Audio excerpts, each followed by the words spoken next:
Honourable members, the Speaker.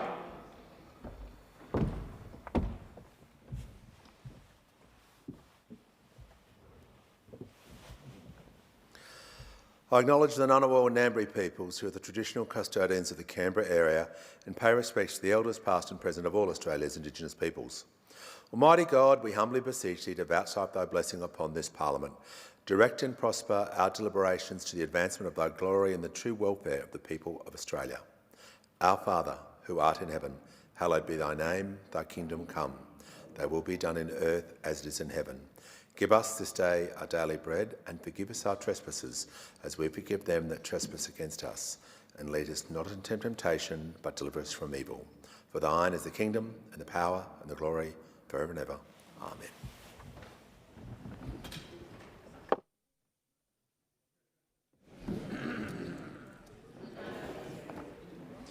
Order, if members can leave the chamber as quickly, as quietly as possible, I'll give the call to the Chief Government Whip. Commonwealth Parole Board Bill 2025 and Commonwealth Parole Board Consequential and Transitional Provisions Bill 2025 stand referred to the Federation Chamber for further consideration at the adjournment of the debate on the motion for the second reading of the Commonwealth Parole Board 2025. I thank the Chief Government Whip and I call the Clerk. Government business. Order of the day number 1. Commonwealth Parole Board Bill 2025. Resumption of debate on second reading. The question is that this bill be now read a second time, and I give the call to the honourable member for Fisher. Thanks, Mr Speaker. I rise to speak on the Commonwealth Parole Board Bill 2025 and the associated Commonwealth Parole Board Consequential and Transitional Provisions Bill 2025. These bills go to the heart of one of our most serious responsibilities as legislators, and that is protecting the Australian people. They ask a simple but profound question. Who should have the authority and the accountability for deciding when convicted criminals are released back into the community? The Albanese government's answer is to hand that responsibility to an unelected board of so-called independent experts. Our answer on this side of the House is clear. Those decisions must remain the responsibility of the Attorney-General, an elected minister who is directly accountable to the Australian people. The Coalition will oppose these bills because they weaken ministerial accountability, they increase risk to community safety, and they create another costly and unnecessary bureaucracy. At present, the Attorney-General is the decision-maker for parole in relation to federal offenders. That arrangement has served Australia well. It provides ministerial oversight, democratic accountability and clear responsibility for decisions that have life and death consequences for the Australian community. But now Labor wants to change that. This bill seeks to create a new statutory body, the Commonwealth Parole Board, which will take over those responsibilities from the Attorney-General. The government argues this change is necessary to depoliticise parole and to bring the Commonwealth into line with the states and territories, which already have their own independent parole boards. Let's be clear about what this bill really does. It removes accountability from an elected minister who answers to the public and gives it to a group of appointed officials who answer to no one. That is not independence, that is avoidance. The Commonwealth Parole Board Bill 2025 establishes an independent statutory authority called the Commonwealth Parole Board.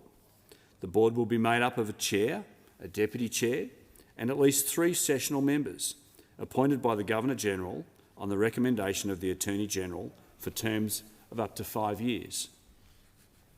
Its stated purpose is to make independent, risk-informed decisions about the conditional release and management of federal offenders and other detainees. It will replace the Attorney-General as the primary decision-maker for parole. The bill gives the Board the power to grant, refuse, amend or revoke parole orders, to interview offenders and victims, and to obtain information from relevant agencies. It also allows the Board to share information with law enforcement, national security agencies and other jurisdictions as required. The government claims this will bring transparency, consistency and expertise to parole decisions, but what it actually brings is confusion, cost and a loss of ministerial control. Now, there's an associated bill in relation to the substantive bill, and it's, as I referred to earlier, it's called the Commonwealth Parole Board Consequential and Transitional Provisions Bill. It makes consequential amendments to the Crimes Act 1914 to support the establishment and operation of the new board. It transfers existing powers and responsibilities from the Attorney-General and the Commonwealth Parole Office to the new body and sets out procedural changes for making, amending and rescinding parole orders. It also includes transitional provisions to manage the handover of existing cases. While the Coalition acknowledges the administrative intent of the companion bill, we cannot support the legislation that implements a deeply flawed model. The problem is not the mechanics of transition, it is the fundamental shift in accountability that the main bill represents. The Coalition opposes the substantive bill because it removes accountability from the executive and weakens community confidence in the justice system. Under this legislation, if the parole board makes a catastrophic error, if a convicted terrorist, child sex offender or organised crime figure is released and reoffends, the Attorney-General will just simply point to the board and say it was their decision. That, to the Coalition, is unacceptable. Public safety is too important to be delegated away. The Coalition believes that with power must come responsibility, and with responsibility must come accountability. These bills fail that basic test. The government has included in this bill a statement that public safety will be the board's paramount consideration. But we've all seen how those words can be meaningless when bureaucracy replaces responsibility. We know from experience that parole boards do get it wrong, and they get it wrong often. Every Australian jurisdiction has seen tragic cases where offenders released on parole have gone on to commit violent crimes. Each time, the public is left asking the same question: how could this happen? Under this bill, when this happens, or when that happens at the federal level, there will be no clear answer as to accountability. There will be no minister standing in this place to explain. There will be no transparency or accountability to the Australian people. It's just another arm's length body, another annual report, another government shifting the blame. That is not leadership.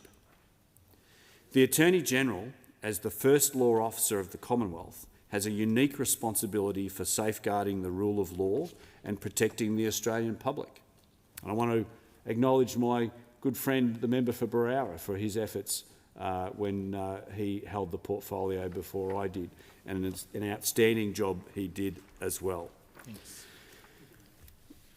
The decisions that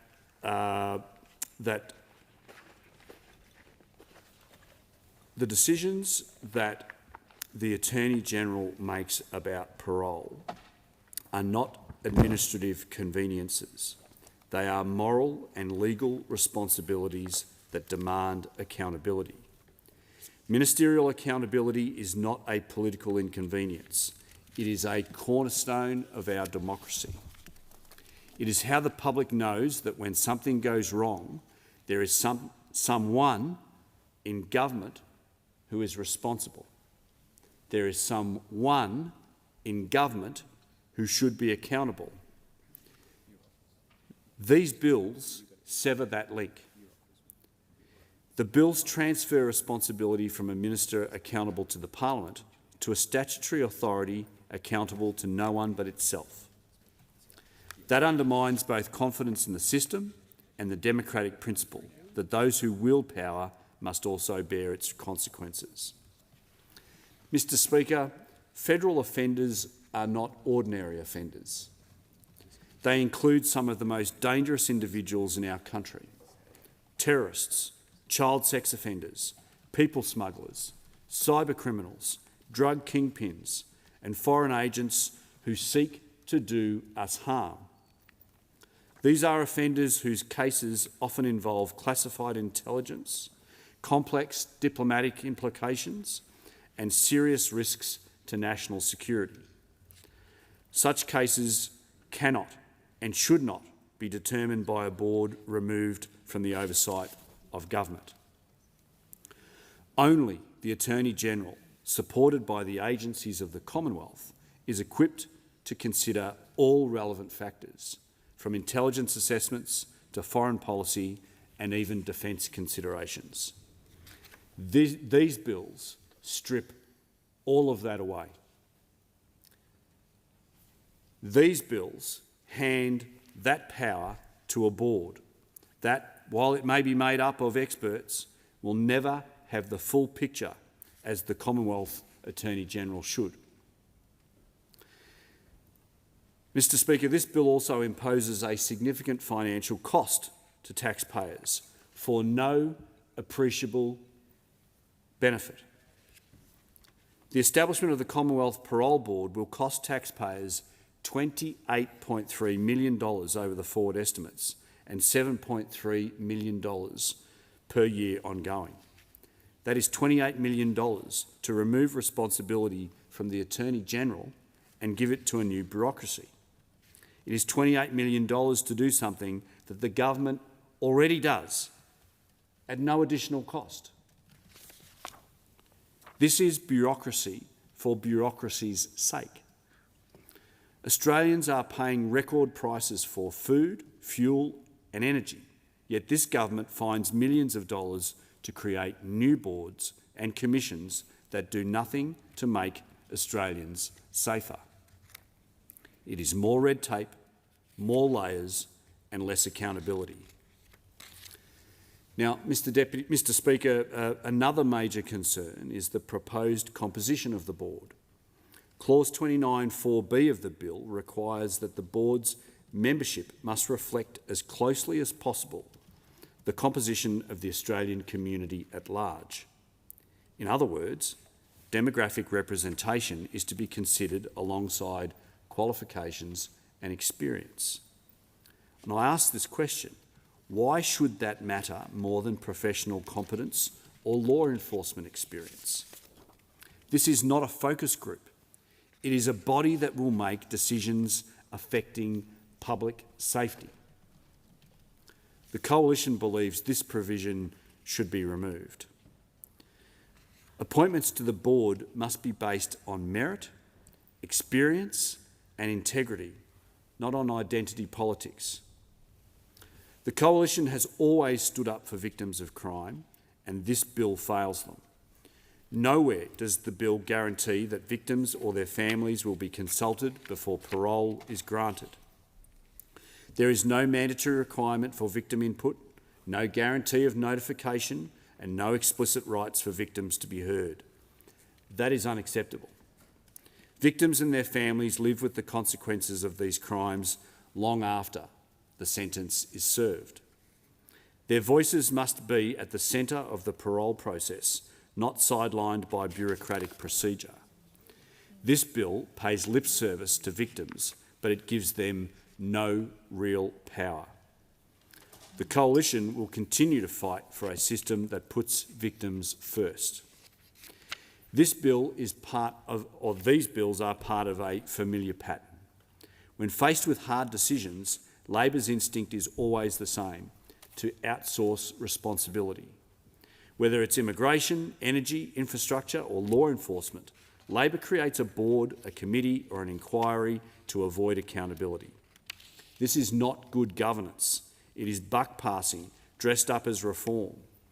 We saw it with the NZYQ cohort, where ministers claimed they could not act because the courts had ruled. We saw it with the NDIS, where bureaucratic reform replaced personal accountability. And now we see it here, with the government creating a parole board so that when the next tragic failure occurs, they can say, well, it wasn't our decision. Australians deserve better. The Coalition's position could not be clearer. We opposed the creation of a Commonwealth Parole Board, lock, stock and barrel, because it removes ministerial accountability and democratic oversight. It increases risk to community safety. It adds unnecessary cost and bureaucracy. It ignores victims of crime. It hands power to unelected appointees instead of elected officials. And then, of course, the issue of unnecessary cost is a factor that should weigh upon this place. A cost that is already being met by the Commonwealth because the decisions are already made by the Attorney-General. The existing system works. It provides transparency, accountability and coordination across national security, immigration and foreign affairs. It ensures that when life-changing decisions are made, they are made by someone answerable to the Parliament and the Australian people. That is how democracy works, or it's how it should work. Mr Speaker, the Commonwealth Parole Board 2025 and its consequential amendment bill is not about safety. It is not about transparency. It is about the Albanese government walking away from responsibility yet again. It removes accountability from the highest law officer in the land. It spends millions of dollars on a new bureaucracy and it puts community safety at risk. The Coalition will not support it. We will always stand for a justice system that is strong, accountable and victim-focused. The Coalition believes in ministerial responsibility, not bureaucratic delegation. The Coalition believes in leadership, not avoidance. And above all, we believe in keeping Australians safe. That is our duty in this place, and that is why we oppose this bill. Only a Coalition government will back our police, strengthen our laws and restore safety and security to the Australian community. Give a call to the Assistant Minister. I move the debate be adjourned and the resumption of the debate be made in order of the day for a later hour this day. The question is the debate be adjourned and resumption of the debate be made in order of the day for a later hour this day. I'll put the question. Those opinions say aye. Against no. I think the ayes have it. Call the clerk. Government business. Order of the day number 3. Communications Legislation Amendment, Australian Content Requirement for Subscription Video On Demand Streaming Services, Bill 2025. Resumption of debate on second reading. The question is that this bill be now read a second time. I'll give the call to the honourable member for Barara. Thank you, Mr Speaker. I rise to speak on the Communications Legislation Amendment, Australian Content Requirement for Subscription Video On Demand Streaming Services Bill 2025, a very important and long overdue bill, and I move the amendment circulated in my name. Mr Speaker, I want to start by directing my comments through you not just to those in the chamber or those in the gallery or those who are reading the Hansard for posterity, but to the Australian screen industry, to the producers, the writers, actors, directors, cameramen and women, sound engineers, post-production specialists, set decorators, storyboard artists, costume designers, hairstylists, editors, musicians, animators, drivers, caterers, agents, publicists and everyone else who derives their living and their entertainment from the Australian screen industry. I want to say we back you. The Coalition supports you. We want your industry not just to survive but to thrive. The Coalition is the parties of small business, and we know there are hundreds upon hundreds of small businesses that work in and around the screen industry here in Australia. And because we want the Australian people to hear and see Australian stories on Australian screens, this is the cultural argument. It's about forging a unique national identity. It's about pride in our country. And the Coalition is the party that's never taken a step back from the pride in our country and in our identity as Australians. Whether that is the ancient and living Aboriginal and Torres Strait Islander heritage, our British foundations and the institutions and structures that guarantee our freedom and equality that we enjoy today, or our multicultural character, a triumph that's brought to this land the gifts and culture of people from all around the globe. These are the three great strands of our history. These are the markers that make our place in the world unique, and these are the stories that should be seen and heard by Australians. And that means we support the Australian screen industry. We back Australian content. We back the screen industry. We want the Australian screen production industry to be supported, and we don't accept that they should wear the financial hit that the government has built into the legislation if it is not rammed through in the next couple of days. Support for the screen industry in this country is in the Coalition's DNA. This is an area where we have an enviable track record going back more than 50 years. In the 60s and 70s, it was the Coalition under John Gorton who established the Australian Film Development Corporation, and the National Film and Television Training School, Gough Whitlam, followed in the Coalition's lead. In the 1980s, it was the Coalition under Malcolm Fraser who made a 150% tax concession on the investment risk for Australian-made film and television production. That incentive was whittled away under Hawke and Keating. Under John Howard, it was the Coalition that first introduced the Australian Screen Production Incentive in 2007. This was the birth of the producer offset, the location offset, and the post-digital and visual effects production offset. When Peter Costello introduced that measure, he described its purpose as being to build a stable and sustainable production companies and aims to increase private investor interest in the industry. These three measures are the legacies of the Howard era, and again Labor has followed the Coalition's lead. Indeed, in 2020, the Office of Impact Analysis estimated that as at 30 June that year, the Australian Screen Production Incentive had produced $2.9 billion to support the Australian screen industry since its introduction. It's a coalition policy that's been the backbone and linchpin of government support to the screen industry over the last 2 decades. It was the coalition that provided critical support to the Australian screen industry throughout the difficult years of the COVID pandemic, including more than $100 million through the Modernising Australian Screen Content and the Temporary Interruption Fund measures. It was the coalition that introduced the Top-Up Location Incentive Program in 2018 for the $140 million and expanded it by $400 million in 2020. Analysis in February 2022 by the Bureau of Communications, Arts and Regional Research made clear that that measure stood to generate more than $4.3 billion in production, with economic, employment and skills benefits in the metropolitan regional areas through to 2026-27. And it was the coalition that first proposed an Australian content guarantee in February 2022, a vision of Paul Fletcher, who was then both the Minister for Communications and Minister for the Arts, who consulted deeply with industry and designed the light touch framework to ensure that 5% of the revenue that streamers derive from the Australian market went into local investment. Paul Fletcher had done the work. He'd done the heavy lifting in this policy space. He commissioned the ACMA and Screen Australia paper to develop options for supporting Australian stories on our screen. He distributed the policy papers on streaming services, reporting and investment obligation. He worked alongside industry to develop something effective and functional. Labor was left flat-footed, and typically Labor followed the coalition's lead. They followed us by promising an investment obligation in the lead-up to the 2022 election. They backgrounded industry and media about his plans, the now Minister's plans, to introduce a 20% investment obligation. But it was a rushed and unworkable response, and it wasn't ready to go. These days, Minister Burke will say he's been calling out this issue since when he was last Arts Minister in 2013, but the fact of the matter is he didn't do anything about it. There was no action in the 43rd Parliament. There was no action in the 47th Parliament.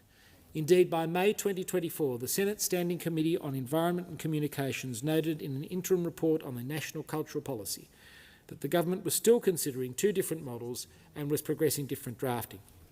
And embarrassingly for Minister Burke, a status update on the issue prepared by the Parliamentary Library records for posterity that around this time last year, on November 5, 2024, Minister Burke told the Labor caucus that the interaction of any new local content rules with the US free trade deal was a stumbling block. That is the ABC article dated the 6th of November 2024 entitled "Federal Government Quietly Shelves Plan for Local Content Requirements." So now, after almost 4 years of delay, we have this bill. A bill which is a weird combination of being long in the making and rushed in the delivery. And it's worth saying a few things about it. What does this bill do? Well, there are two main parts to it. The first is a reporting obligation on major streamers called Major Subscription Video on Demand, or SVOD services. And the second is an investment obligation. I'll say that again. A reporting requirement and an investment obligation. As we head into 2026, I'd invite you to cast your mind back to the policy papers released by Paul Fletcher almost 4 years ago, and the commitment he made in the lead up to the 2022 election, which spoke about a reporting requirement and an investment obligation. So a tick there for the Coalition on the headline issues, again following the Coalition's lead on the broad policy measures. There are some differences of approach, of course, and with Labor the devil's always in the detail. There are notification and reporting obligations which differ depending on the size of the streamer in terms of its subscriber base, and there's a dual-track investment obligation. The default position in the bill is that streamers have an investment obligation that amounts to 10% of the total program expenditure for Australia. There is an option to instead elect for an obligation amounting to 7.5% of revenue derived by the service from Australia in the relevant year. This election can be made once every 3 years in advance. In terms of the scale of the difference, we understand that most streamers easily meet that requirement already, and that what this bill does is put a floor under the level of investment and provide a steer for future players entering the market. And there's a 3-year acquittal process for each year's obligation, which the government says helps smooth some of the lumpiness inherent in the screen production expenditure. Those are the headline features of the bill. But I want to turn to the process now, because the way that this has finally come before Parliament with a level of urgency that's entirely within the government's power to control means there are missed opportunities. My initial concern is this. After almost 4 years, the government is now asking that this bill be passed in 3 sitting days. And I'm doubly concerned that the bill has been drafted in such a way that the Australian screen industry stands to lose if the Parliament takes the time to examine the bill. That's because the bill's been drafted so that unless it is passed by the Parliament in this calendar year, the investment obligation will not commence until July, and those who support the investment obligation will be made to wait. The risk is that if Parliament doesn't pass the legislation now, the screen production industry stands to lose financially. That's something that we on this side of the House do not accept should be the case. There is no reason to draft the bill in that way, and it's a matter that is entirely within the control of Minister Burke, both as the responsible minister and as the Leader of the House. Minister Burke writes the sitting calendar for this chamber. He's the Leader of the House. He decides how many days we sit each year. He's the one who decides when the bill is slated for introduction, and as the minister responsible, he's the one who decides when the investment obligation in this legislation would commence. In other words, the urgency in relation to this bill and the potential financial penalty to the screen industry have been created entirely by this government. And that is a matter of deep concern. Let me say this, Mr Speaker. If the Parliament decides to scrutinise this legislation to ensure it's fit for purpose, Minister Burke has a range of options to ensure that the screen industry is not disadvantaged. He could draft the bill to ensure the obligation commences on the day after royal assent. He can draft transition provisions so that even if the bill is passed in the first sitting week of next year, the obligation is taken to commence on 1 January. He can even recall the Parliament if he wants to allow time for a committee hearing. The point is that this is a problem that is entirely within the government's hands to fix. And the reason for making these points is this. Not just that the bill may have problems, which it is within Parliament's power to fix, but there may also be missed opportunities in this bill. Opportunities to benefit the screen production industry in Australia. Now, I'll say this. We've been told by industry that the government is not prepared to consider amendments to this bill, and that's a shame, because it's clear that there are questions on all sides which warrant an answer. The Screen Producers Association, for instance, has made clear there are both positives and negatives to the bill, and a number of streamers have proposed amendments to the scheme that they say would make the scheme more workable, with a view to ensuring there's sustainable industry in Australia. And there are issues that the bill should include, but doesn't, which should be ventilated through closer examination. One of those is the issue of a prominence framework for Australian content. In the old days of broadcast media, content requirements and prominence were two sides of the same coin. Prominence means Australian content actually being accessible to watchers, being easily found, being visible and discoverable, so that watchers can effortlessly choose Australian content if they want to. In the old days, this was built into the content requirement. Broadcasters were required to play a certain amount of local content in given time slots. Anyone who tuned in at a time slot would see a certain proportion of the Australian content presented to them. Prominence and local content were a package deal. You couldn't have one without the other. The subscription video on demand model breaks that link. Just because you commission an Australian show doesn't mean it will be easily found. In theory, it would be possible for a major streamer to fully acquit its investment obligation under this bill by commissioning a range of Australian content and then hiding it in the back catalogue where it won't be seen. Now, let me be clear. This is not what the streamers say they do, and I do not say that they will do that. The commercial imperative is obviously otherwise. Overwhelmingly, the streamers that I've spoken to do the right thing. They say if they're going to invest in a show, they want to give it appropriate prominence so that it's seen as successful. They want the show to come up on the carousel when you log on to Netflix or Amazon Prime as a selection that you can easily choose from, and that's great. But no one has a crystal ball. We don't know how the market will change in the coming years. There will be new players coming into the Australian market, and we don't know what their approach will be.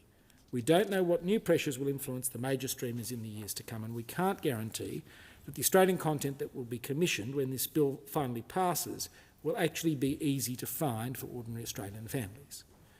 We know that the size of the Australian content catalogue is patchy. For some streamers in the Australian market, it is less than 1% of their overall catalogue. So if you don't have much Australian content, why doesn't the bill deal with that? Why not have a mechanism to give the minister the power to deal with the prominence of Australian content on streaming services as a safeguard to future-proof this bill? Why not make this bill deal with more than just reporting and investment and do better as a cultural policy? After all, it's in the interests of all Australians that they can easily find Australian stories, and it's in the Australian screen production industry that their stories are easily found. And that's why I'll move an amendment to this bill, a very simple amendment modelled on the light touch but highly effective approach of Paul Fletcher, which is to allow the minister to set requirements for the prominence of Australian content on streaming services. It's not a formal obligation. It's a power to take action in the future. That's why I described it as future-proofing a few moments ago. But it puts the prominence and discoverability of Australian content front and centre. This is the natural partner of an investment obligation. Why not have a proper inquiry into that type of issue in the context of the bill? I want to turn to other questions about this bill, because as we said when this bill was first introduced, we back Australian content, but there are questions about how this measure will work. The first one, of course, is the question the minister reportedly described as a stumbling block in his own caucus room when he delayed the bill over a year ago. The first question is, does this bill breach the Australia-US Free Trade Agreement? Chapters 10, 11 and 16 of the Australia-US Free Trade Agreement deal with electronic commerce, investment and cross-border trade in services. The coalition under John Howard had the foresight to include some reservations to those chapters. We included specific carve-outs for audio-visual and broadcasting sectors, and they're recorded in Annexure 2 to the agreement. But the question is whether this bill fits within those carve-outs and whether there are broader impacts on our relations with other countries. This is an issue which should be explored in an inquiry. Another question is the content requirement appropriate? When this bill passes, there will be 3 different standards for Australian content, depending on whether you're a broadcaster, a subscription TV provider or a streamer. What does the introduction of this new third standard mean for the market? How will it affect competition between the players? What impacts does it have on investment in the market? What impacts will it have on pricing when it comes to commissioning new shows? The third question is, does this bill actually make any difference at all? We're led to believe that most streamers already meet the investment thresholds in the legislation. Will this bill actually change the current state of play, or does it only place a floor under the current investment levels, as the government has said, and shape new players considering entry into the market? A fourth question is, what are the unintended consequences? And do those unintended consequences adversely impact the Australian screen industry? Amongst the focus of the US-based streamers, there's of course Stan, the only Australian-owned streamer, which is an offshoot of Nine, a free-to-air broadcaster. will this bill hobble Stan's ability to commission local Australian dramas and documentaries? Will it mean that an Australian company is outbid by global streamers, meaning they're forced to acquire low-quality content or pay inflated prices or both? Will the bill inadvertently put more local content behind paywalls? Will the bill damage local broadcasters who had local drama and documentary quotas but who will provide that content for free by driving up prices in the marketplace? Will this bill do harm to the services and platforms that are the backbone of local production? These are important questions, and they're important questions that should be ventilated in an inquiry. Mr Speaker, let me be clear about the Coalition position. Our position on this bill is simple. We support Australian content. We support the Australian screen industry. We support Australian content being accessible, visible and easily found on Australian screens. In the ordinary course, this bill would be the subject of an inquiry. We don't accept that the industry should face a potential financial penalty if this Parliament conducts such an inquiry. This is an issue within the government's power to correct, and we ask them to do so. I thank the House. Is the amendment seconded? I'll give the call to a member for Lyne. I second the motion and reserve my right to speak. Thank you, member for Lyne. The original question was that this bill be now read a second time. To this, the honourable member for Barara has moved as an amendment that all words after that be omitted, with a view to substituting other words. The question now is the amendment be agreed to, and I give the call to the honourable member for Mallee. Thank you, Speaker. I rise as the first Shadow Minister for Regional Communications in Australia. Yet another principled position the Nationals took to ensure in the 21st century there is a continuous focus on regional connectivity. This bill mandates the production of Australian content, and nothing is more Australian than regional Australia. From the Flying Doctors filmed in my electorate of Mallee at Minyip to Mad Max, Crocodile Dundee and Priscilla, Queen of the Desert, the star of the show has been the people and the landscapes of regional Australia. As we see the capital cities grow at breakneck pace under Labor governments, federal and state, I come to this debate with an unashamed and strong emphasis on regional Australians. That is why, and I foreshadow, I'll be moving an amendment to ensure transparency on how much of the Australian production proposed through this bill will actually occur in regional Australia. Let's remember the regulatory space we have here. Our media regulations were made during the 20th century of television towers, antennas on roofs, where now builders don't even put antennas on house builds. This is the 21st century, and regulation has not caught up to the reality many Australians, if not the majority, are digesting the bulk of their news and entertainment over the internet through the NBN, broadband internet, 5G, 4G, or whatever else they use. Critically, regulation hasn't caught up to the fact that we have strictly regulated the Australian broadcasters, but regulation does not effectively touch the international broadcasters, such as those this bill seeks to regulate. Australia's media is not a free market. This is a failed market, and the Nationals know about interventions in market failure situations all too well, as we see the need for it time and time again in regional Australia. Free-to-air television broadcasters face many barriers. There are laws and rules that apply to our commercial broadcasters that do not apply to offshore-based streaming video on-demand providers. SVODs, or streamers, are free to use the digital airways, so to speak, as they wish. No barriers. This bill is an opening step in changing that. How can we, Australian parliamentarians, in good conscience, say to Australian broadcasters, we'll keep you under red tape but not apply the same or similar red tape to others who broadcast in Australia? These international broadcasters are swallowing up advertising revenue that keeps Australian broadcasters on air. For example, international broadcasters can run gambling advertising that Australian broadcasters cannot, and particularly at times of match play. As I said earlier, we Nationals know all too well about market failure and the need for government to intervene, as we see it all too often in regional Australia.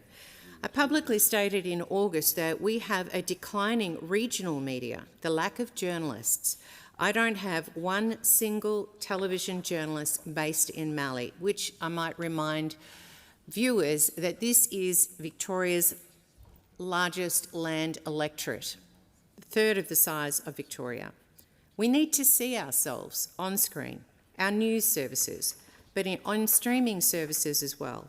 Of course, the investment this bill refers to is not for news or sport, but for Australian creative content, including documentaries and movies. Having said that, I give a shout out to the WIN network, who as of Monday this week resumed news bulletins in Sunraysia, my hometown of Mildura, and in Griffith in the Murrumbidgee irrigation area. It is wonderful to see ourselves on TV news again. In fact, I spoke on WIN News across regional Australia last night, including, I am excited to say again, in Mildura, about streaming platforms, how they minimise their tax in Australia, and how commercial broadcasters are not on a level playing field. I'll repeat what I said in August 2024 for the benefit of the House. I haven't had time to update the figures, but this is the tilted playing field we operate in, this blurred online media market space. Apple, who have streaming platform Apple TV, who earned $9.3 billion on Australian shores in the most recent reporting year I have to hand, yet paid just $137.3 million in tax, which was only 1.5% of their Australian revenues. In 2018, Netflix reportedly had an effective tax rate of 0.05% in Australia, despite $1 billion in revenue, paying just $342,000 in tax. That figure rose to $868,000 in 2022, but is still far short of its revenue and impact on Australian society. Netflix's tax avoidance smarts aren't limited to Australia. In the USA, during the life of the Trump administration, Netflix paid US $81 million in corporate tax, despite earning $10.5 billion over that period. We've seen the news in the last 24 hours of US officials warning the Commonwealth we could be hit with more tariffs if we keep pushing on the media bargaining incentive, what was the media bargaining code under the coalition government, on the social media bans for under 16s, on this initiative to require Australian content and more. As elected representatives of Australians, as the Australian Parliament, it is now our sovereign right and duty to act in the national interest. Let me tell you a few Australian stories streaming platforms might want to look into to fill their Australian content quotas. Regions are out of sight, out of mind for the Albanese Labor government. The radical pursuit of net zero at all costs, railroading regional communities. Victorian Labor government said without offshore wind, 70% of Victorian farmland would be needed. Can you imagine the documentary, the headline? And it would play potentially all over the world. Railroading of farmers without social licence. On Monday, the 24th of this month, Victoria Government has issued a draft renewable energy zone order for 5 onshore renewable energy zones, including several in my electorate. What we know under Victorian Labor is that that the word draft actually means final. Even though there is a consultation apparently until February, we know that in Victoria it means nothing. VicGrid attempted earlier this month to access properties at Greens Creek, Bungaluki in my electorate using powers Vic Labor Government Energy Minister Lily D'Ambrosio gave them. Farmers are starting harvest very shortly. They don't have time to be protesting, but they are, because this means so much to them. Farmers like Rod Reading and Greg Baldwin, who spoke with Wimmera Mallee News earlier this week about how they face compulsory access from VicGrid in the near future. This is about Australian stories, and all of Australia needs to hear Australian stories, whether it's documentaries, whether it's creative films, and streaming platforms need to invest in Australian stories. That is what this bill is about, and I will be moving amendments to ensure this happens. The original question was that this bill be now read a second time. To this, the honourable member for Berrowa has moved as an amendment that all words after that be omitted with a view to substituting other words. The immediate question is that the amendment be agreed to. All those of that opinion say aye. Aye. To the contrary, no. No. I think the noes have it. Division required. Ring the bells for 4 minutes.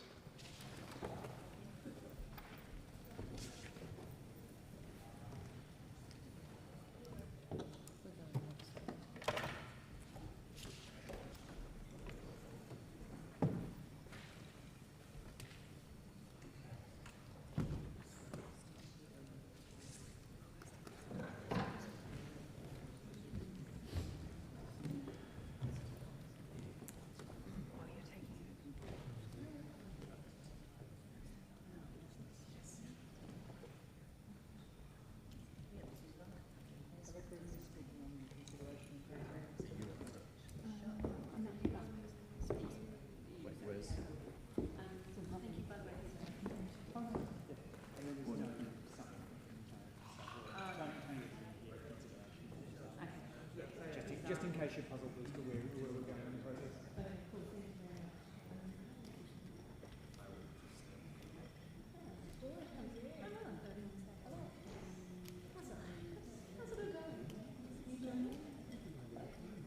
I think it just is, yeah.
Lock the doors. The question before the House is the second reading amendment moved by the honourable member for Berrowa be agreed to. The ayes will pass to the right of the chair and the noes to the left. Appoint the honourable members for Capricornia and Bowman as tellers for the ayes, and the honourable members for Bean and Werriwa as tellers for the noes.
Order. The result of the division is ayes 42, noes 97. The matter was resolved in the negative.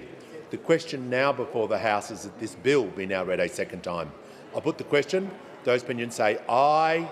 Against no. I think the ayes have it. And I call the clerk. Second reading, a bill for an act to amend the law relating to communications and for related purposes. Order. If members can leave the chamber as quickly and as quietly as possible.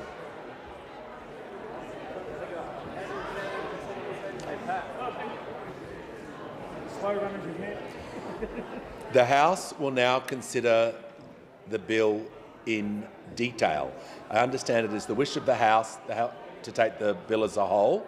The question is the bill be agreed to, and I give the call to the honourable member for Wentworth.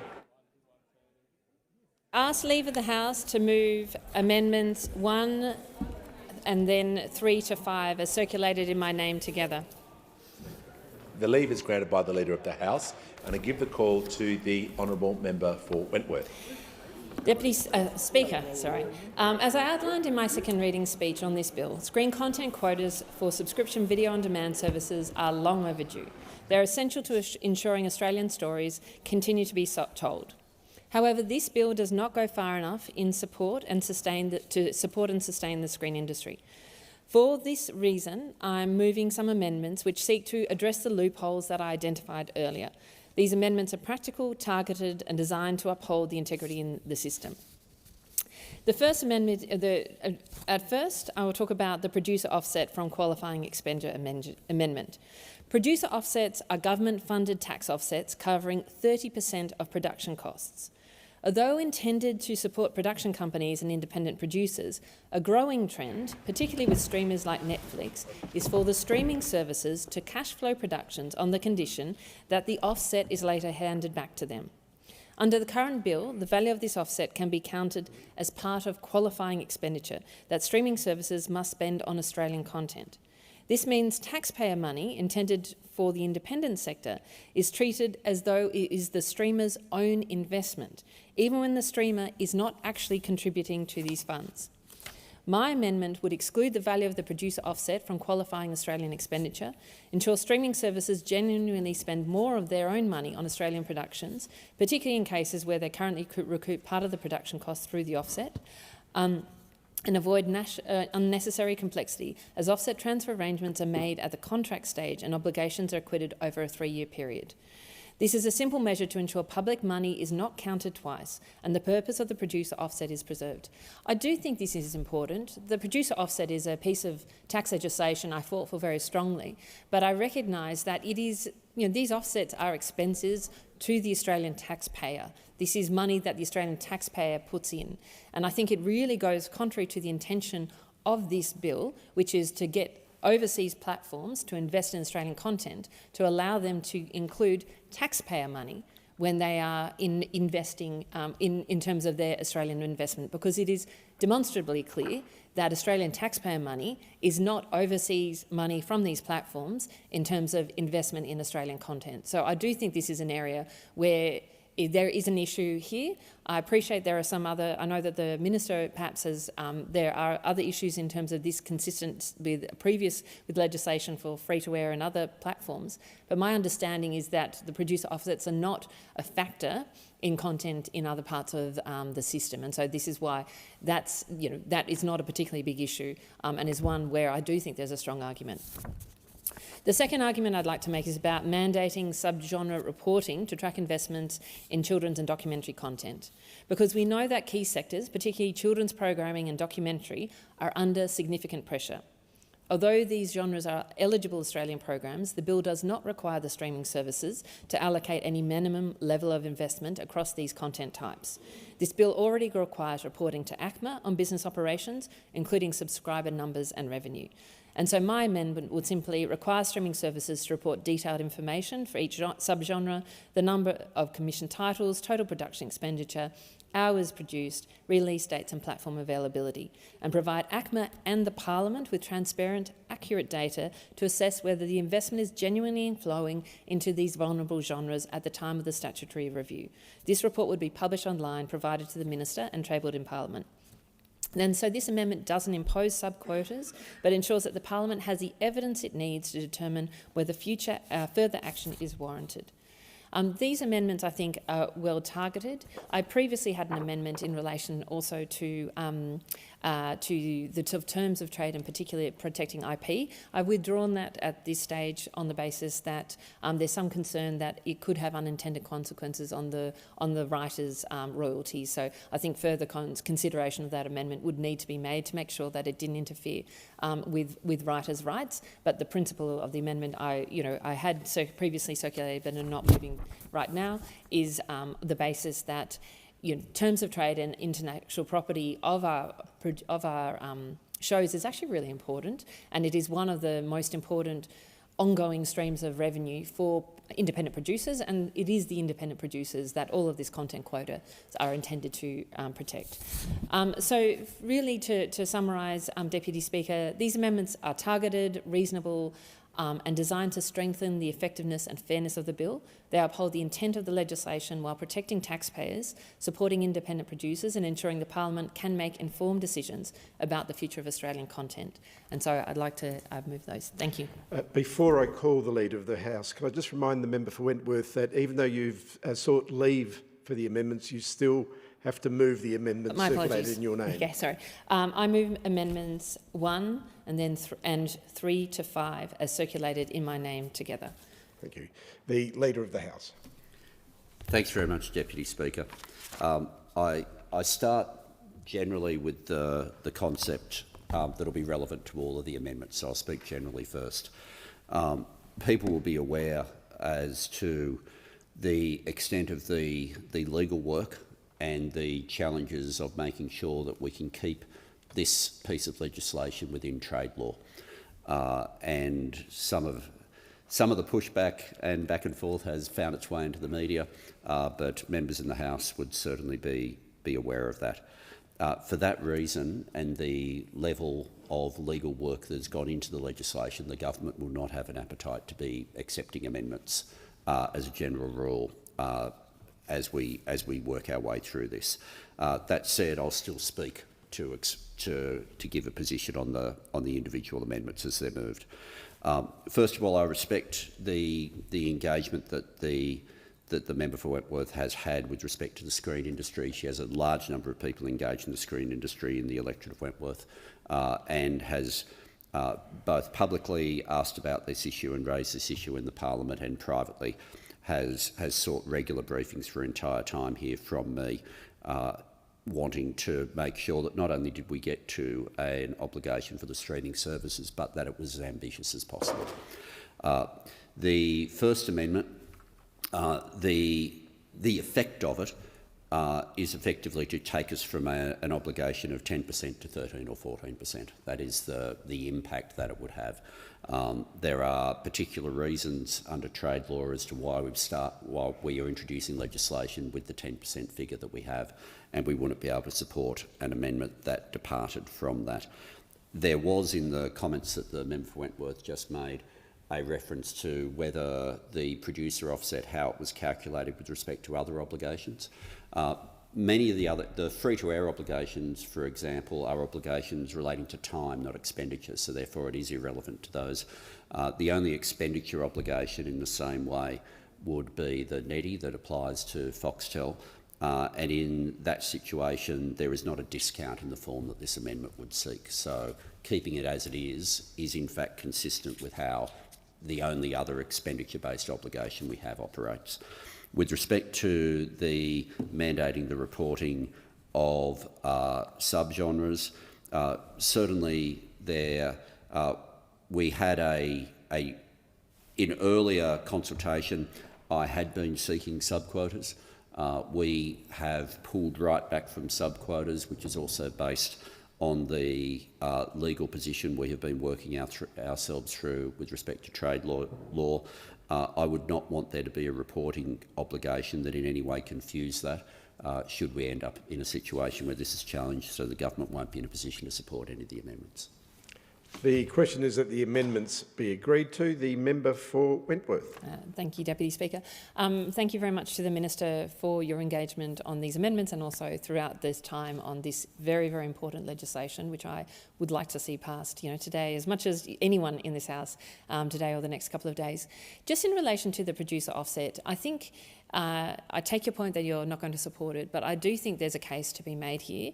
And the case to be made is currently this is not being applied consistently. So there are some companies who are saying we want the producer offset. There are some companies, some streamers, who are not asking for the producer offset.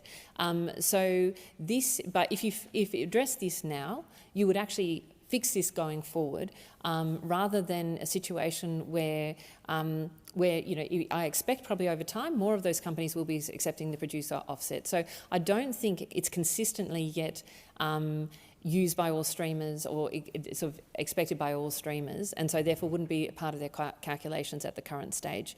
And I think that is why this is the right moment to deal with the producer offsets. And I still make the case very strongly that Australians, taxpayers, don't expect our taxpayer money to be used to support content quotas for overseas filmmakers. In relation to the actual gamut of the sort of percentage that the government has put into this legislation, this is significantly lower, than say a country like France. So therefore, again, the industry was seeking for a much higher level, and so what this does actually, I think, by leaving it in, actually reduces that further. And so that is really the fundamental concern of the industry. In relation, you're absolutely right, it's about the NETI, not the free-to-air. That's my apologies, my mistake.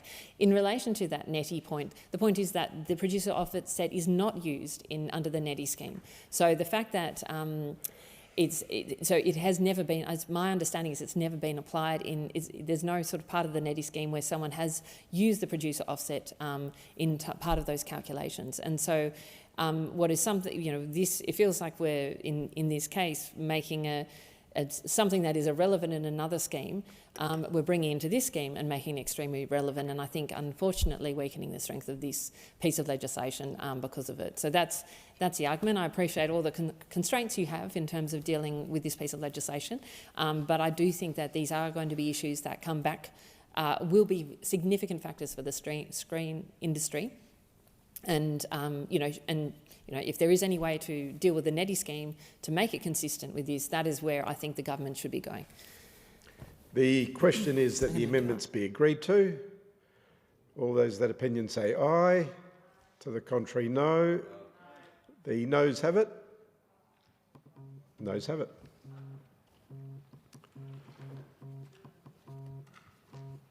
The member for Warringah. I seek leave to move the amendment as circulated in my name. Is leave granted? Leave's granted. Leave is granted. The member for Warringah has the call. I move the amendment as circulated in my name. This bill ensures that streaming services contribute fairly to the Australian screen sector, supporting our stories and our creative workforce. And I want to start by thanking the Minister and the Government for its engagement and acting upon this long-standing commitment to, in fact, protect the screen industry. And I appreciate the Government's engagement on the bill and their willingness to discuss concerns that have been raised by both local constituents and members of the industries and members of the screen industry as well as streamers. I've met with a number of streamers. In particular, I have Stan located in my electorate and have met with a number of others. We know the sector requires investments across culturally significant types, including drama, children, documentary, arts or education content. And these different types of content help to define Australia's identity. They tell our stories, they reflect our lived experience, and they create shared cultural touchstones. We know drama gives us the stories that last, whether it's Mystery Road, Newsreader, Total Control, Love My Way, Black Snow. These are shows that Australians gather around and remember for decades to come. But we know that despite quotas being in place for commercial broadcasters, investment in drama, documentary and children's content has been significantly failing. Children make up almost 20% of the population. They require specific content that reflects their world, one that is age-appropriate, educational and distinctly Australian. So it's critical for their early education, social development and building a sense of belonging. Yet the children's sector has been amongst the hardest hit by declining investment. The amendment that I've circulated seeks to make very clear the objects and it seeks to amend the objects to make very clear the intent, which I understand has been indicated by the government, that the investment and this requirement on streamers be across all types of content, from drama to documentary to children's content. And so by amending the objects clause with a new Part 8C of the bill to clarify the intention of the bill to ensure that streaming services contribute to the development, production and dissemination of Australian stories by making balanced genre investments across all types mandated in the bill, including drama, children's programming, documentary, arts programming and educational content. This amendment would embed the bill's purpose explicitly into the legislation. It would ensure that ACMA's oversight and compliance aligns with the overall intention of the bill, and this is significant given the broad discretion in the bill for ACMA to make the rules. ACMA's oversight needs to align with Parliament's clear expectation that investment be balanced across all culturally significant genres and that Australian stories remain central to our screen environment. The bill is a really important step to guaranteeing Australian stories and voices on our screens. It recognises that investment in a broad range of culturally significant areas are important for the strength of our national identity. However, we need to safeguard that intent. The framework must be implemented with clarity, accountability and ambition. We can't afford to get this wrong, and I've heard from the Minister that there will be the review period, and that is in 4 years' time we will assess whether the spending has been balanced across all types of content. But when the screen industry employs over 60,000 Australians, it drives a huge amount around creative export, shapes how Australians see ourselves in our place and in the world.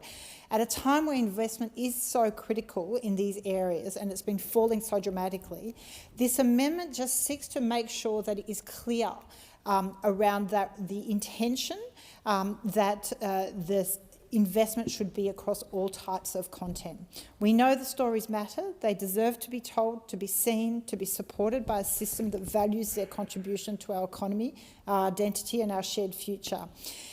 And whilst I know that speeches can be meaningful and explanatory memorandums are meaningful in assisting ACMA in assessing, especially in 4 years' time when the review occurs, I think it is very important to give a very clear direction to streamers of the objects and the intention of the government in this legislation of wanting there to be investment across all sectors. We can't just assume it will be done.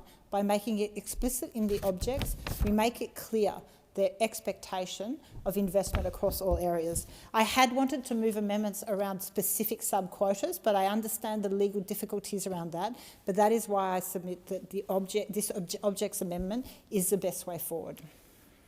The question is that the amendments be agreed to. The Leader of the House. Thanks very much, Speaker. I want in a similar way to what I said earlier, acknowledge the member for Warringah for an engagement that has been going on for some years now on this particular issue, and it's important for that to be acknowledged for the commitment that's been shown on this issue. As I said earlier, we're not in a position to be amending the bill at all, but if I can refer specifically to the issue of the objects proposal.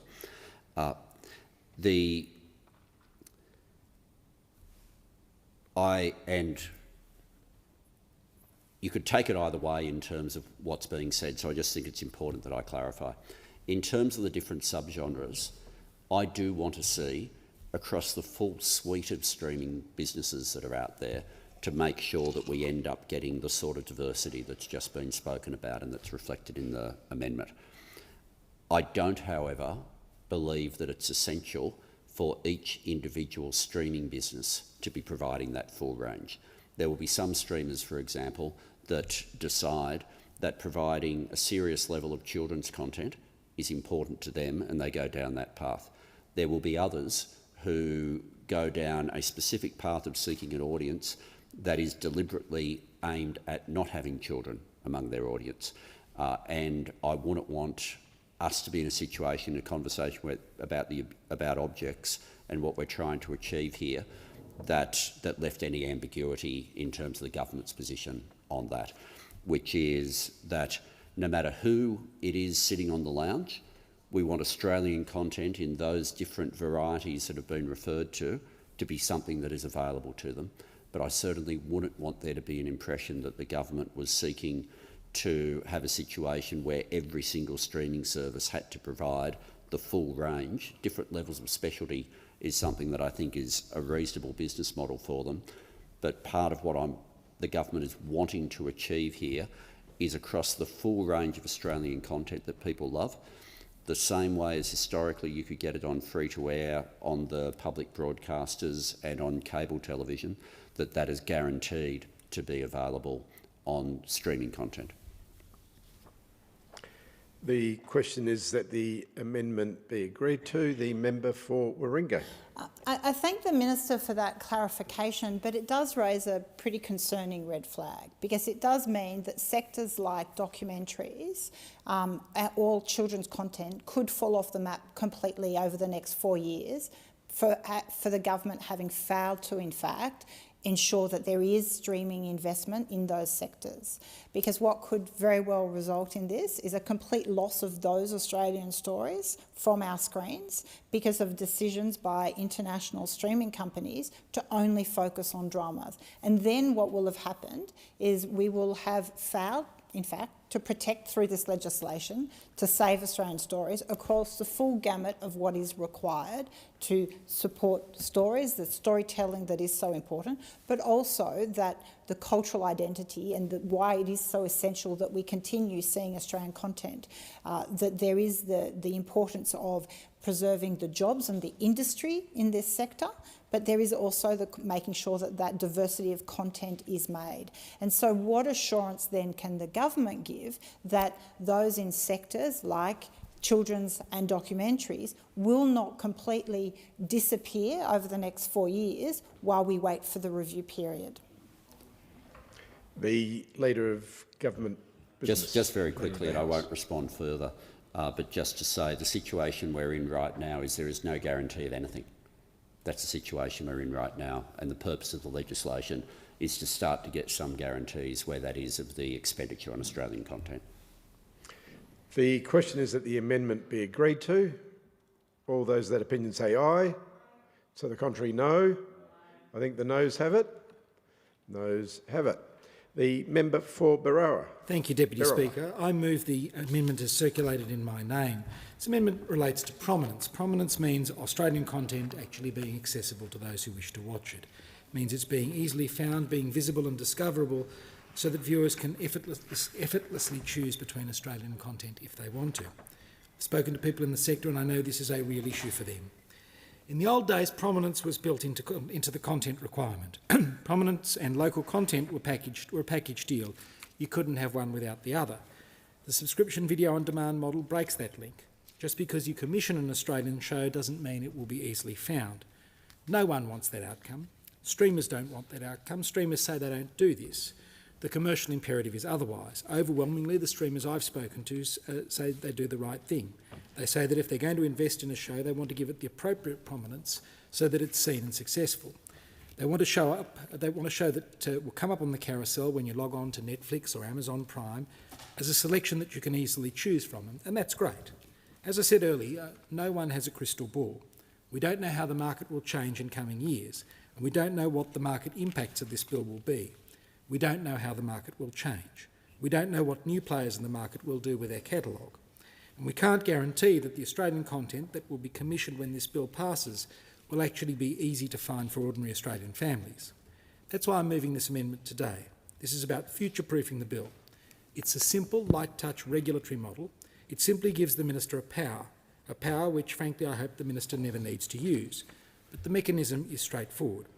It says the Minister may, by legislative instrument, prescribe requirements relating to the prominence and accessibility of eligible Australian content on major SVOD services if the Minister is satisfied on reasonable grounds that it's appropriate to make the instrument to ensure eligible Australian content is readily accessible to Australian users.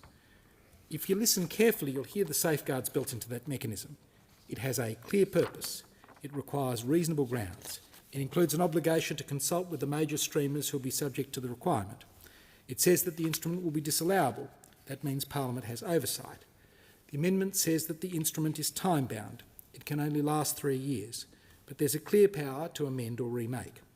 There's a requirement to comply, and this is enforceable by a civil penalty provision along the same lines as the civil penalty provisions that apply to prominence for television.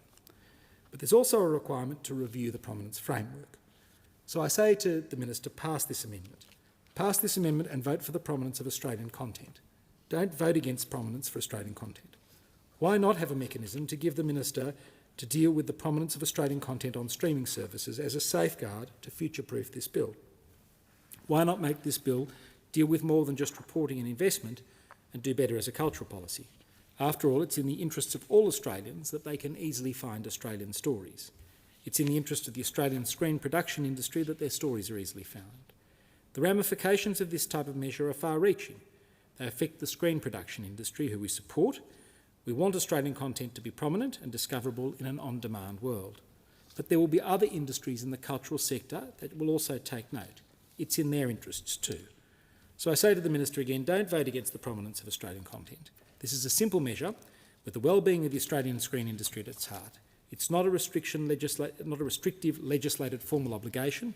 It's a flexible, light-touch approach that leaves the platforms with the flexibility to determine the best way to give prominence to our stories, with a safeguard if necessary. The prominence and discoverability of Australian content should be front and centre in this discussion together. They are natural partners. I commend the amendment to the House. The Leader of the House. Thanks very much. And I thank the Shadow Minister for both his contribution earlier and his contribution just now with respect to the amendment that he's moved. When we started the consultation, prominence was one of the issues that we put on the table to work through. Effectively, in terms of the pushback from those who didn't want it, it was some of the strongest pushback that we had, on the basis that here there was an argument that we were in fact seeking to interfere with their IP, but also so the trade complications were viewed as being pretty serious on dealing with this. But secondly, an argument put by the streamers, which was not unreasonable, which is if they've spent a whole lot of money on a production, they are going to want to make sure that eyes are on it. So the government, having considered those arguments, took the view that the most important thing was to make sure that the investment in the content took place, because the business demands would cause the streamers to want to make sure that what they had invested in was being viewed. And the issues about prominence, as I say, in terms of the value of the regulation versus the outcome when weighed up against some of the pushback and trade issues that we're dealing with, on balance, we made a decision that we were better off securing a guarantee of the investment than going down this additional path, but I completely respect the reasons that it's being moved. The question is that the amendment be agreed to. All those that opinion say aye. Aye. Those against no? No. I think the noes have it. Division required? Yes. Ring the bells for 4 minutes.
Be here shortly, I know.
Lock the doors. The question before the House is the amendment moved by the honourable member for Barara be agreed to. The ayes will pass to the right of the chair and the noes to the left.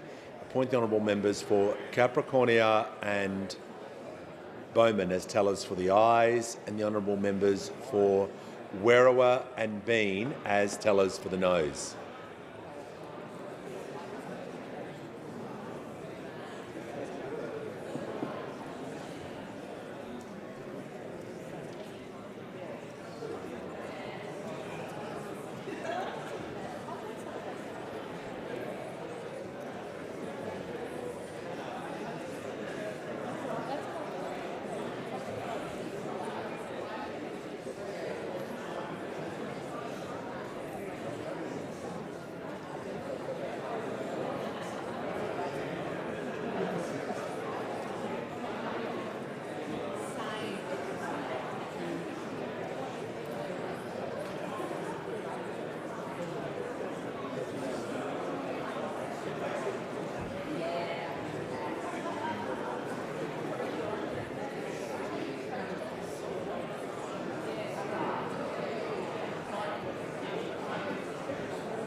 Lovely, Frankie.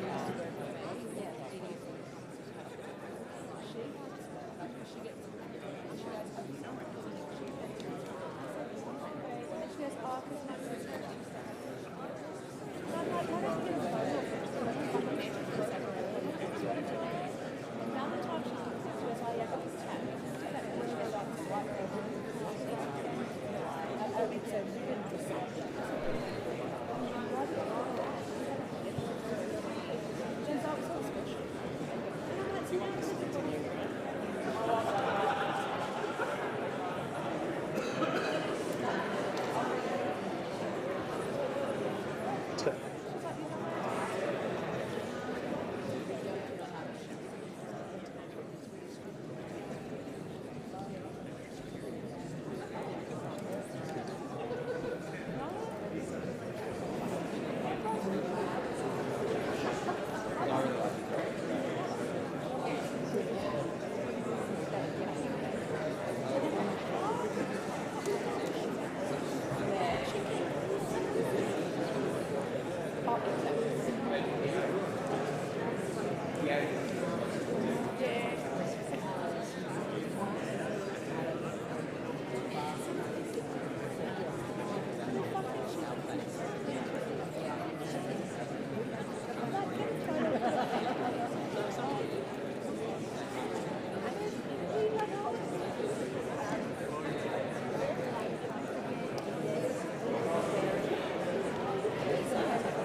You bet.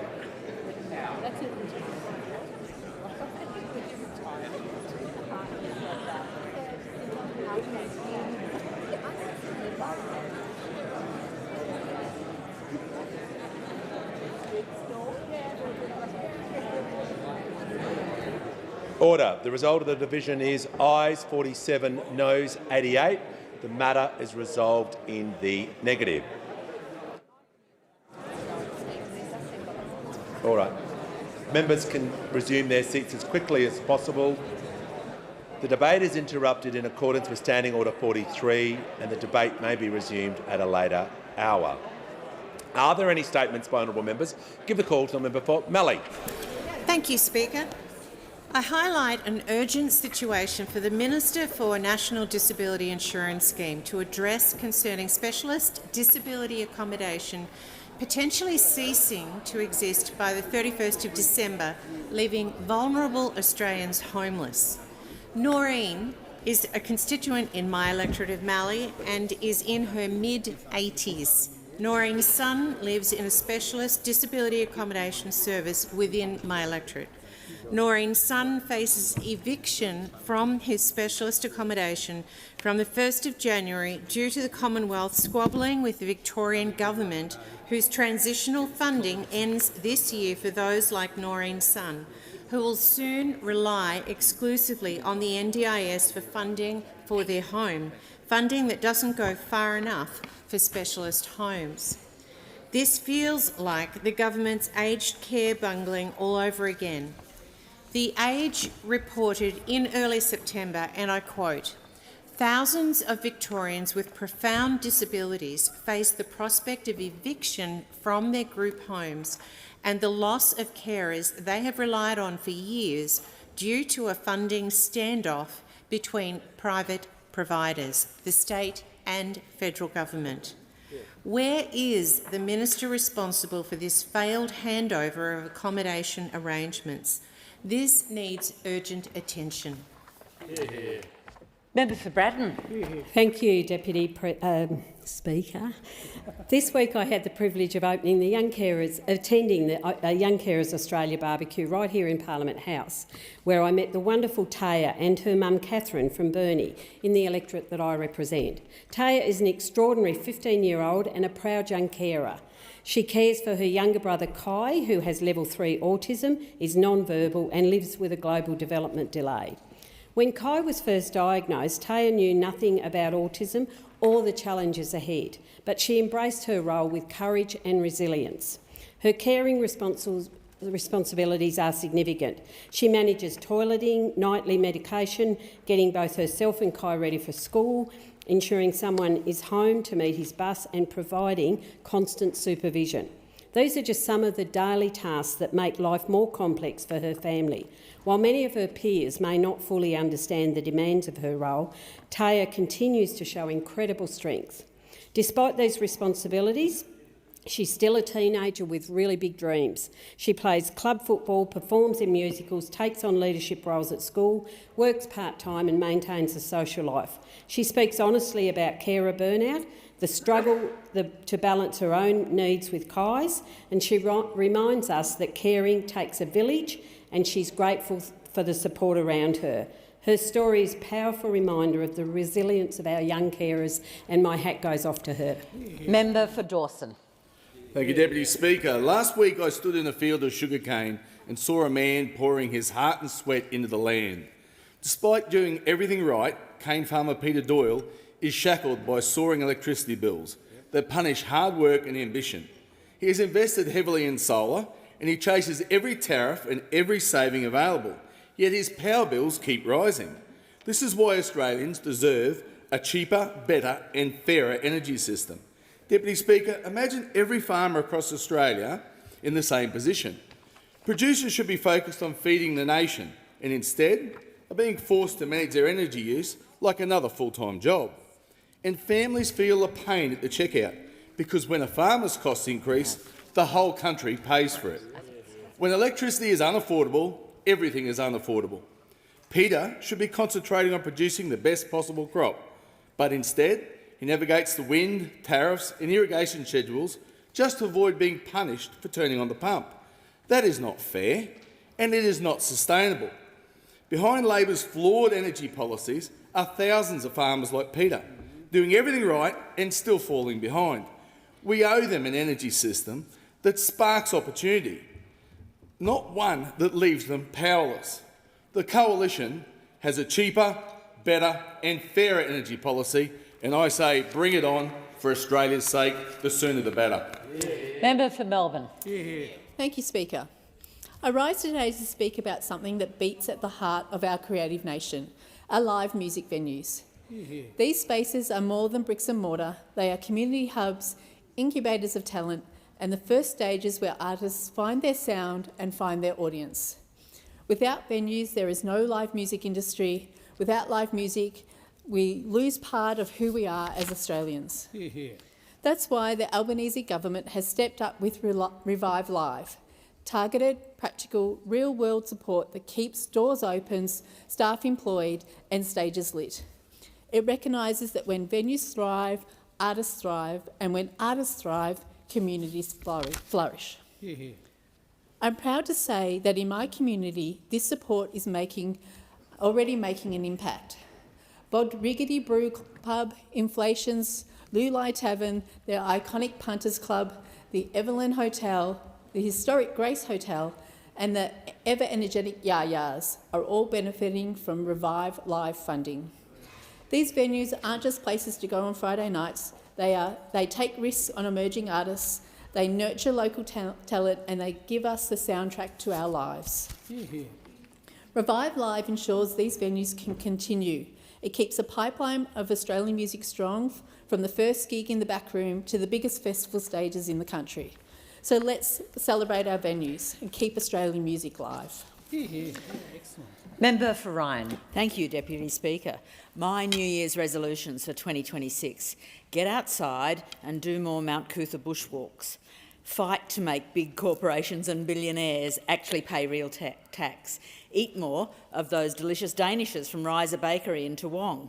Do everything I can to make housing affordable by scrapping tax breaks for property investors and building housing people can actually afford. Swim in an Ogra reservoir at least once a month. Hold Labor and the LNP to account for scapegoating migrants for the cost of living crisis instead of the billionaires and the big corporations that are actually responsible. Spend more time with my grandkids at Lone Pine Koala Sanctuary and Fig Tree Pocket. Say no to new coal and gas developments that will devastate our climate, serving coal and gas corporations with massive profits while they pay next to no tax. Catch more movies at independent theatres like Eldorado in Indooroopilly. Call out Labor and the LNP serving big corporate interests over those of everyday Australians. Because good things are possible. We can have housing that's affordable, more quality time to spend with our kids and grandkids, and beautiful nature that's preserved for future generations. But it's only possible if we have a government that actually stands up for everyday Australians instead of big corporations and their billionaire mates. Member for Holt. Thank you, Deputy Speaker. As Black Friday approaches, Australians are preparing to shop for bargains. Yet, for too many Amazon workers, the real cost of these deals comes in the form of exhaustion, job insecurity, and enforced silence. Globally, Amazon has built an empire on convenience, too often sacrificing fairness along the way.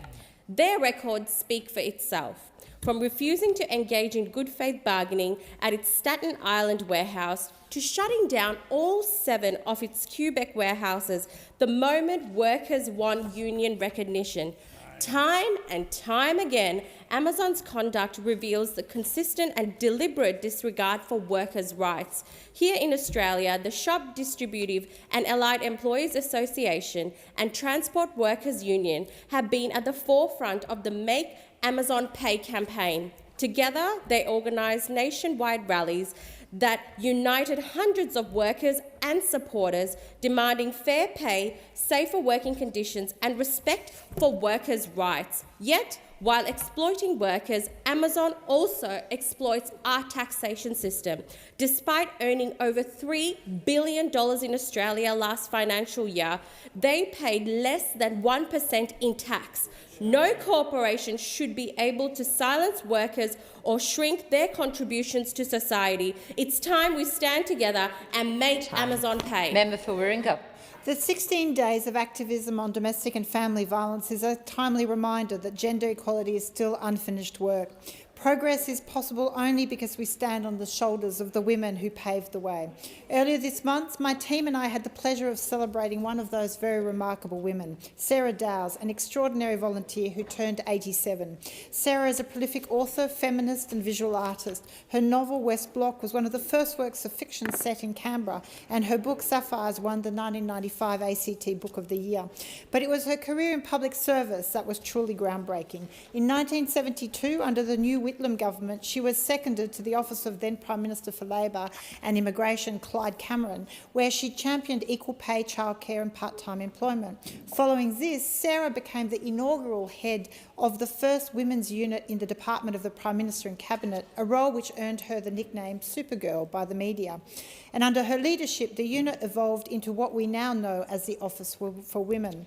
She then served under Prime Ministers Whitlam and Fraser and later shaped the ALP's women's policy for the 1983 federal election and led platforms such as expanded legal aid, family court jurisdiction, ratification of the UN Convention for the elimination of all forms of discrimination against women. Today, Sarah has a formidable part to play in the ever-growing story of Warringah. She's a prolific story with passion, and I thank her for her incredible passion.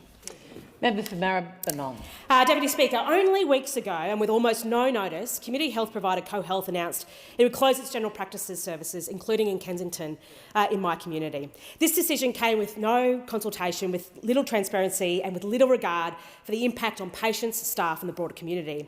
From that moment, my office, alongside residents, acted quickly and with purpose. My focus was simple and unwavering, standing up for the Kensington community, ensuring no one was left without the health care that they depend on. When CoHealth first announced the closures, residents were understandably shocked and distressed. This is a service the community helped build, a service they are fiercely protective of, and they made clear that they would fight for it. I brought their concerns straight here to Canberra, and I made it clear our community deserved better than a shutdown. This didn't happen and we won. This didn't happen by accident. It happened because the community refused to be silent. Residents organised, healthcare workers and unions stood up, and together we were a voice we could not be ignored by CoHealth.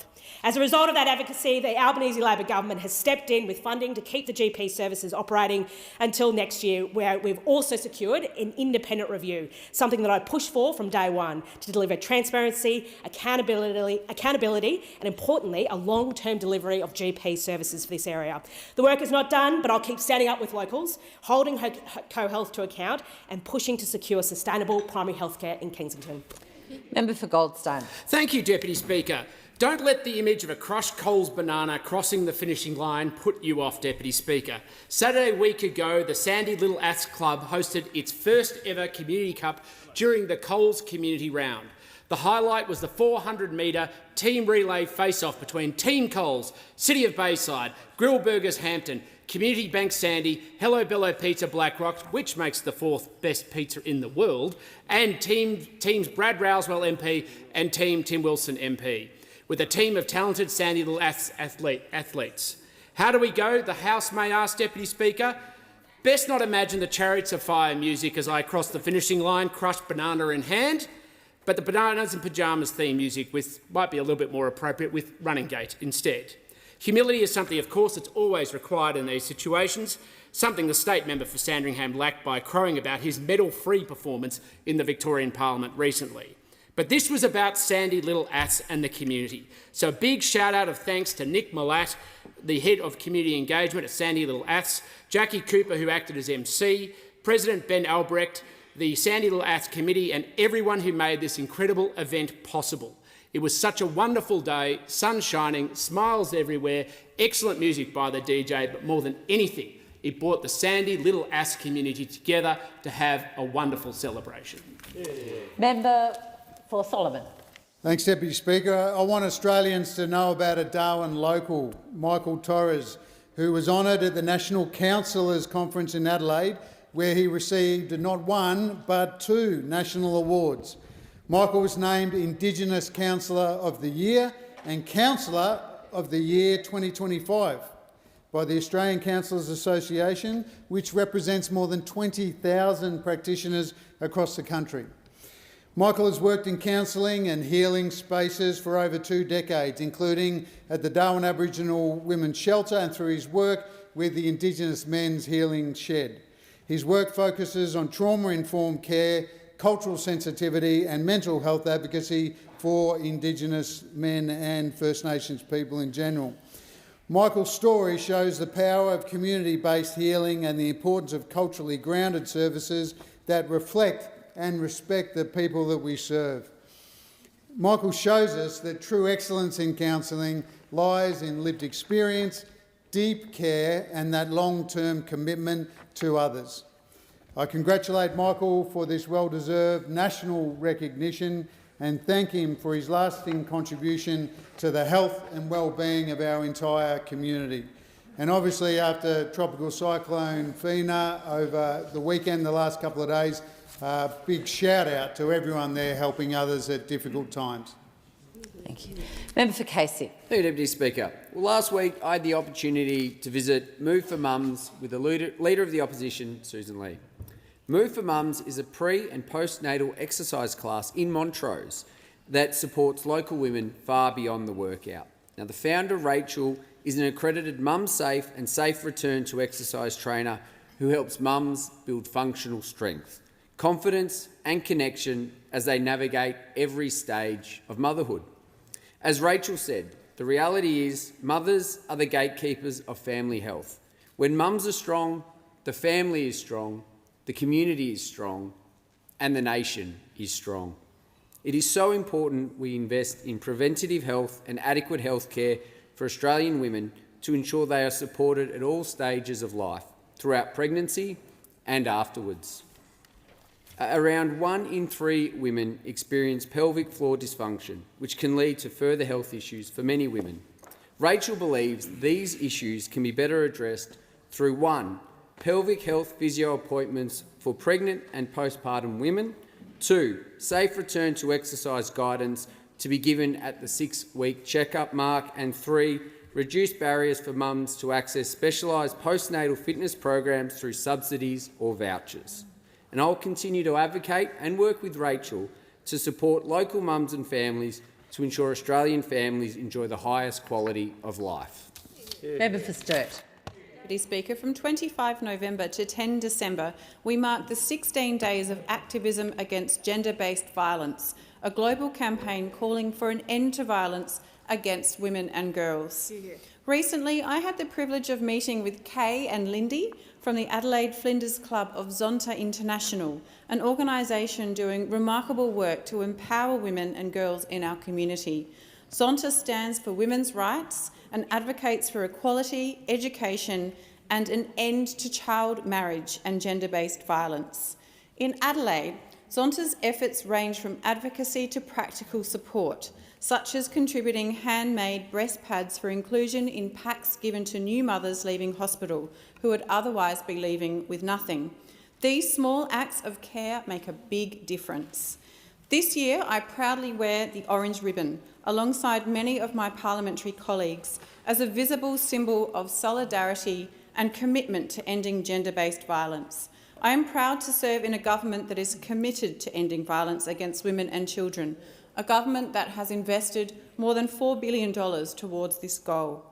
Violence against women is preventable. It requires awareness, action and accountability. So let's use these 16 days and every day to work towards a future where women and girls live free from violence.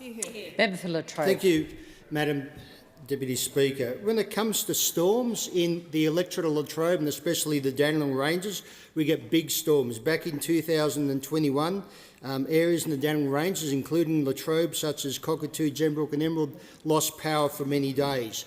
And everyone relies in the hills on a website, if not right around Australia, and that's the Bureau of Meteorology's website to make sure they get the up-to-date information when storms are coming. And recently, when I went on the website, like so many Australians, it was actually very hard to follow. I landed in a map of Australia rather than locally, and when I looked at when the storm was coming, in actual fact, it had been changed from a bad storm of red to a different colour of blue. Then we found out that the Bureau actually had upgraded their website, obviously with the full go-ahead of the Albanese government. It was supposed to be $4 million, $4.1 million. And when it comes to anyone building a website, well, $4 million is a lot of money. Yet, remarkably, under the Labor government, it blew out to $96 million. How can a website cost $96 million? It is an absolute disgrace. And the website didn't even work the way we expected it to. It was absolutely hopeless. So shame on the Labor government wasting $96 million of taxpayers' money for a website which doesn't even work. Member for Bean. Deputy Speaker, Black Friday is only a few days away. It's become cemented as one of the premier shopping days of the year, with customers tracking down deals before the Christmas season. But with so many Australians turning to online retailers to find deals, there is a dark side to this shopping spree. Amazon, one of the most significant online retailers raking in profits from Black Friday, is not a company which embraces Australian values. The best way to describe Amazon's conduct and attitude is maximum control paired with minimum transparency. Amazon has consistently demonstrated itself to be anti-union and anti-accountability. Their corporate conduct centres on robust efforts to silence their workforce and not allow anything to get in the way of their high-volume business model. From New York to right here in Australia, Amazon refuses to bargain or acknowledge concerns. They've shut entire facilities to stop legitimate union activities. They deploy an array of intrusive and dehumanising surveillance systems that monitor every second of employee activity and stamp out any efforts to organise. Deputy Speaker, this is not good enough. This Black Friday, it's time to make Amazon pay. Member for Wright. Thank you, Madam Speaker. Electricity prices go up. When they go up, two things happen. First thing is you'll pay more for your product because the manufacturing cost, the cost of doing business, has gone up 40% from when this government first came into power. So if your electricity cost has gone up 40%, business has got two choices: absorb the cost or pass it on. And if it's getting passed on, you in the gallery, you're paying more for your product. The other thing that happens when electricity prices go up is that our debt gets bigger. We're screaming towards $1 trillion worth of debt, and we're pushing that debt onto the next generation of Australians who are going to have to pay it. In my electorate, the largest contributor to GDP is agriculture, packing sheds that pack and value add to the likes of corn, onions, cauliflower, cabbages, broccolini, various other vegetables. When their energy costs increase 40%, they've got two choices. They put it onto their cost of the product, which has got an inflationary effect for you, or they go broke. And there are more businesses going broke today under this government than there has been. My growers, my irrigators, when they water their crop, they're water intensive, their costs go up 40%. They're not going to be here under this government. Member for Cranmate. Thank you, Deputy Speaker. Every day we delay reforming Australia's environmental laws is another day where nature loses ground. We need urgent action now, and our reforms would deliver it. If passed by the Senate, the reforms will enshrine national environmental standards, better protect threatened species and deliver an independent national EPA with real powers. Reforms will modernise an approval system that is too slow and too confusing, holding up renewable energy, housing and critical minerals projects our country urgently needs. These reforms build on our achievements to protect 95 million hectares of bush and ocean, to drive investment in renewable energy and to work towards ambitious emissions reductions targets. Deputy Speaker, after years of debate, now is the moment for this parliament to choose progress over politics. And it's worth remembering our communities sent us here to act, to do better for our environment, to do better for business. So I urge all members across the chamber to work with the government in good faith. Every day without these laws is another day of environmental decline and another day Australians wait for homes, clean energy and the regional jobs these reforms will unlock. We can fix our broken laws, we can protect nature and we can build the future at the same time, but only if we pass these reforms Member now. for Moncrieff. Well, the Coalition has engaged in good faith with the government to secure environmental law reform. Reform that would deliver for the environment and for jobs, industry and investment in our great nation. Because Australians deserve environmental laws that are productive, practical and durable. But the legislation in its current form, despite their lofty rhetoric, falls well short of delivering the certainty, the balance and the productivity that our nation needs. Now, the Coalition has engaged constructively throughout this process, and we have put forward a list of 7 substantive concerns to the government, which Labor has failed to address in their amendments. They failed to deal with the core concerns raised by industry and housing stakeholders. The Coalition has been clear. The housing sector has been clear. The Senate inquiry has been clear. No one is asking for lower standards. It's clarity, efficiency and regulatory settings that allow them to build, to innovate and to grow. We all share the goal of protecting Australia's environment. But environmental protection and national productivity are not mutually exclusive. We cannot risk sending investment offshore, slowing productivity and putting thousands of jobs at risk. If the government continues with its anti-jobs and anti-productivity and anti-investment pathway, then we cannot support the legislation. Australia needs good environmental laws, not political shortcuts disguised as reform. And we remain ready to work constructively to deliver a better pathway forward for our environment and our economy. The ball's in your court, Thank you, Deputy Speaker. Today is the International Day for the Elimination of Violence Against Women. Today also marks the beginning of 16 days of activism against gender-based violence. Here are 16 things Labor has delivered in 90 seconds to keep women and children safe. 1. Invested more than any Australian government ever, more than $4 billion, including for frontline services. 2. Made the Living Against Violence payment permanent, $5,000 to help women leave abusive relationships. 3, invested $1.2 billion for emergency and transitional housing.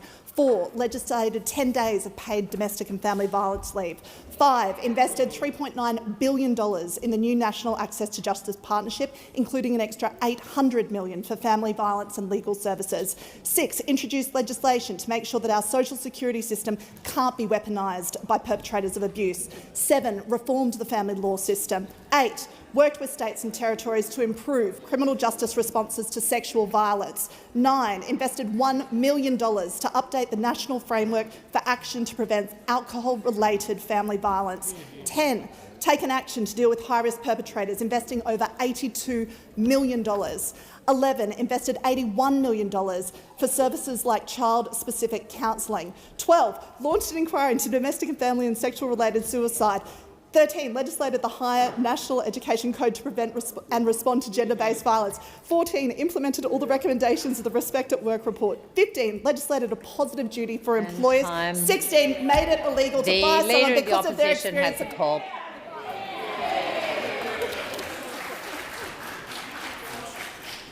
Regional Australia is being hung out to dry once again by a Labor government that listens to green activists before it listens to people who grow the nation's food.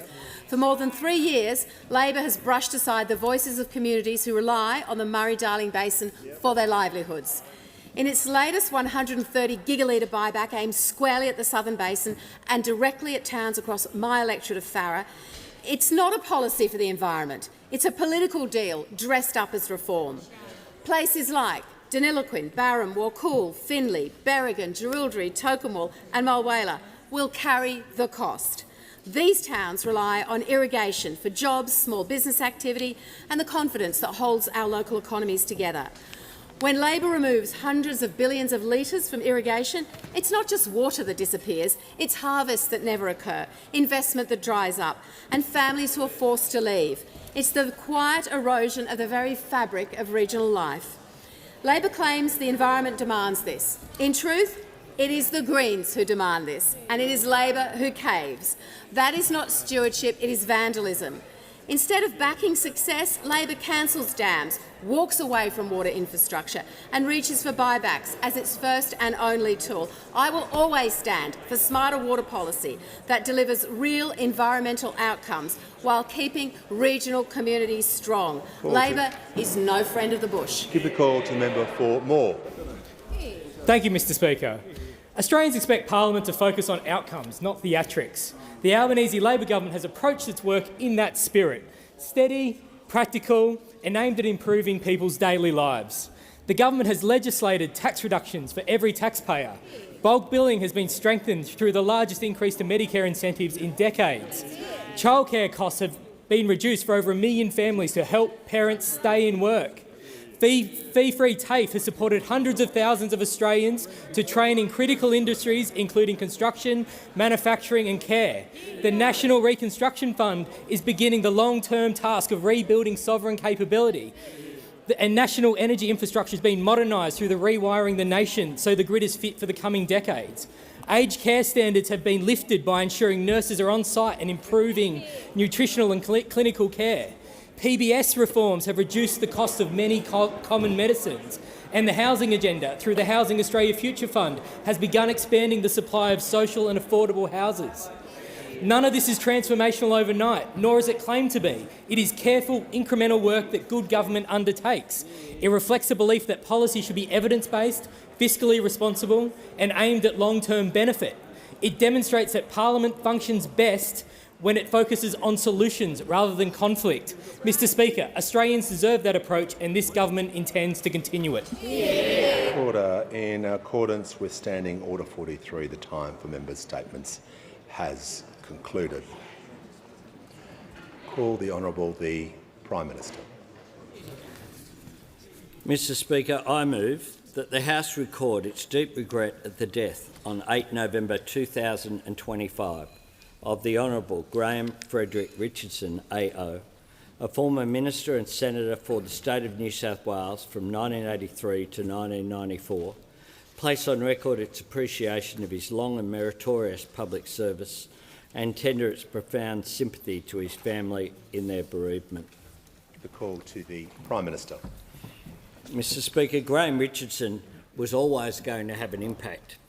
As we reflect on his life and service, I turn to the words of his friend Paul Keating, someone who saw him up close when it truly mattered. In his heartfelt catalogue of Graham's qualities, Paul described him as a working-class intellectual, one possessed of a sharp political mind that readily discerned the big picture. He called him a Labor loyalist, effective both as a senator and an organisational figure in the party, a distinguished minister, and a commentator whose opinion was sought because it carried both weight and wisdom. Fresh from his services as New South Wales Labor General Secretary, Graham arrived in Parliament at the age of 33, becoming at that time the youngest senator since Federation. As a member of the Hawke and Keating governments, he served as minister in several portfolios, including social security, health and transport and communications. Unquestionably, though, his greatest impact was as Minister for the Environment, a role that saw him channel his remarkable energy, focus and persistence into championing the protection of our natural environment, protection that included saving the Daintree. The scale of Graham's achievements in that portfolio is indisputable, and just how long some of those achievements will endure as a living, breathing reality is beyond measure. Yet Graham was characteristically self-effacing. As he put it, "My memory won't be around for very long, but the rainforests of North Queensland will be around forever." There is no escaping the fact that Graham's life was often colourful and sometimes controversial. Yet while Graham was not perfect, he was always very direct. That much was evident in the famously self-aware title of his memoir, Whatever It Takes. He had that rogue's charm, that capacity to disarm. Of course he played his politics hard. He never liked to lose, but he could put old grudges and grievances aside to forge unlikely friendships.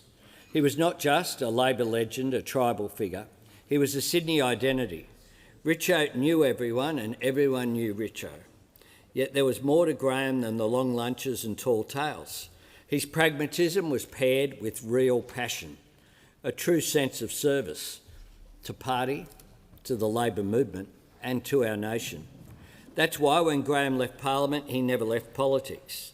He remained a thoughtful, perceptive and engaged observer, commentator and source of counsel and insight to so many across the political spectrum, including myself. He faced considerable health challenges later in life, something he addressed with typical candour. Yet he remained an active part of the national discourse, sharing a lifetime of wisdom with audiences right up until the end. He loved and lived all of what politics can be: service, calling, art and craft. Of all the promises he made, the most powerful was to his wife Amanda, who joins us in Parliament today, when he told her he planned to live until their son Darcy, who's also with us today, completed his HSC exams. It was a very close-run thing, but Graham kept his word.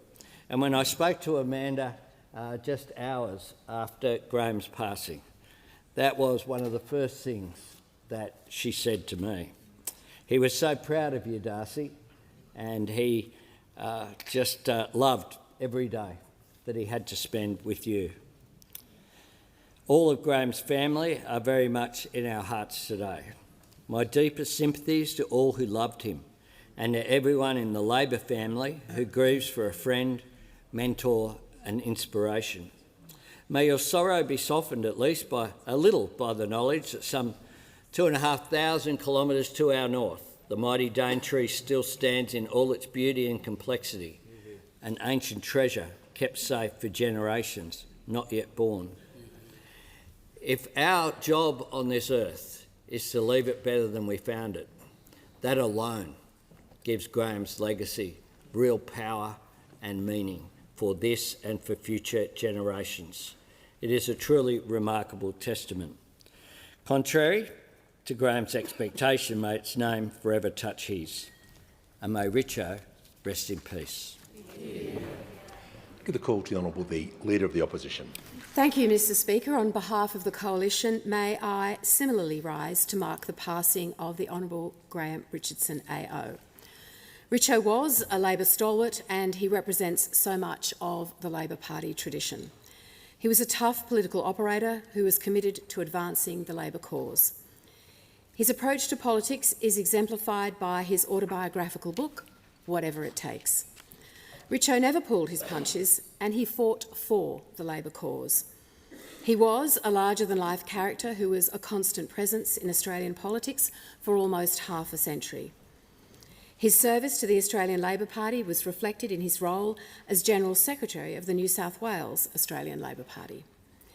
He also served the Australian people as a senator for over a decade and made important contributions as the Minister for the Environment, Sport and Territories, the Minister for Health and the Minister for Transport and Communications.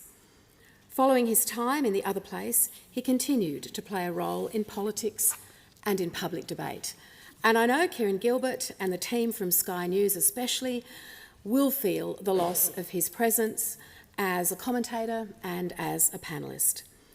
On behalf of the Coalition, I extend my condolences to Amanda, to Darcy, to Graham's family, to his former colleagues and to the Australian Labor Party for their loss. As a mark of respect to the memory of the Honourable Graham Frederick Richardson, I ask all present to rise in their places.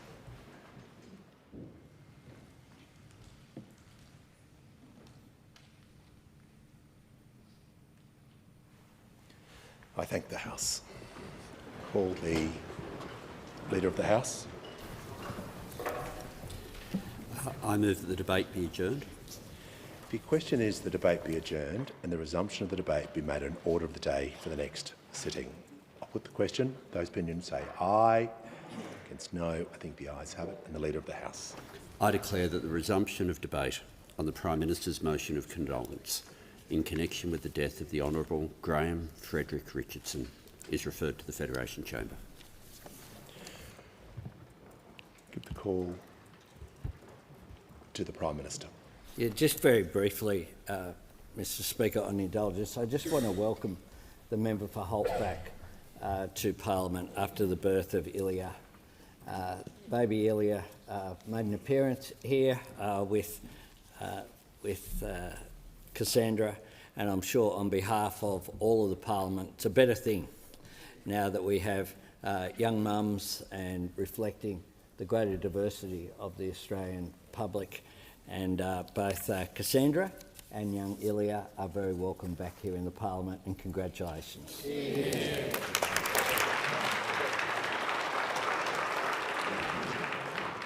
We shall move to questions without notice. Are there any questions? Give the call to the Honourable Leader of the Opposition. Thank you, Mr Speaker. My question is to the Minister for Climate Change and Energy. And firstly, welcome back to Australia. The Coalition... Order, members on my left. Thank you, Mr Speaker. The Coalition thanks the full-time President of COP31 negotiations for taking the time today to make himself available and accountable to the Australian Parliament in his capacity as part-time Energy Minister. How many... Order. The Leader of the Opposition will pause. The Leader of the House on a point of order. Mr Speaker, standing orders are clear on references to members. Page 514 of practice makes it clear, and the reference that was just given is not referring to someone by their titles. Out of order. The Minister, order. Members on my left. Yep, the Leader of the House. Order.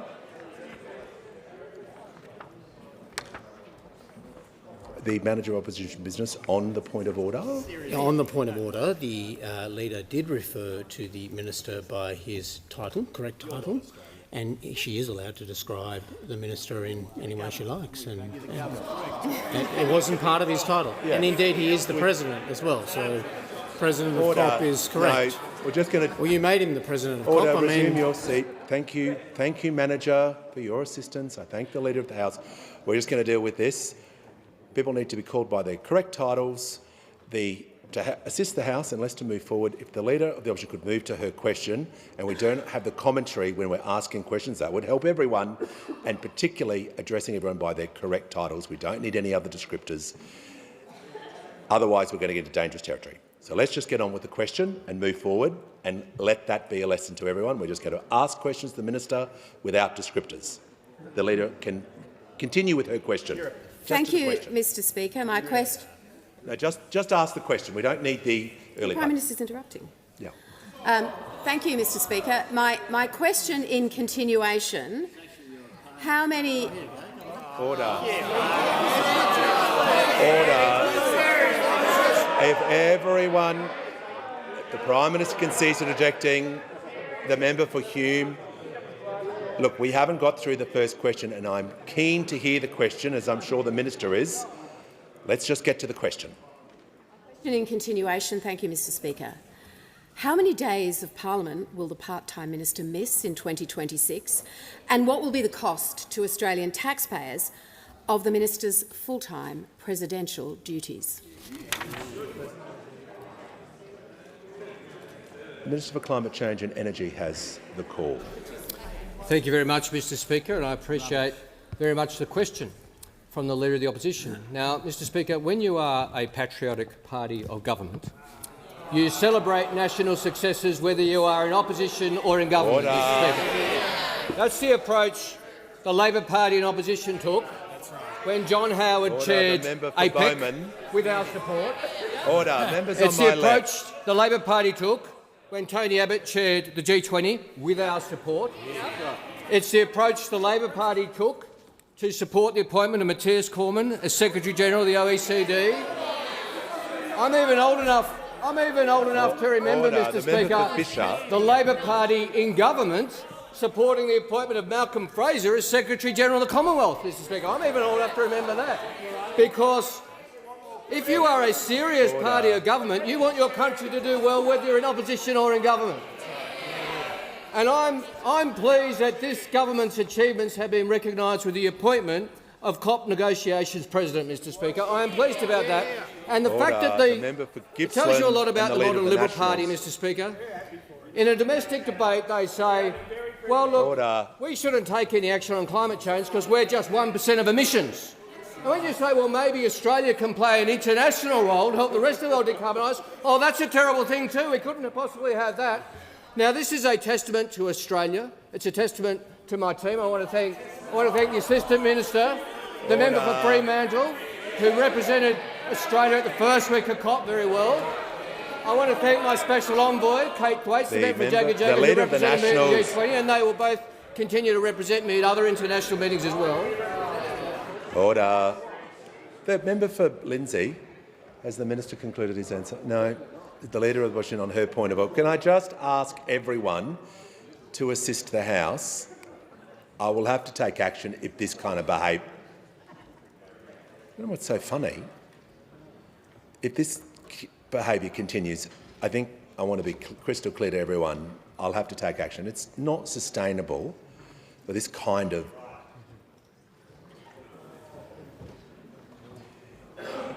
If you'd stopped interjecting, I can give the call to your Leader. You're not being rude to me. Order. The Leader of the Opposition is entitled to raise a point of order, but I would like her to do it respectfully and for everyone to listen to her point of order. Thank you, Mr Speaker. The point of order is on relevance, and I appreciate the minister's description of his various globetrotting duties. But the question was tight. How many days of Parliament will the minister, the part-time minister, miss next year? And what will be the cost to Australian taxpayers of his full-time presidential duties? Minister for Social Services. The member for Hume is really pushing the limits today. Trying to be reasonable with everyone, but you're making it exceptionally hard with your behaviour. I'll ask the minister to continue and to be directly relevant to his question. Thank you, Mr Speaker. And the Leader of the Opposition asked me about ministerial travel and criticised me going to Brazil last week, and travelling back yesterday, Mr Speaker, pretty clearly. Apparently international trips aren't appropriate, Mr Speaker. Well, this is a recent development, because on the 11th of July 2021, the Minister for the Environment announced that she would be travelling overseas as part of the Morrison government's campaign to stand up for Australia's interests and support the Great Barrier Reef communities and tourism operators ahead of the UNESCO World Heritage Committee meeting. The press release says Minister Lee will visit a number of countries. The press release does not tell us how many countries she visited. We had to read The Australian 2 weeks later to find out Australia's Minister for the Environment, Susan Lee, travelled to more than a dozen countries in recent weeks to secure support. That's what you call a cop-out, Mr Speaker. Order.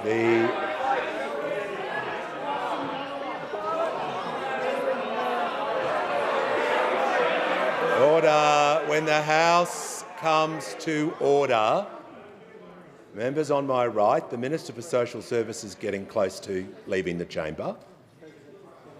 The Manager of Opposition Business, we're just trying to... Well, don't be provoked. Sit in silence and everyone will be a lot stronger for it. Order. The House comes to order. We'll hear from the honourable member for Sullivan. Yeah. Thanks, Mr Speaker. My question is to the Minister for Emergency Management. What is our Albanese Labor government doing to support our Northern Territory communities following the impacts of Tropical Cyclone Fina? And what or how is the government helping to prepare the rest of the nation for similar events during this upcoming high-risk weather season? Order. Give the call. Order. Members on my left. The call to the Minister for Emergency Management, Minister for Regional Development, Local Government and Territories. Thank you, Mr Speaker, and I want to thank the member for Solomon for the work that he's put into preparing his community against Tropical Cyclone Fina. Communities in the Northern Territory were well placed for Tropical Cyclone Fina, which tracked through the Van Diemen Gulf, past Darwin and the Tiwi Islands over the weekend as a Category 3 system. And I recognise the member for Solomon, the member for Lingiari and the Minister for Indigenous Australians in the other place for their work in providing timely updates and support for their communities. I also want to acknowledge the hard work of the Northern Territory Government, the Bureau of Meteorology, the Australian Defence Forces and our embedded officials from the National Emergency Management Agency who work so well together to keep local communities safe. I was able to visit the Northern Territory yesterday and I joined the Chief Minister to announce that the Albanese and Whanokiyaro governments have activated our disaster recovery funding arrangements in 7 local government areas. This will ensure immediate relief is provided to individuals and families who have been displaced during the event. It will also support temporary repairs to public infrastructure and long-term reconstruction of damaged roads, bridges and public infrastructure. While I was in Darwin, I had the opportunity to visit the Emergency Control Centre to personally thank those who worked so hard during the event to prepare local communities. Emergency service workers and power and water teams have done an outstanding job and continue to do so as recovery is underway. I also joined the member for Lingiari and the Minister for Indigenous Australians and the Chief Minister to assess the damage in Warramayunga on the Tiwi Islands. This was one of the areas hardest hit with downed trees and power lines as a result of the cyclone, but the community there was in good spirits and it was good to hear from them firsthand about their experience. The Albanese government and the NT government, local councils and the community will continue to work together as we enter the recovery phase. We're keeping a close watch on Tropical Cyclone Fina, which has been downgraded to a Category 1 as it passes across the Kimberley. Mr Speaker, I'm proud to be part of a government that is improving how we prepare for each high-risk weather season, and we take our responsibilities seriously. Our preparedness activities, including how we collaborate with state and territory governments to deliver, most importantly, our $1 billion Disaster Ready Fund to look at how we reduce disaster risk in communities. So far, more than $600 million has been committed to 446 projects, with Round 3 announced just last week. Round 3 runs a range of projects from cyclone shelters on Palm Island to an emergency coordination facility in Alice Springs. We're investing in our National Aerial Firefighting Fleet's multi-hazard capability, and we're continuing to expand the National Emergency Stockpile to ensure specialist equipment can be rapidly deployed, just like it was to the NT during Tropical Cyclone Fina. Building national preparedness in the face of increasing disasters and responding to events like Tropical Cyclone Fina is a priority of this Labor government and will continue to be. Before I call the member for Warner, I'm pleased to inform the House that joining us today on the floor of the Parliament is the Honourable Bronwyn Bishop AO, the 29th Speaker of the House of Representatives. A very warm welcome to you, Mrs Bishop. Give the call to the honourable member for Wannon. Thanks, Speaker. My question is to the Minister for Climate Change. The Lowy Institute reports that as President of COP, Alok Sharma visited more than 50 countries, and media reports he travelled 200,000 miles, which is the equivalent of 8 trips around the Earth. As President of COP31 negotiations, how many countries will the minister be required to visit? How many miles will he need to travel? And how much taxpayer money will be spent in funding the full-time presidential duties of the part-time minister?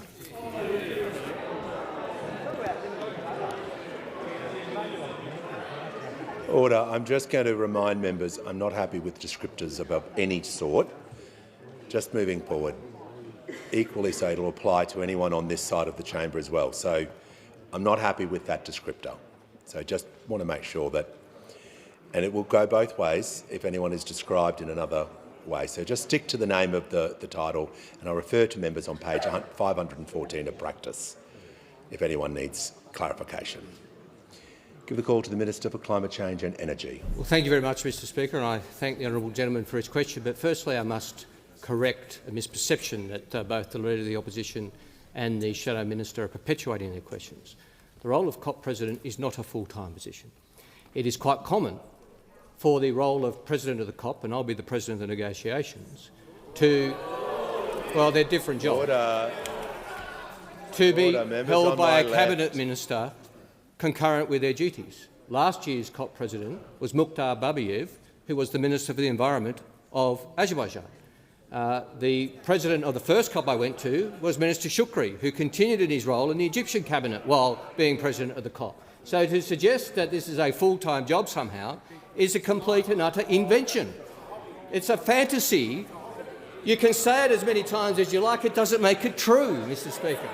Now, Order. The Leader of the Nationals.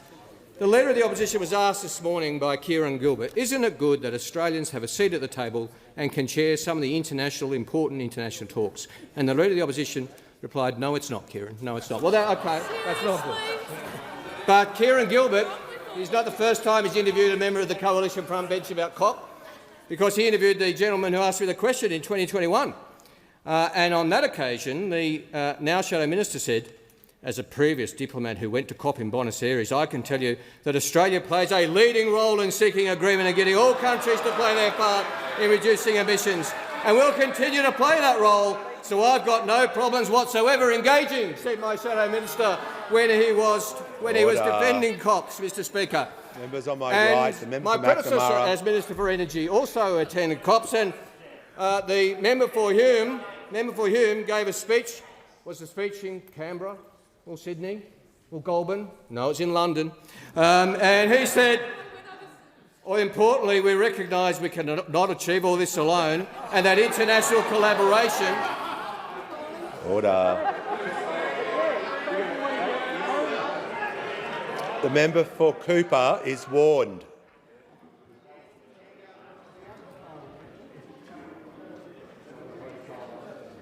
When the House comes to order, I'll hear from the honourable member for Warner, who's entitled to raise his point of order. Thanks, Speaker, and it goes to relevance. We don't need a history lesson. What we want to know is how much the taxpayer is going to pay from this President and part-time minister travelling the world.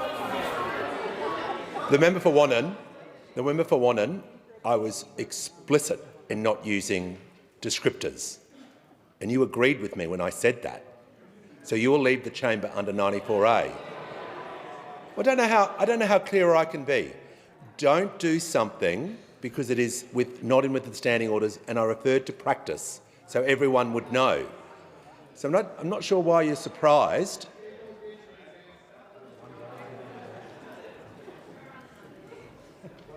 Correct titles for everyone. No descriptors, no deviations. The minister was asked a specific question about details. He's not able to refer to the opposition for the remainder of his question because he wasn't asked about the opposition. So I'm going to ask him to be directly relevant to the question he was asked. Well, Mr Speaker, the fact is that every trip I take will be in the national interest, representing our country, something I'm proud to do, something this government is proud of with our Foreign Affairs reset, which has replaced the mess we inherited under this Prime Minister and the Foreign Minister. It is unimaginable that those opposite would have been elected to such a position because you actually have to believe in climate change to be president of the climate change negotiation. We'll hear from the honourable member for Boothby. Thank you, Mr Speaker. My question is to the Minister for Social Services. How is the Albanese Labor government helping to tackle gender-based violence? Give the call to the Minister for Social Services. Thank you very much, Mr Speaker, and I want to thank the member for Boothby for her question. She'll be leading a very important inquiry with her Social Policy and Legal Affairs Committee shortly into the intersection between family, domestic and sexual violence and suicide, and I thank her and the committee for that work. Today is the International Day for the Elimination of Violence Against Women, and I want to start by acknowledging every victim survivor, every frontline worker who has assisted them, and most sadly, those that we've lost in recent years and recent decades. Today, the Albanese Labor government announced a 40% funding boost for 1800-RESPECT. This is a really important investment in a service that began under a former Labor government during the Gillard years with 11,000 calls in 1 year. Last financial year, this service had 342,000 contacts. That is a 3,000% increase on the first year that we established 1800-RESPECT 15 years ago.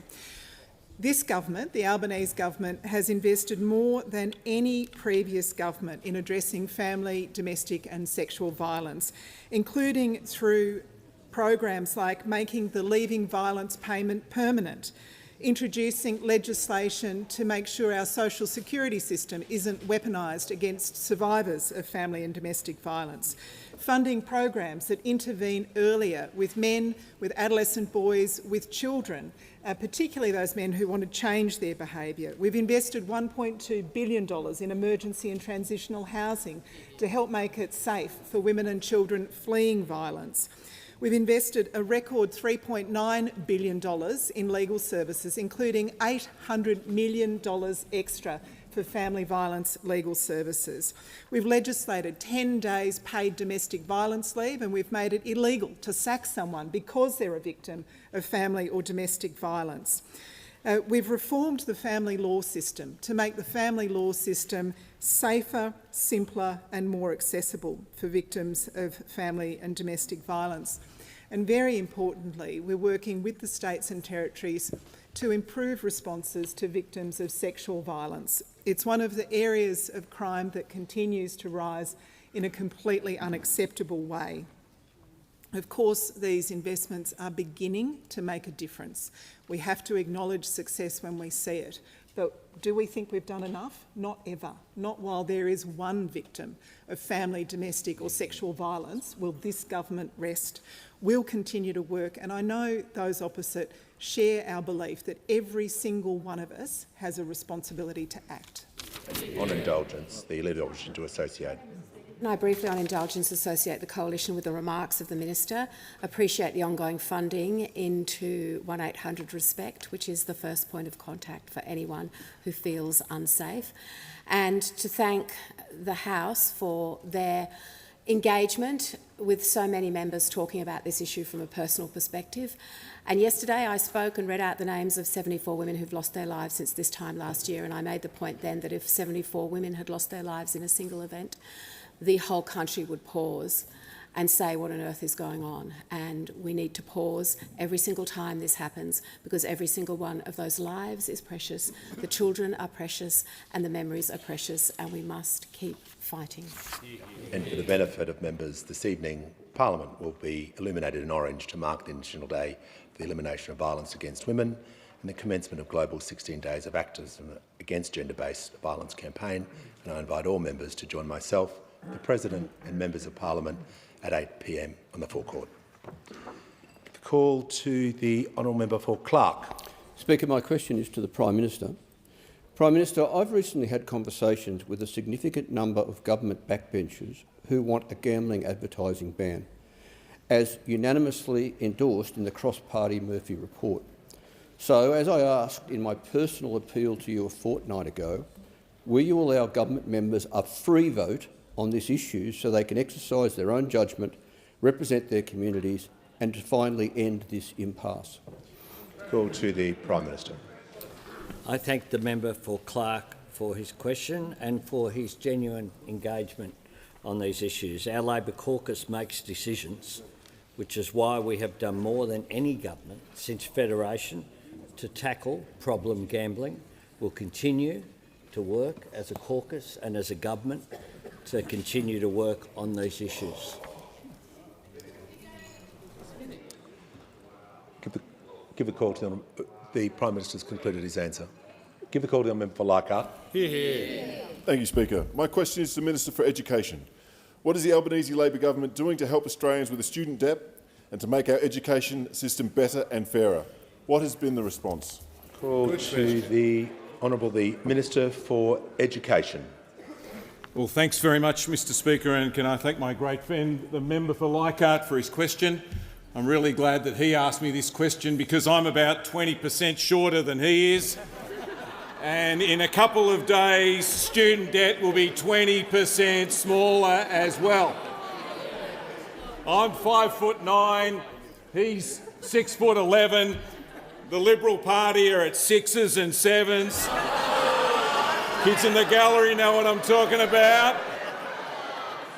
And in a couple of days' time, $16 billion of student debt is going to come off the shoulders of millions of young Australians.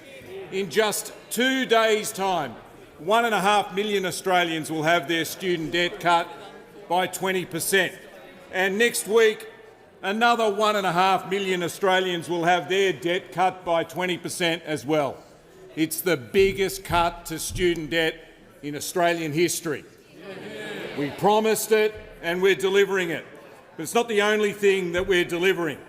This year we signed agreements with every state and territory to fix the funding of our public schools, something that no Australian government has ever done before.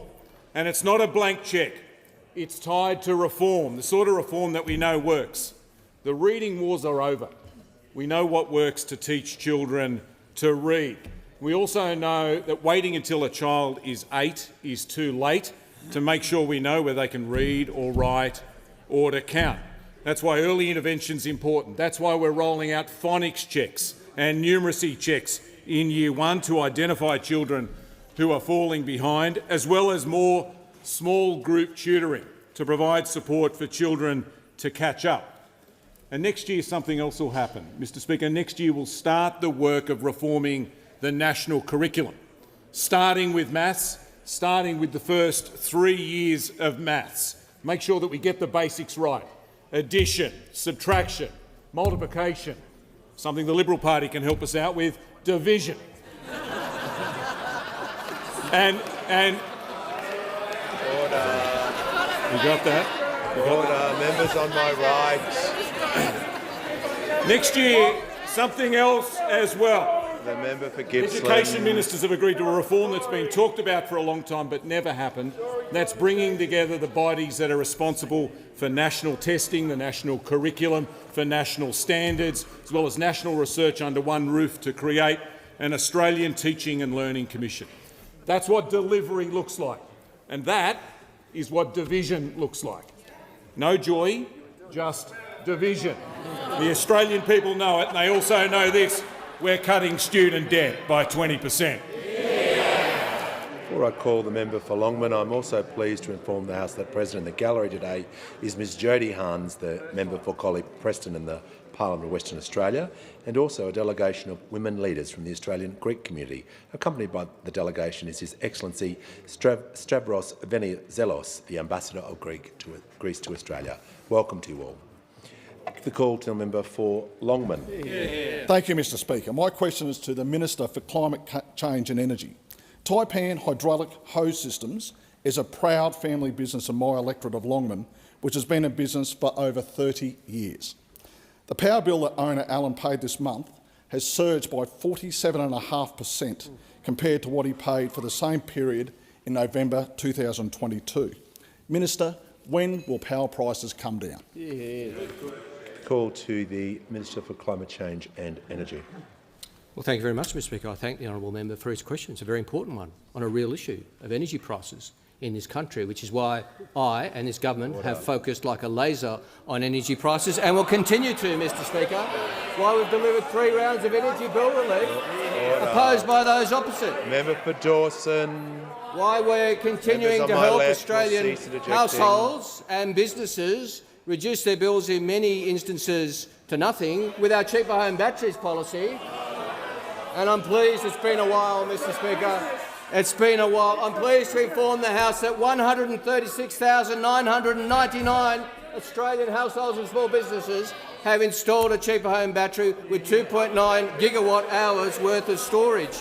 All this is practical action to help reduce bills. And the good news is, Mr Speaker, what reduces bills and improves reliability and reduces emissions are all the same thing. That's more renewables backed by gas and storage, Mr Speaker. That's why we are... Now, I'm happy to have a debate about energy prices. I welcome it, because this side of the House has a plan to help energy prices. Those opposite announced a plan during the break to push prices up, because we know that abandoning net zero will push prices up. That's what the Treasury tells us. That's what the International Energy Agency tells us. That's what every expert tells us. Those of us who want to sweat the coal assets for longer, they are the most unreliable part of our energy system and the most expensive. So bring on a debate about energy prices. 136,000 batteries, that's how it's going. That's how it's going. They're going great. They're going great, and they'll continue to go strongly, because Australian households and Australian businesses know that what's good for your pocket is good for the planet. And it's true of households, it's true of businesses, it's true of countries, it's true of the planet, and that's the approach of this government. The Leader of the Opposition denies it. She denies that renewable energy is the cheapest form of energy. Well, they can deny it. We'll continue to implement it, and we very much welcome this debate. Okay. I think we know what's happening soon. The Leader of the Nationals has had a really good go, and he's agreeing with me now, so that also is consenting that he will now remain silent for the remainder of question time. Well, he can give it a go and see how he goes.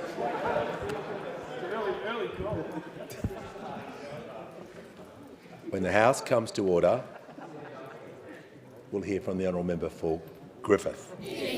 Thank you, Mr Speaker. My question is for the Treasurer. How is the Albanese Labor government helping to ease pressure on Australians and modernise our economy? How does it compare to other approaches? Call to the Treasurer. Speaker, the member for Griffith is an outstanding advocate for those wonderful suburbs to the south of Brisbane, delivering every single day since she's been elected for the people who sent her here. And that's what this government is all about, delivering help with the cost of living in the most responsible way that we can, delivering 2 more tax cuts, 3 in total, delivering cheaper medicines and more bulk billing, delivering student debt relief from this week, delivering smaller deposits and building more homes, delivering a 12% super guarantee and boosting the low-income offset, delivering more paid parental leave and paying super on paid parental leave, delivering fee-free TAFE, delivering cheaper home batteries and help with electricity bills at the same time as we delivered 2 surpluses in our first year and a much smaller deficit in our 3rd year in office. Now, Mr Speaker, it is a fact from their own documents they released at election time this year that if those opposite had won the election, there would be less help for people doing it tough. there would be no tax cuts, there would be bigger deficits and there would be more debt. And that's why nobody takes them seriously on the economy, Mr Speaker.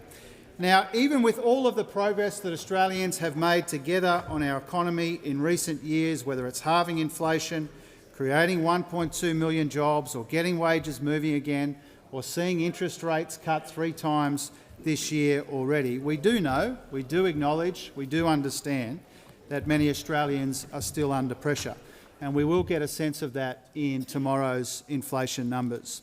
Now, economists expect that the unwinding of some state energy rebates will push the headline number up a bit tomorrow, and that's why they have encouraged us to focus largely on the underlying number. But whatever those numbers tell us tomorrow, inflation will be much lower under us than it was under them when they left office. When they were throwing more and more fuel on the fire, when inflation was absolutely skyrocketing on their watch, Mr Speaker.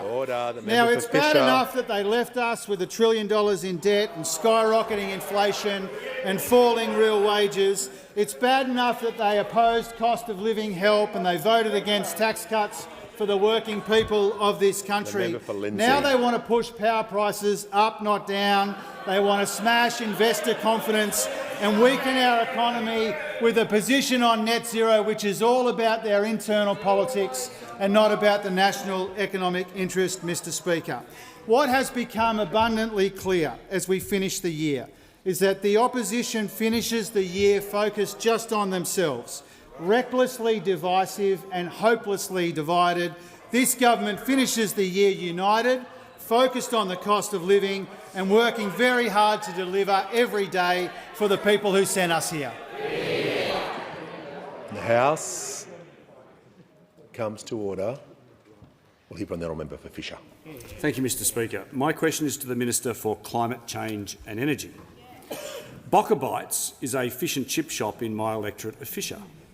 Since June this year, Bocker Bites has seen its power bill surge by 23%. Since June. The owner, Beck, has told me it's simply, quote, untenable to run a business under these conditions. Minister, when will power prices come down? Call to the Minister for Climate Change and Energy.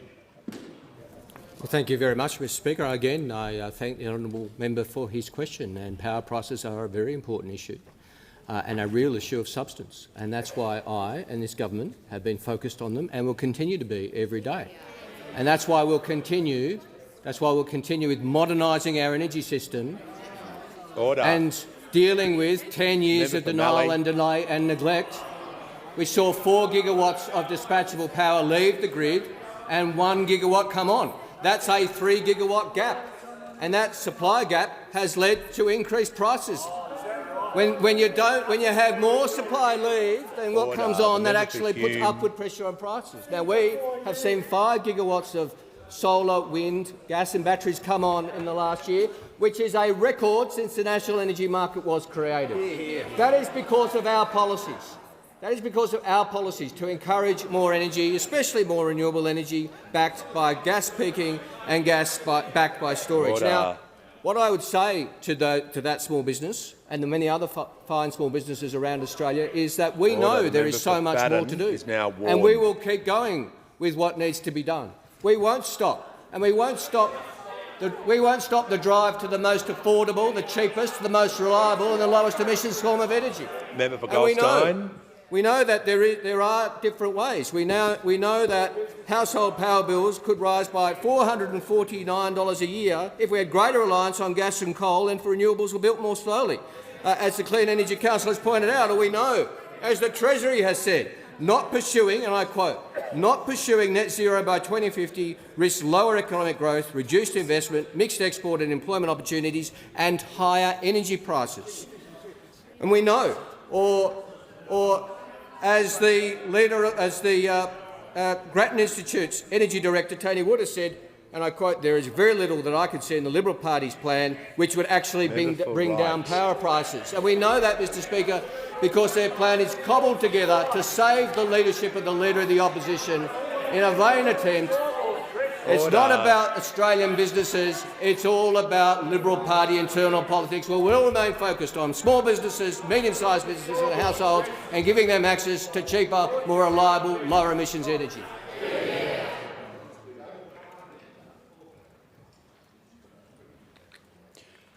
Now the House has come to order. We'll hear from the honourable member for Richmond.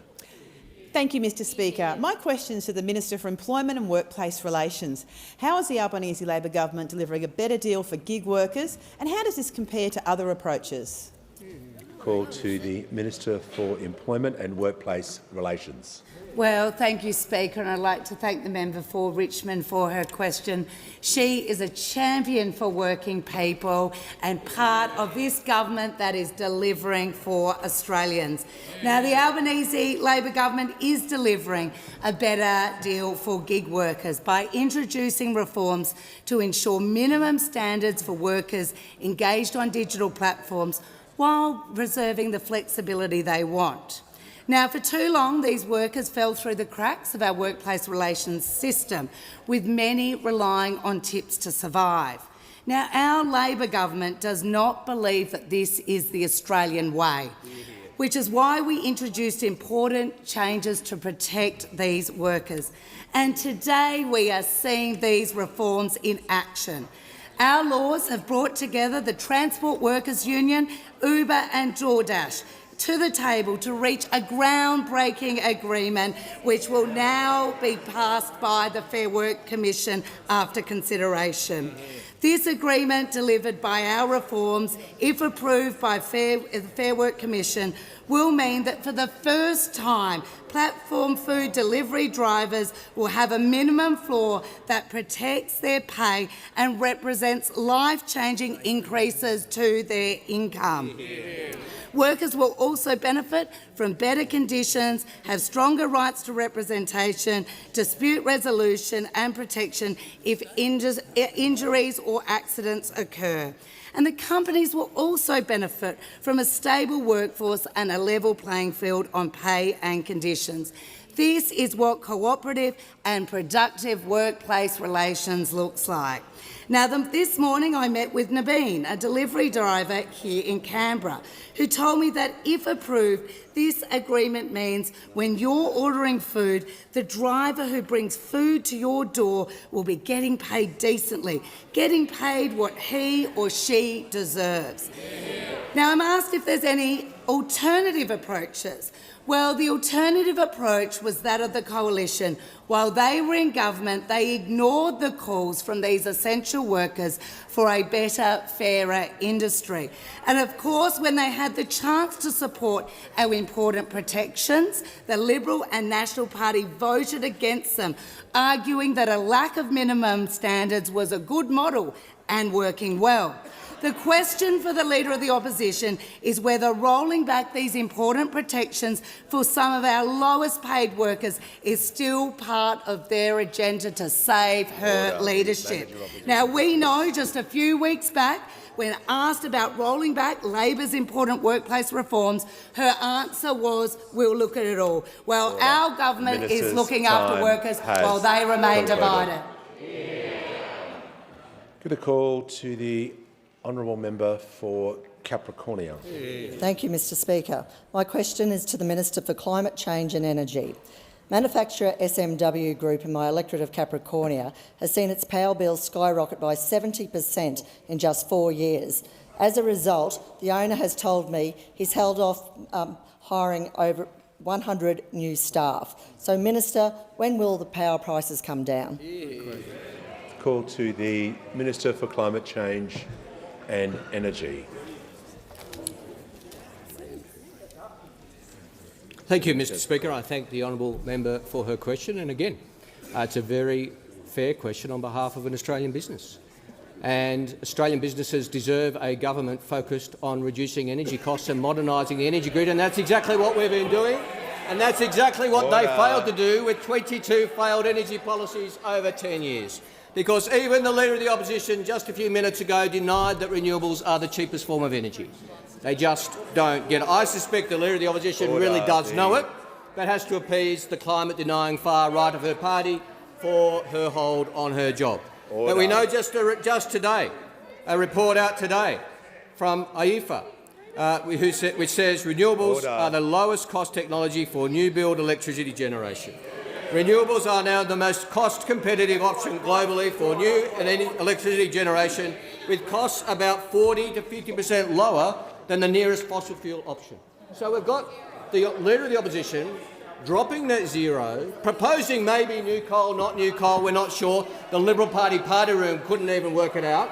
We know that it was not in their press release, it was in their glossy document that they'd support new coal-fired power, which after the Collinsville debacle, where they announced a new coal-fired power station in North Queensland, which was never built, that's an understandable reticence by those opposite. We, on the other hand, have a clear plan to help Australian businesses and Australian families with lower energy prices. We've seen energy prices fall by a third on wholesale terms in the last quarter. We think that's a good thing. They think that's a bad thing.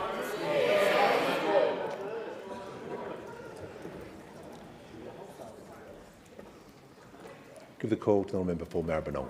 Thank you, Mr Speaker. My question is to the Minister for Housing, Homelessness and Cities. How is the Albanese Labor government delivering more homes for more Australians, and are there any risks to the government's work? Call to the Minister for Housing, the Minister for Homelessness and the Minister for Cities.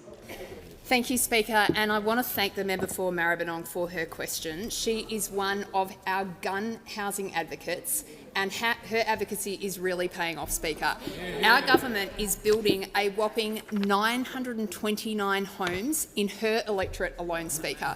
Now, I've talked to the parliament before about the fact that those opposite built 373 homes across the country in their 9 years in office. We are building 2.5 times as many homes in her electorate alone, and we are just getting started, Speaker. Now, Speaker, we have got a housing crisis affecting our country that's been a generation in the making, and the answer is we've got to build, build, build. And that is exactly what our government is doing through the Housing Australia Future Fund. Speaker, across our agenda, we've got 5,000 social and affordable homes around the country complete. We've got 25,000 homes that are in construction or planning. And I was really proud to announce on Sunday the next round of the Housing Australia Future Fund, which will fund another 21,000 social and affordable homes. Now, Speaker, we are a government that delivers for Australians, and we do what we said we'd do. Speaker, we committed to Australians that we would build 55,000 social and affordable homes over 5 years, and the announcement on the weekend clears the pathway for doing that. Now, Speaker, I was incredibly lucky on a day last week to visit the member for Maribyrnong's electorate, where we met some of the new Housing Australia Future Fund tenants that have moved into her community. And, Speaker, this is without question the best part of my job as the Minister for Housing for Australia. I met Tianjin and Christine and 1-month-old baby Jacob, who have recently moved into a new home in the member's electorate. Now, Mr Speaker, this beautiful young family had been living in a share house with 8 families in one home, Speaker.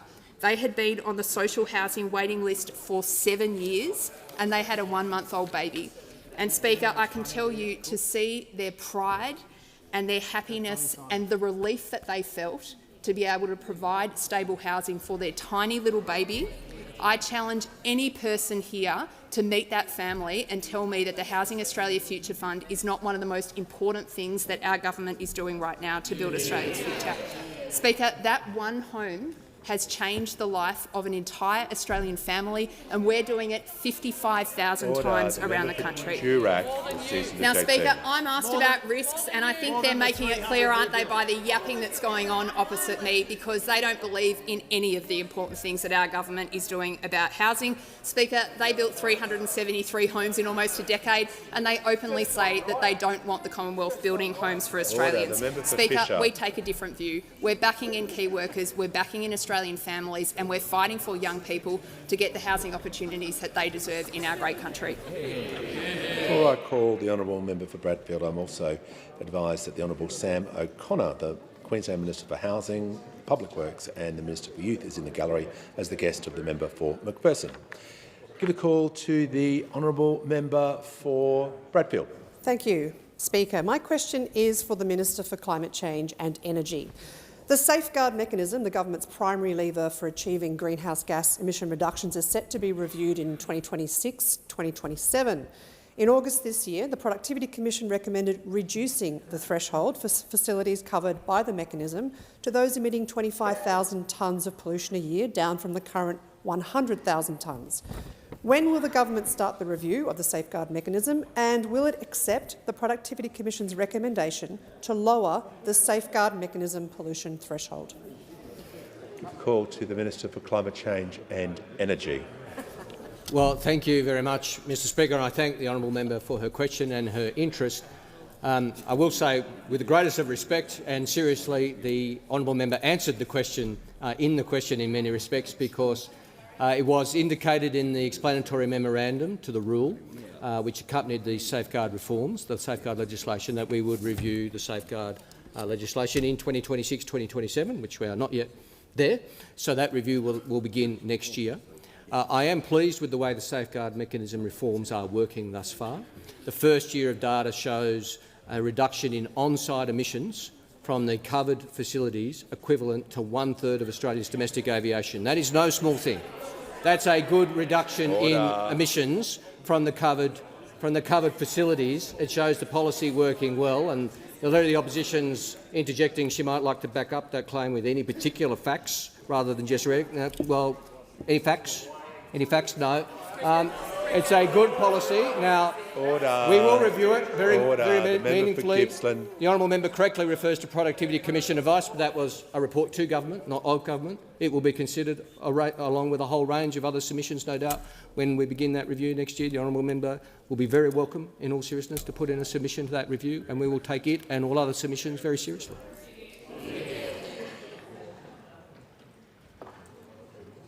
Give the call to the member for Hasluck. Thank you, Speaker. My question is to the Minister for Skills and Training. How is the Albanese Labor government supporting TAFE students across Australia with the cost of living as they train for the jobs that we need? Call to the Minister for Skills and Training.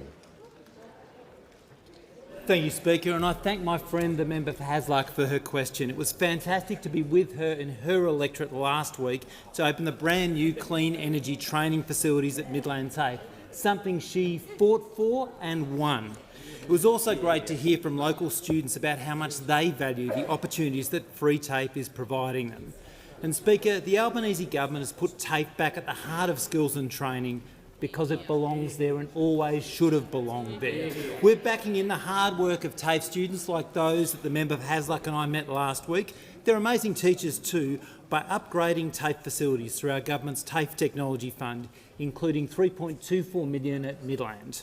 Great West Australian students like Timothy, like Brock and Kudawashi, who are all benefiting from our investment.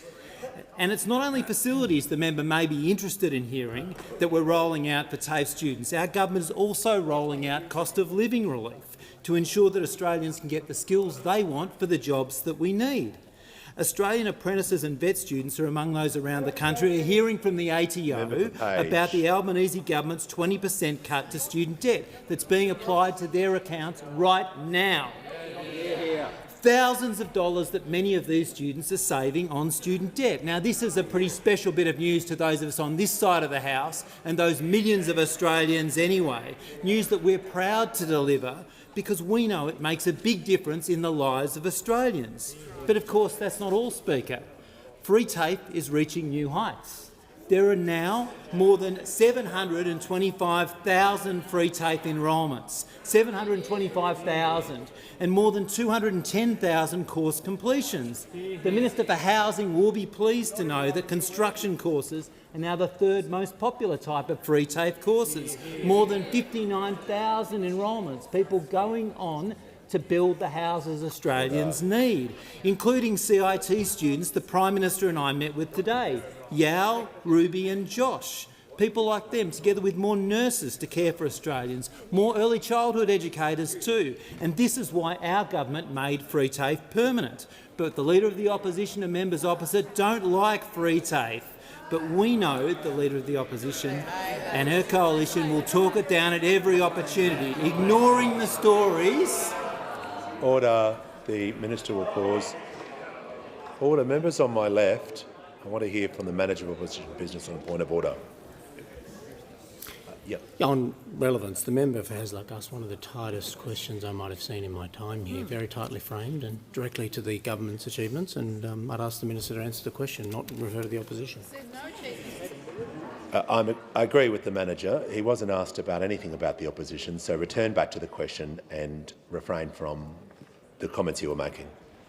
Thank you, Speaker. I've been talking about the 725,000 enrolments in free TAFE. Order. 210,000 course completions. These are thousands of Australians that, if it wasn't for free TAFE, they wouldn't have been able to take up their opportunity. While the Liberals are concerned by distraction and division, we are getting on with the job and delivering for Australians. The Minister, rebuilding TAFE, debt relief and free TAFE. The Minister will resume his seat. The call to the member for Dawson. Thank you, Mr Speaker. My question is to the Minister for Climate Change and Energy. Peter Doyle, a cane farmer in Dawson, fears he will lose money by harvesting his crop because his average power costs have doubled. Despite installing solar, Peter is still going backwards. Minister, when will the power prices come down? Call to the Minister for Climate Change and Energy. Well, thank you very much, Mr Speaker, and I thank the honourable member for his question. And again, unlike the first few questions, these are questions that are based on serious matters that are worthy of debate in this House, because there is a real debate about the various approaches, alternative approaches to energy prices in this country. This government's approach to help Australian households with things like the cheaper home batteries policy and with the solar sharer policy for 3 hours of free power in the middle of the day, which we introduced and they oppose, Mr Speaker, which has been very broadly welcomed by Australian energy consumers who know that renewable energy is the cheapest form of energy and we want to see more Australians benefit from it. To continue with the task of rolling out more renewable energy in this country, and I'm pleased that September was the first month in Australian history that we got more electricity from renewable energy than coal, and October was the first month in Australian history where renewable energy supplied 50% in our main energy grid. This is progress. It takes time to build up. It takes time to build up. It's taken time to build to 50% and it will take time to build to 82%, but we'll keep going. Order. I was listening to the Minister and he was answering the question about the time frame, but the member for Dawson can't simply get up and say relevance because he was being directly about. If you listen carefully, he was answering about the time frame.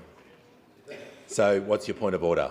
It is on relevance, and I'm listening to exactly what you said, sir, but I want to know when. Peter wants to know when will it come down. He's doing it tough, sir.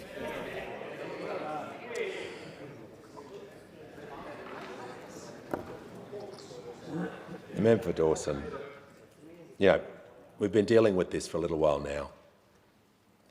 If the Minister is talking about the time frame, and he did give an exact sentence to the question you were asking about it taking time, I know you want an exact date, but under the standing orders I can't deliver that. So, order. I'm just going to make sure that the Minister is being directly relevant, but no more points of order the rest of the week if you don't like the answer, okay? The Minister will be directly relevant to the question he was asked. Certainly, Mr Speaker, and I do think it's relevant to point out that policies like ours have seen wholesale prices come down 30% in the last quarter. Now, we know it's a fact, but we know there's more work to do to make sure this flows through to retail consumers, and we'll see in the next default market offer, Mr Speaker, which will be out in March next year. We won't be hiding it, whatever it says. It'll be released, just like the last three have. It hasn't always been the case, Mr Speaker, but whilst ever I'm the Minister, they'll be released on time, transparently, for Australians to see. That's why we've reformed the default market offer to give Australian consumers a better deal, including solar sharer, including the 136,999 households who have now installed a cheaper home battery. These are all practical policies which will continue to deliver. Call to the honourable member for Bullwinkle. Thank you, Speaker. My question is to the Minister for Health. How is the Albanese Labor government strengthening Medicare and making it easier for Western Australians to access urgent care when they need it? How does providing more urgent care clinics help strengthen Medicare after a decade of cuts and neglect? Call to the Minister for Health and Ageing, the Minister for Disability and the National Disability Insurance Scheme. Thank you, Speaker. Only 10 nurses have ever served in this parliament, Mr Speaker, and 3 of them are in the chamber right now, including the terrific member for Bullwinkle. As a government committed to strengthening Medicare, we are so lucky on this side to have nurses, doctors, psychologists, a pharmacist, all helping us to guide that important agenda. And last week, the member for Bullwinkle and I visited the Mount Helena Medical Practice, one of the GP clinics in her electorate that have already registered to become a Medicare bulk billing practice, bulk billing all of their patients all of the time. And shortly, Mr Speaker, we'll announce the location of the Mundaring urgent care clinic that the member for Bullwinkle promised at the last election.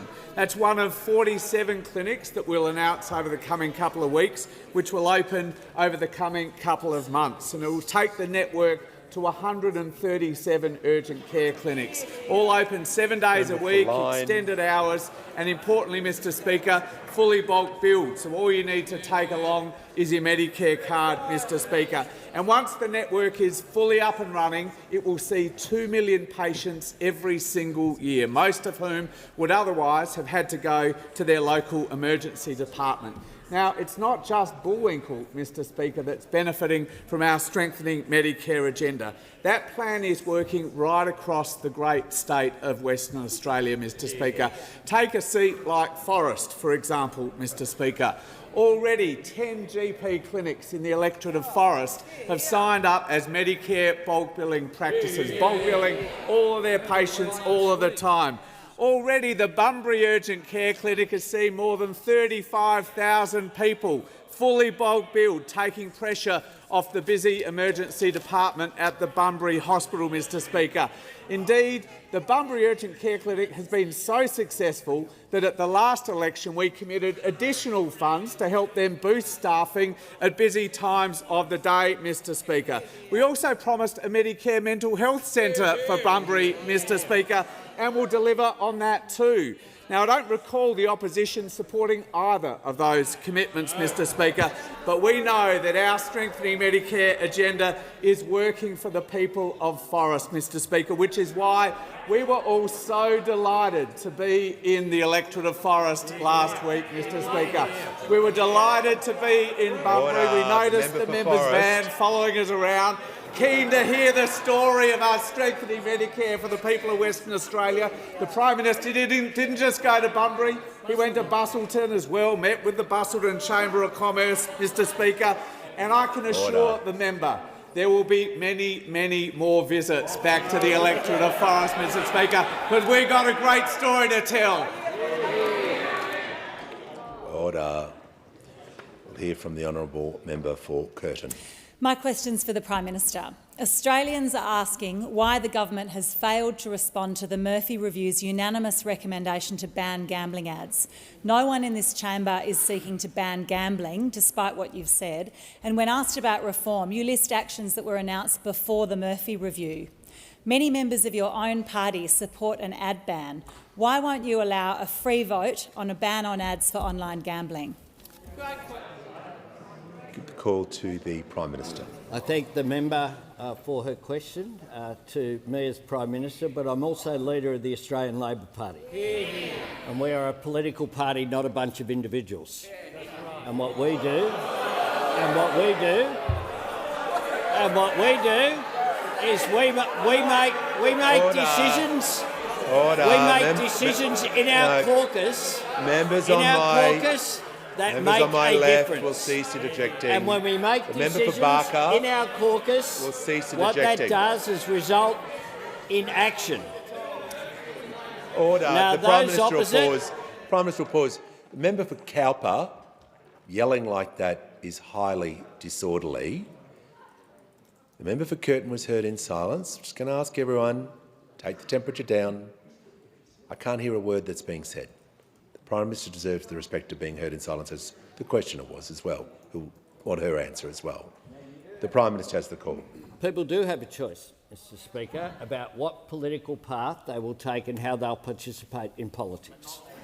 People can participate as independents and wait for decisions to be made by government and then decide whether they'll support them or oppose them or try to amend them. And I respect that. And I respect the member for Curtin and the way that she takes policy development seriously in this chamber. And she has put forward a range of amendments to government legislation that have been supported by the government in the last term and this, and I encourage her to continue to do so. But we treat every member of the parliament with respect. That hasn't always been the case. That hasn't been always been the case for governments. But we do that. Member for Fisher. We do that. We have introduced more legislation to tackle problem gambling than any government since Federation. And one of the things that we continue to do is to work with organisations, including media organisations, including sporting organisations as well, on ways in which we can move forward to further tackle the problem gambling issue. We will have further measures, but we won't do it by pretending that you can just wave a wand and fix things immediately with one piece of legislation. We'll continue to do it piece by piece to make a difference, and that's precisely what we are doing. Call to the honourable member for Petrie. Thank you, Speaker. My question is to the Prime Minister. How is the Albanese Labor government delivering on its commitments to improve the lives of Australians? Call to the Prime Minister. I thank the member for Petrie for her question. And today at Parliament House, I hosted with the Deputy Prime Minister a fantastic group of Australians. And there are times in this job where you really lift it up by hearing the stories of Australians and the difference that government decisions can make to their lives, to the way that they deal with day-to-day issues. And each one of the people who we met today is benefiting from our government's delivery. We met Beck and Anthony. They both work at the Woolies at Dixon, and they are now earning hundreds of dollars a week extra because of their penalty rates, which is now legislated and protected. We met Ruby and Yao, both studying construction, using free TAFE to get the skills they need for a job for themselves, but also to enable them to build homes for Australians and to engage in that sector. We met Kieran, who's studying law at Canberra Uni. He's saving around $9,400 with the 20% cut in his student debt. We met Emily, Order, members on my left. paid prac.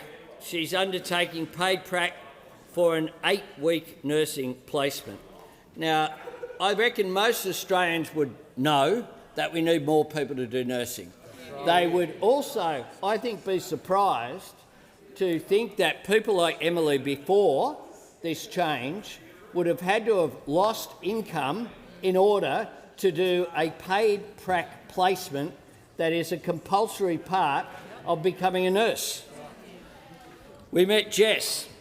Jess is saving $700 a year on her endo treatment, making an enormous difference to her. We met Juliana and Dristy. They're childcare workers. They have got a 15% wage increase as a direct result of this government's policy, meaning that they spoke about the retention levels staying there in childcare, just as we met aged care workers as well, retaining workforce there. And we met Anne, who's a teacher whose school in South Australia is on track to receive full and fair funding under our government. Something we didn't promise prior to our election, but we delivered in our first term, finally delivering those agreements. The teachers, nurses, students, workers and people who want stronger Medicare. This is delivery in action, The member for Mr. Batten Speaker. will leave the chamber under 94A. Continually interjecting when you're on a warning, no matter how long it takes, you'll be removed. Prime Minister in continuation. It is delivery in action, Mr. Speaker, making a positive difference to people's lives, which is probably why it provokes interjections from those opposite who don't want people to be lifted up, only themselves. And I ask that further questions be placed on the notice paper. Order. Members can leave the chamber as quickly and as quietly as possible. Before we go to papers, order. Just, if the House can come to order, the member for Goldstein has indicated he is seeking the call on a personal explanation. I'll give the call to the member.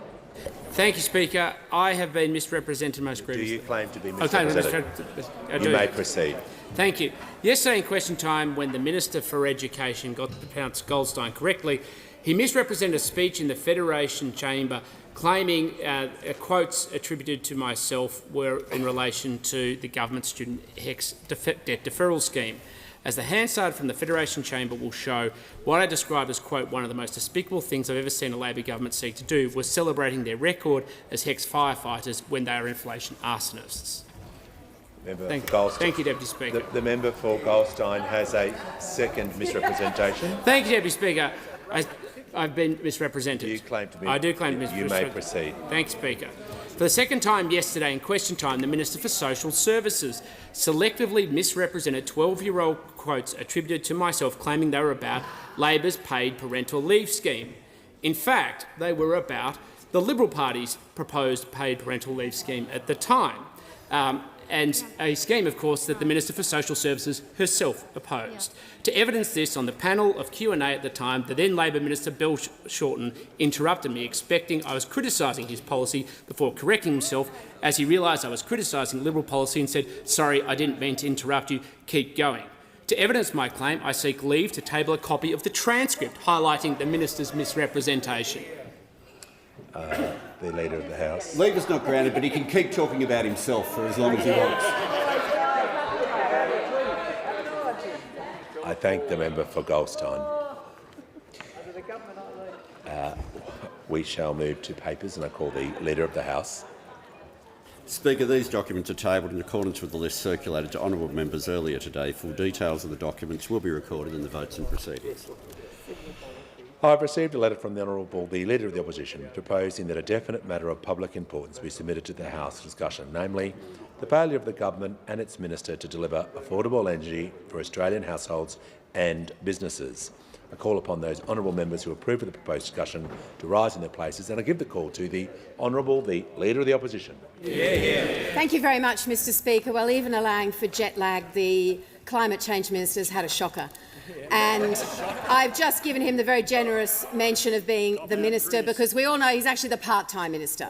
The part-time minister, but he's made his own quotes about his new role, his full-time presidential role. You know what he said, this part-time minister? He said, "I have all the power.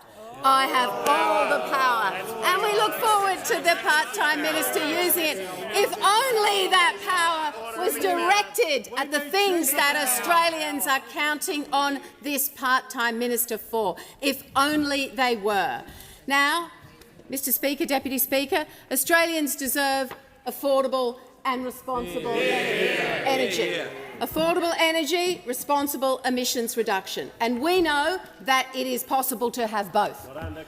But we also know that under this government and this part-time minister, prices are going up, reliability is going down, and emissions are flatlining. Just order. The Speaker just in question time ruled out the use of that descriptor, so I'm going to ask you to refrain from that. It has if any of you were taking any notice just a moment ago, the MPI title was also changed as a result of that ruling. I'm just asking you to abide by the Speaker's efforts, and you have plenty to say, I'm sure, otherwise.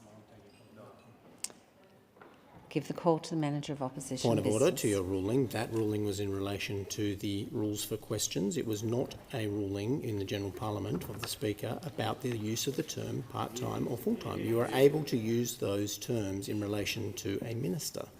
That was the ruling that he made in relation to question time. Well, I disagree, and the Speaker dealt with the descriptor during question time.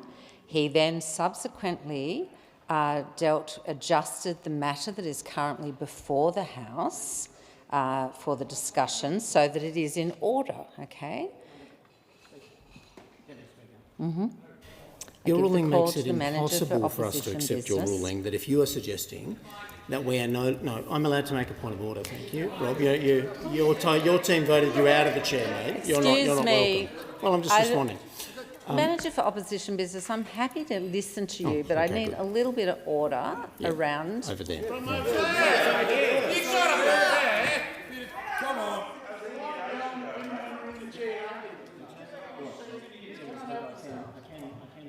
Quickly, if you are ruling that the term part-time or full-time is unparliamentary or offensive or language outside of the standing orders, we will take that very seriously in terms of the operation of this parliament.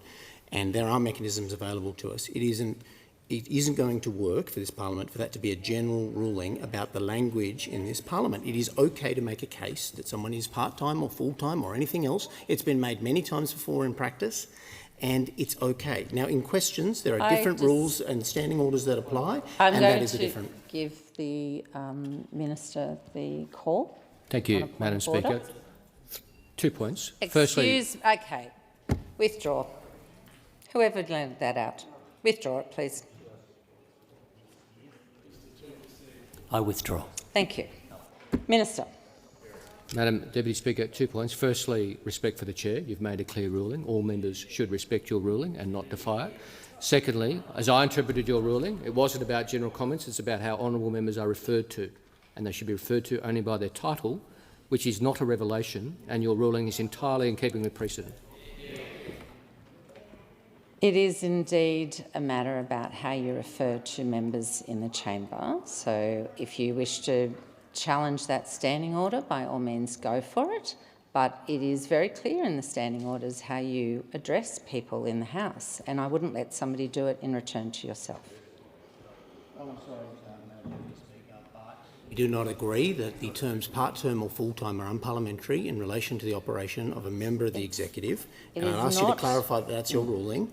If that is your ruling, then we will take action. Well, it is my ruling that you do not refer to members with those descriptors in front. There is a correct title to use, and I would ask the same of government members in referring to you. I would never refer to the Leader of the Opposition as anything other than Leader of the Opposition. Leader and other members in general debate are referring to part-time in the nature of the minister's role, and that is perfectly acceptable language and argument to make. It is not the reference to the title. Full-time, part-time is a reference to their capacity and their work. The descriptor is being used, and I'm not intending to keep repeating it, but the way that it is recorded is a direct reference to the minister. It's taking his correct title and using your own version of it. And I have just reinforced what the Speaker said during question time, the amendment that was made to the topic of the MPI, and that is, I don't think it's opaque. Like, it is quite clear that the references you make to members in the House use their right title. The Speaker has said this creep is not acceptable, and I agree. Okay, well, Speaker, then I move that the Speaker's ruling be dissented. Is that in writing, Madam Speaker?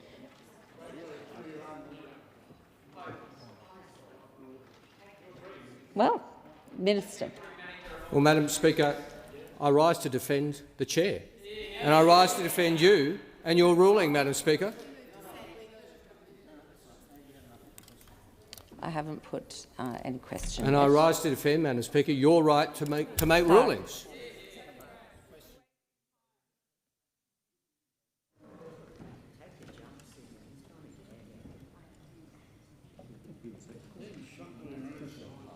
Okay. I need to just check that your ruling, your sort of motion for dissent has been seconded. Yes. Who has seconded it? Yeah, can we? You just need to follow the procedure correctly, and then we can deal with it. The Minister doesn't know what Look, excuse me, no one's got the call. Whoa, you do not have the call. Let's just calm this down. You're moving in dissent. We need to do the procedure, which is you need to have it in writing with the seconder. Have you got that? I haven't seen it. So, me, Madam Speaker, because I have moved the motion. I have submitted the motion. It has a mover and a seconder. Thank you. And so, but you so would now ask the the debate seconder. can take place.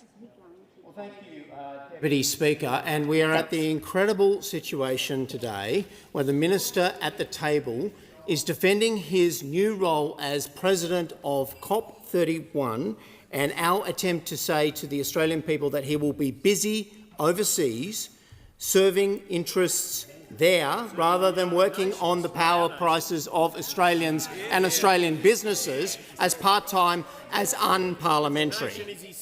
It is outrageous that in this parliament that you couldn't make the case that members or ministers are not full-time in the interests of the Australian people. Why not, Madam Deputy Speaker? Why not?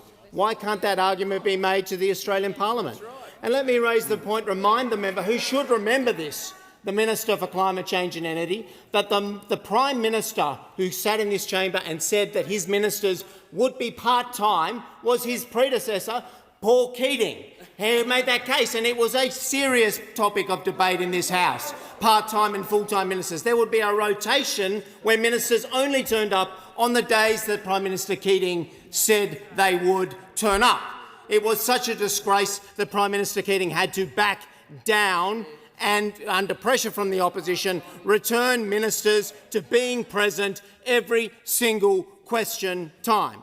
Now, let's look at the record of the member for Gman, the Minister for Climate Change and Energy. He missed one day of scrutiny from the opposition on the people of Australia in this parliament because of his new role. So we have the perfect right to mount a case to Australians, the perfect right in debate, in general debate, to use the term part-time. It's perfectly okay. It is not unprofessional. It is not unparliamentary. It has real meaning because he is part-time, Madam Deputy Speaker. He wasn't here to face the questions of the opposition or the Australian people. The minister was in the job that we have been complaining about overseas, not focused on Australians' energy prices. In question time today, we heard from so many of people here in the opposition about what they're hearing from their electorates. Business owners whose power bills are up 70%, Minister, if you're listening at the moment. We've heard from individuals whose power bills are up substantially since this government got elected. And yes, we have made the case that the minister's new role will mean that he is not fully occupied with fixing a 70% increase in the power bills of certain businesses. We are making the case, yes, Minister, yes, Deputy Speaker, that part-time is absolutely legitimate in this case, that he won't be fully engaged in the interests of Australians whose power bills are going through the roof. In fact, it's not only fair debate, it's an essential provision of democracy that we be allowed to say this minister wasn't present to answer questions.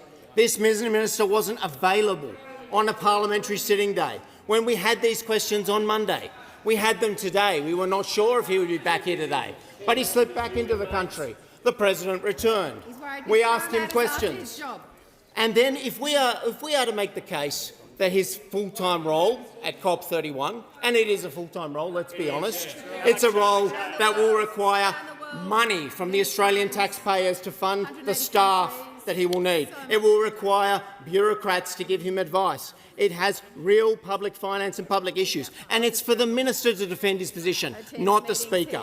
It's for the minister to defend his position, not the Deputy Speaker. It's for the minister to say, my role is full-time, my role is part-time, here's why, when I'm missing from Parliament it's okay. Prime Minister Paul Keating made the case that his ministers didn't need to be here every single day in question time. That's the case he made, and it went very badly in front of the Australian people. Paul Keating stood here and said it's okay to roster on a minister and roster them off. Now we have Prime Minister Albanese telling us it's okay for Minister Bowen to not be here because he's the president of negotiations in COP. Well, Minister, we say it's not okay. We say it's okay to mount a case part-time or full-time. We say it's okay to use the language part-time or full-time. The slippery slope that we are on, and I know the Leader of the House knows this, if we start banning part-time and full-time from our lexicon, we're going to be banning a lot of words. There is going to be a slippery slope of speakers from this day until every day of this parliament banning a new term, banning a new procedure for debate. Every instinct of parliamentary democracy since Athens says you can use language in debate. Free speech says it. Now, we know where free speech doesn't occur, don't we? The Prime Minister said it today. We've got one view, says the Prime Minister. Of course you've got one view. There's no point looking at me and laughing or pointing or carrying on. You're not allowed to have a view. None of you on the backbench are allowed to have a view. We know that. Free speech requires language. Language is important. Part-time is not offensive. It isn't unparliamentary. We're not making the reference in the reference to his title. Okay. The opposition is making... Order. Just need to bring you back to your dissenting from my ruling of upholding the Speaker's ruling. So just come back to that. I'm going to ask all members opposite also to just calm this down a little bit while we discuss sensibly this ruling. Well, Deputy Speaker, we know this is a government with a 50% majority. We understand that. That does not give them the right to be a dictatorship. That does not give them the right to trample on parliamentary democracy. It does not give this arrogant minister the right to say that if we criticise him for being a part-time minister when he has been absent from this parliament, that he will be defended from the Speaker's chair. And yes, I'm speaking to the dissent, because that should not be the case. The executive has enough protections. The executive, the minister, has enough in place to protect his honour, the President's honour. The Speaker is not required to defend the minister's part-time or full-time nature. He should do it himself. So should members of the government. That's fair debate. It's fair debate in this place to use the term part-time. It's fair to use full-time. It's fair to say a minister's part-time or full-time. And I think that will stand. There will be no argument you can make that says part-time and full-time is unparliamentary. There will be no argument that says this is an abuse of the standing orders. I regret this has happened. I regret that we are here. But if we are here, we will not shirk from the debate every single day that if you have a full-time role overseas serving other interests, then you will not be in the service of Australians, their power bills, households and businesses who are struggling and require a minister who is full-time. I think fair-minded members of this parliament, wherever they sit, if they were allowed to have a view, would say maybe this shouldn't have happened. The rules for questions are not the rules for debate. The separation in the standing orders is very clear. Rules for questions do not include the standing orders that cover the general provisions for debate. It is an attempt by the Albanese Labor government to cover up the fact that they have a part-time minister. No, nothing else. It is that. No, I'm reflecting on the government. I'm reflecting on the government. We do disagree with the Deputy Chair. We do disagree with this ruling. We accepted the Speaker's ruling in relation to question time, but we will not accept a ruling that says it is unfair for a part-time member of the executive who turns up only when they get back from an overseas trip, who might be away 10 days, 20 days, we don't know next year in the parliamentary schedule. We want you to be here to face these questions. It's fair to say you're working part-time if you're not here to answer questions, and it should be fair in reasonable debate in this place to be allowed to say that a member like the President of Negotiations is absent from question time when he should be here. Member for Fairfax. I second the motion. Deputy Speaker, if the Leader of the Opposition has used a descriptor about a minister... Just start the clock for you. It's okay, we've got it's all good. Go ahead, Member for Fairfax. If the Opposition Leader uses a descriptor about a minister as being part-time, there is no reason why that would be unparliamentary or out of order. It was not a title bestowed upon the minister by the Leader of the Opposition. It was a descriptor. It begs the question what else we should use in its place. Should he be the intermittent minister? You know, when the wind isn't blowing and the sun isn't shining, the minister isn't working. Is that how we should describe this minister? Maybe the irregular minister, one who relies only on batteries. But if the battery only works for 2 hours, there's nothing. Is he the dispatchable minister? I think not. But I can tell you what I cannot call him. He is not the baseload minister. He's not the minister that's on 24 hours a day. He's not the minister that's providing affordable energy to the Australian people. He's not those things. He is the expensive minister. I would have absolutely no concern if our side of this House was brought to order if we actually called him competent. If we said that he was doing Australia a favour in his role. But he is not. He is not. He is occasional. He is irregular. He is intermittent. He is incompetent. And this side of the House should have every right to speak freely, not on the part of the coalition, but on the part of the Australian people, on the part of the senior citizens who will go to Christmas without knowing if they can feed themselves or heat their house. That's on whose behalf we speak. We speak on behalf of the small businesses who are closing their doors because this government cannot manage the electricity grid and because this minister is intermittent. That is the problem. And yet we are told that we are not allowed in this House to call him a part-time minister. And what I think is revealing here, Deputy Speaker, is you know who jumped to his feet? Guess who jumped to his feet to complain? The intermittent one himself. Oh dear, they called me something he said. You know, it's not very presidential, is it, Deputy Speaker? It's not very presidential of him. I mean, he's very proud of his role.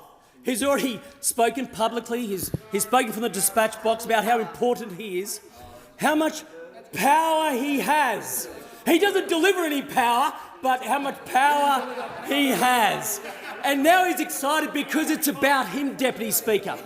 I don't know how many times we have had MPIs in this chamber while he's been the Minister for Climate Change and Energy. He's never turned up. Never. Not once. Not as reliable as his energy system is. But then there's a new topic. The topic is him. And here he is. We now know how to get him. He's not part-time when it's about him, is he, Deputy Speaker? Member for Fairfax, you're actually debating why you're dissenting from my upholding of the Speaker's rule. And, Deputy Speaker, all of these reasons are why we should be able to describe this minister as working only part-time. You know, I don't know what's worse here. Is it the fact that he only works part-time? Or it could be worse. Can you imagine how bad it would be if he was full-time? I mean, maybe we've got this wrong after all. I mean, God help us. Can you imagine if he actually tried harder with the Australian energy system? Oh, dearie. God knows whether we'd have any electricity at all. Hey, we'd all become candlestick makers. We'd all become candlestick makers. Now, Deputy Speaker, I second this motion because this chamber deserves not just freedom of speech, but the freedom to speak the truth, and the truth is this minister is part-time and incompetent. I give the call to the Leader of the Opposition, Leader of the House. Wow. Leader of the House. I knew they were looking to change. I didn't know it went that far. Excuse me. Deputy a little bit Speaker. of order, please. And I'm just stating the question, which is that my ruling, other things to do. the Deputy Speaker's ruling to uphold the Speaker's ruling, is now being dissented from. Leader of the House. Thanks very much, Deputy Speaker. Well, the government certainly will be voting to uphold your ruling. And I say to the opposition in this entire tactic just two words: own goal. Own goal. Like, there are times in opposition when you move a motion of dissent. But if you start with this principle, at any point in time, it is always in the interests of the opposition for things that can be said to be as restricted as possible, because the government... and so there'd be times when the term, it was electricity bill or something, and Bronwyn Bishop was in the chair, she was in the chamber today, and we'd always argue, oh no, need to be more restricted. That's always in the interest of the opposition. This is the first time I can imagine an opposition wanting to open the net wider, particularly on how members are addressed. But then, to have a ruling that was fine by them when it was given by the Speaker, but on today of all days, the moment the same ruling is made by the Deputy Speaker, they have a problem with it. But then it goes one step further. And this certainly, I've had more time than I wanted in opposition, Deputy Speaker, but there was always this rule: the thing that you don't do is grandstand and prevent your leader from giving a speech on the MPI. And prevent your leader from giving a speech on the MPI. Now, effectively, you've got the time that government business doesn't take up that we reserve for the MPI, and everyone there knows the consequences of what happens when there's a dissent motion moved instead. So effectively, we've had the Shadow Treasurer and the Manager of Opposition Business decide that the speeches they just gave were more important than what their leader had prepared, had submitted to the Speaker, and the speech that their leader had started to give. This is the consequence of what they've done. To have a situation where the Shadow Treasurer and the Manager of Opposition Business decide a few minutes into the speech of the Leader of the Opposition, enough of that, they want to be the ones in the sun, and they'll be the ones getting the attention, and they'll be the ones, because their rhetoric is more important than what had been prepared by the Leader of the Opposition, is, well, I want to say it's a bad... I don't know how you can even describe it as a tactic, because to use those roles to prevent your leader from giving a speech in the MPI that's been prepared in that way is extraordinary. Member for Warren, is this a point of order? The member back to the actual motion. Sit down. Resume your seat.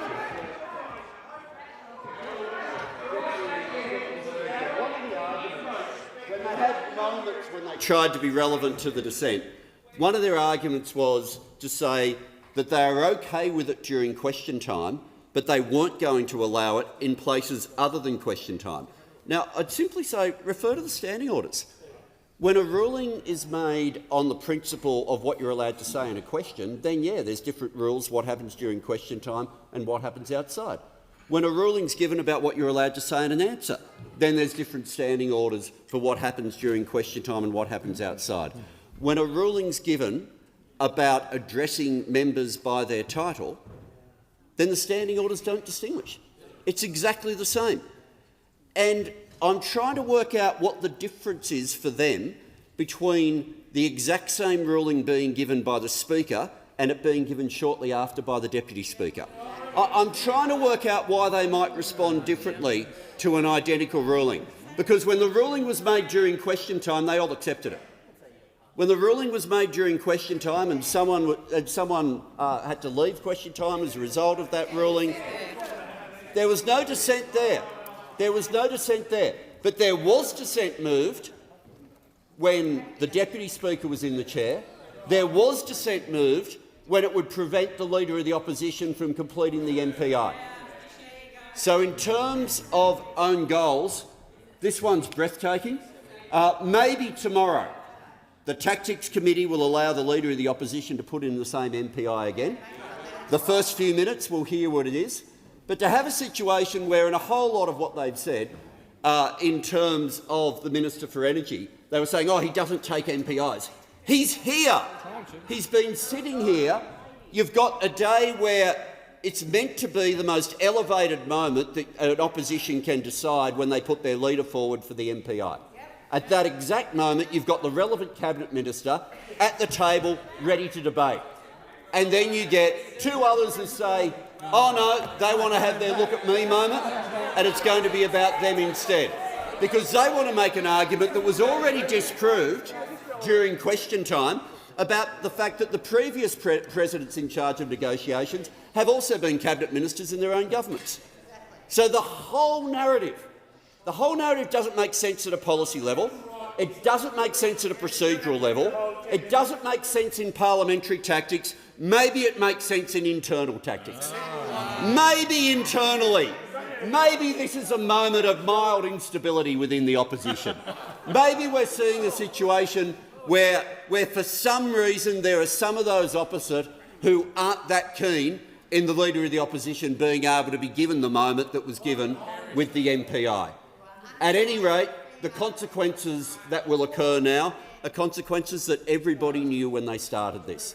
The rest of the speech from the Leader of the Opposition we'll have to wait another day for, because we all had to listen to the dulcet tones and the extraordinary soaring rhetoric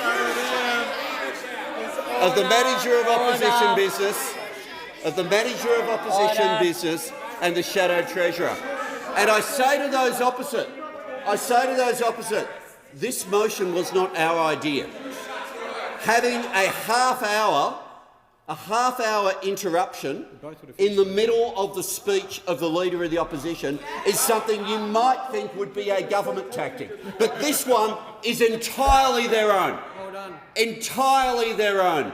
And they can explain afterwards to their colleagues, they can explain afterwards to the Leader of the Opposition why this ridiculous stunt that makes no sense in procedure on an argument that makes no sense in policy was more important than the speech that the Leader of the Opposition was due to give.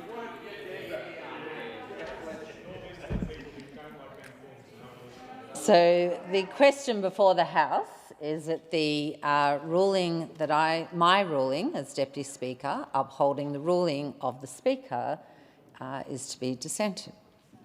Isn't it put in the affirmative? You are... Clerk?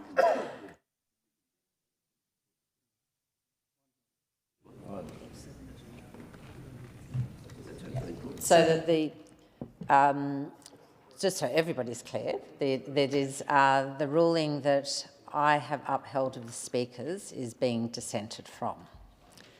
That is the question before the House. All those of that opinion say aye. Aye. Against? No. I think the noes have it. Division required. Ring the bells.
very happy to go and vote for myself.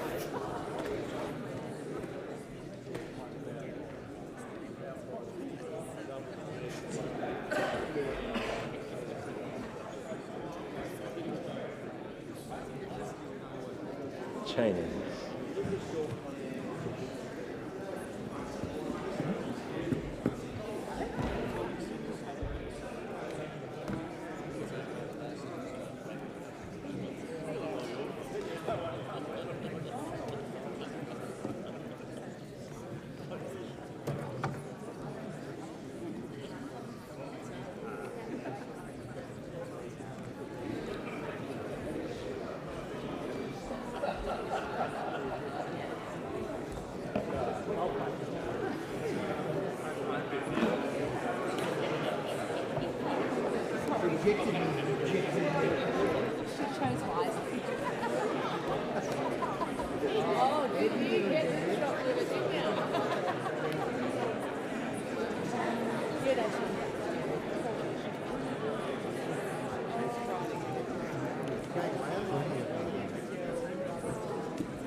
Lock the doors. The question is, the ruling be descended on. The motion was moved by the Manager of Opposition Business. The ayes will pass the right of chair and the noes to the left. Appoint the honourable members for Capricornia and Bowman as tellers for the ayes, and the honourable members for Bean and Werriwa as tellers for the noes.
Order. The result of the division is ayes 41, noes 96. The matter is resolved in the negative, which means the Speaker's ruling is upheld.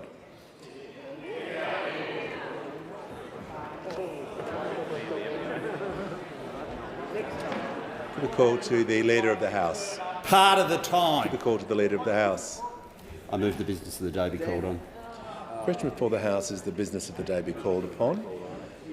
I'll put the question. Those opinions say aye. Against no. I think the ayes have it. Division required. Ring the bells for 4 minutes.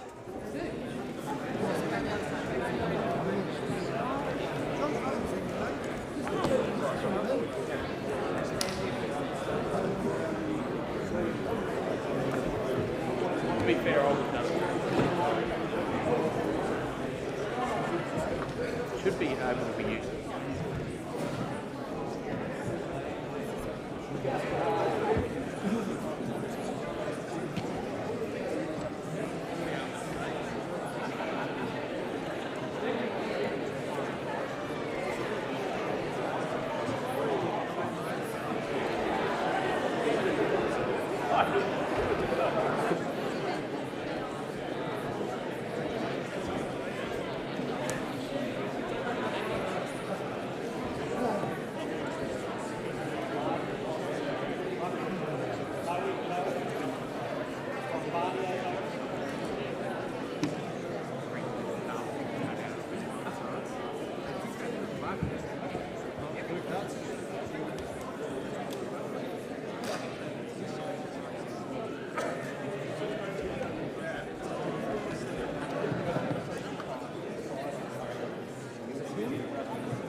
Lock the doors. The question is that the business of the day be called on.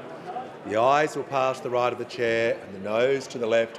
I appoint the honourable members for Werriwa and Bean as tellers for the ayes, and the honourable members for Capricornia and Bowman as tellers for the noes.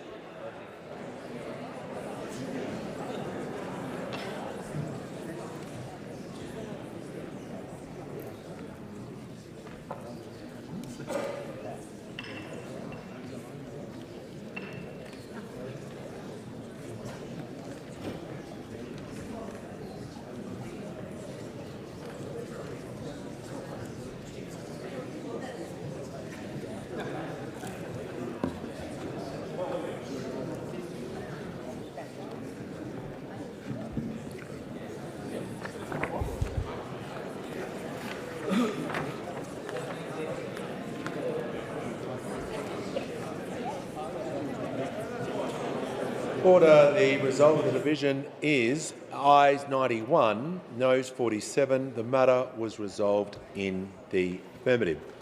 Members can leave the chamber as quickly and as quietly as possible. I'll call the clerk to bring the next order of business on for the day. I'll give the call to the clerk. Government business, order of the day number 3, communications legislation amendment, Australian content requirement for subscription video on demand streaming services bill 2025. Further consideration in detail. The House will now consider this bill in detail, and I understand it is the wish of the House to take the bill as a whole. The question is this bill be agreed to, and the call now goes to the member for Mallee. Thank you, Speaker. I ask leave of the House to move amendments 1 and 2 as circulated in my name together. Is leave granted? The Leader of the House has given grants. I move amendments 1 and 2 as circulated in my name together. This Parliament is being asked to set the rules for a new era in Australian storytelling. For the first time, global streaming giants will have obligations to invest meaningfully in Australian content. This is welcome. But unless this Parliament insists on proper transparency, we will never know whether those investments are genuinely supporting the breadth of Australia. Not just the big cities, not just the same postcodes, but all Australians wherever they live. My amendment is simple, practical and vital. Transparency on where money is actually spent. The first part of my amendment inserts subsection 121FZ01A. It requires streaming services, when they report their annual Australian program expenditure, to tell us where in Australia that money was spent. Not vaguely, not selectively, but clearly and consistently across the ABS remoteness categories. Firstly, major cities, inter-regional, outer-regional, remote and very remote Australia. Deputy Speaker, this matters. Right now, we have no line of sight into whether Netflix, Stan, Disney+, Amazon and others are genuinely investing across the nation.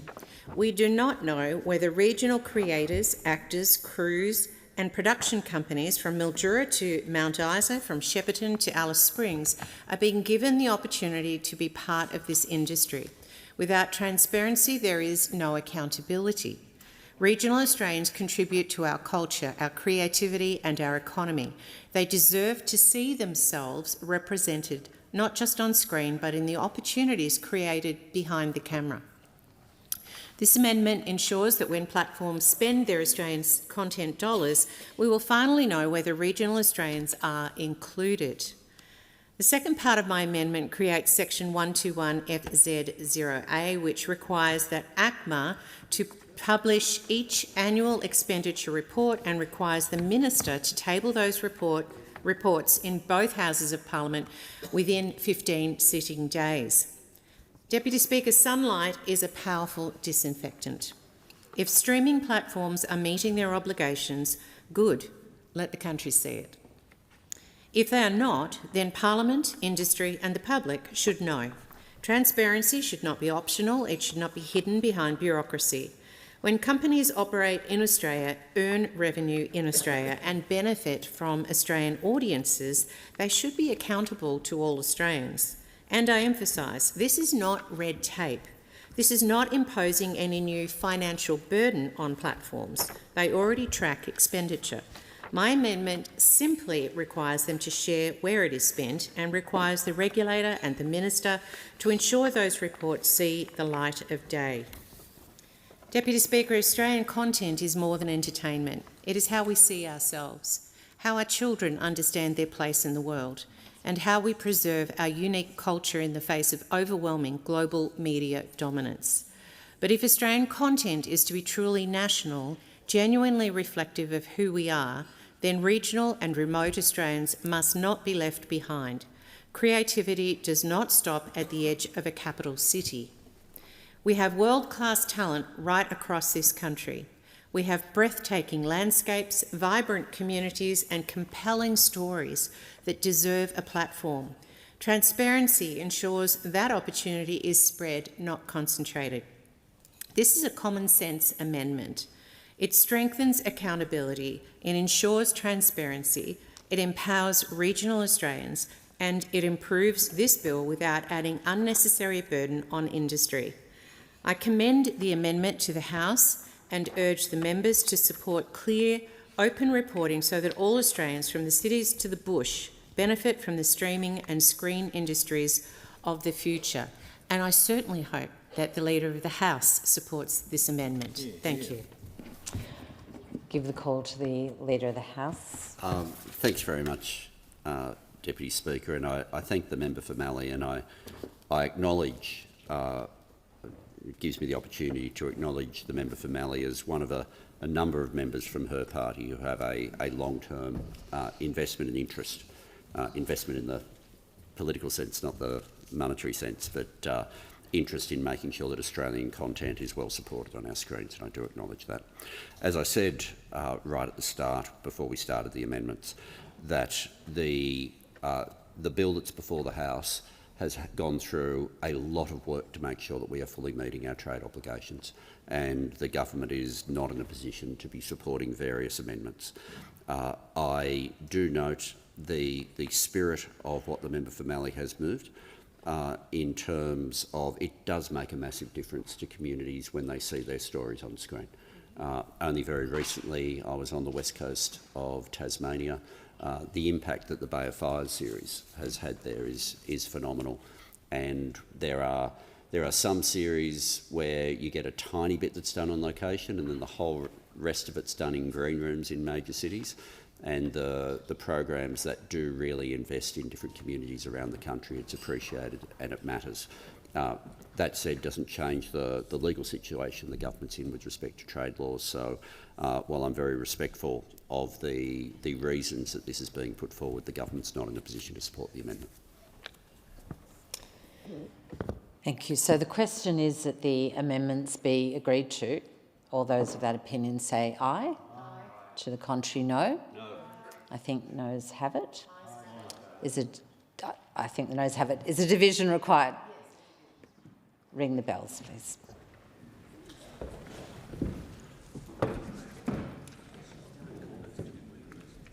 That's a bit worried.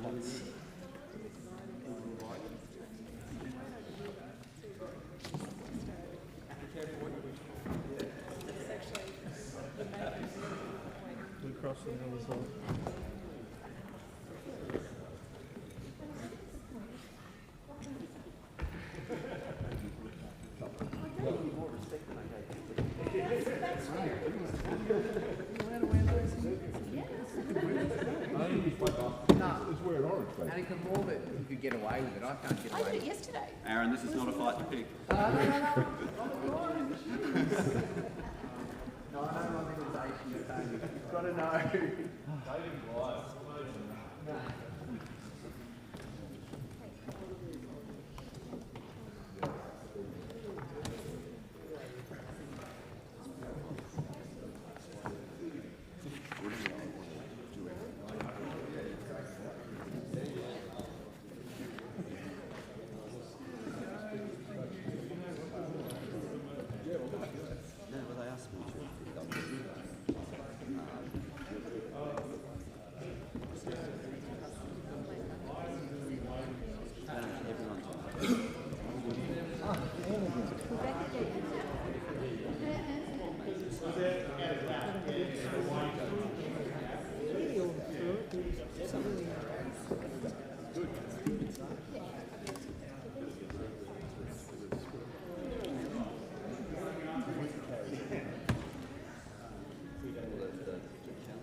Lock the doors. The question is the amendments moved by the honourable member for Mallee be agreed to. The ayes are passed, the right of chair and the noes to the left. Appoint the honourable members for Capricornia and Bowman as tellers for the ayes, and the honourable members for Werriwa and Bean as tellers for the noes.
Don't mix them up.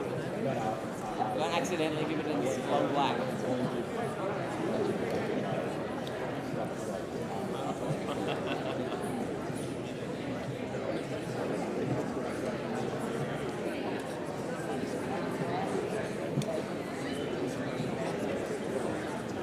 Order. The result of the division is ayes 46, noes 93. The matter was resolved in the negative. The question now is that this bill be agreed to. I'll put the question. Those opinions say aye. Aye. Against no. I think the ayes have it. This bill has been agreed to. Call to the Leader of the House. I seek leave to move the third reading immediately. Is leave granted? The member for Wannon.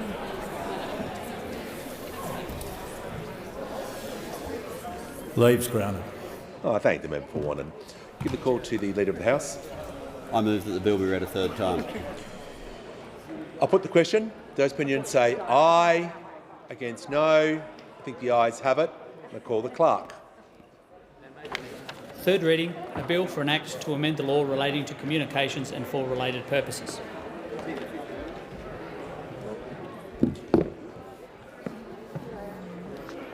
Call the clerk.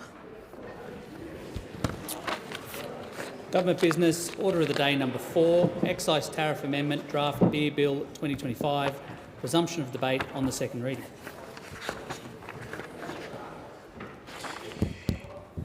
Before the debate is resumed on this bill, I remind the House that it has been agreed that a general debate be allowed covering this bill and the Customs Tariff Amendment, draft Beer Bill 2025.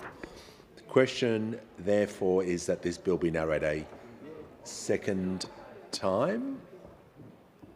Give the call to the member for Nichols. Mr Speaker, and I rise to speak on the Customs Tariff Amendment, draft Beer Bill 2025.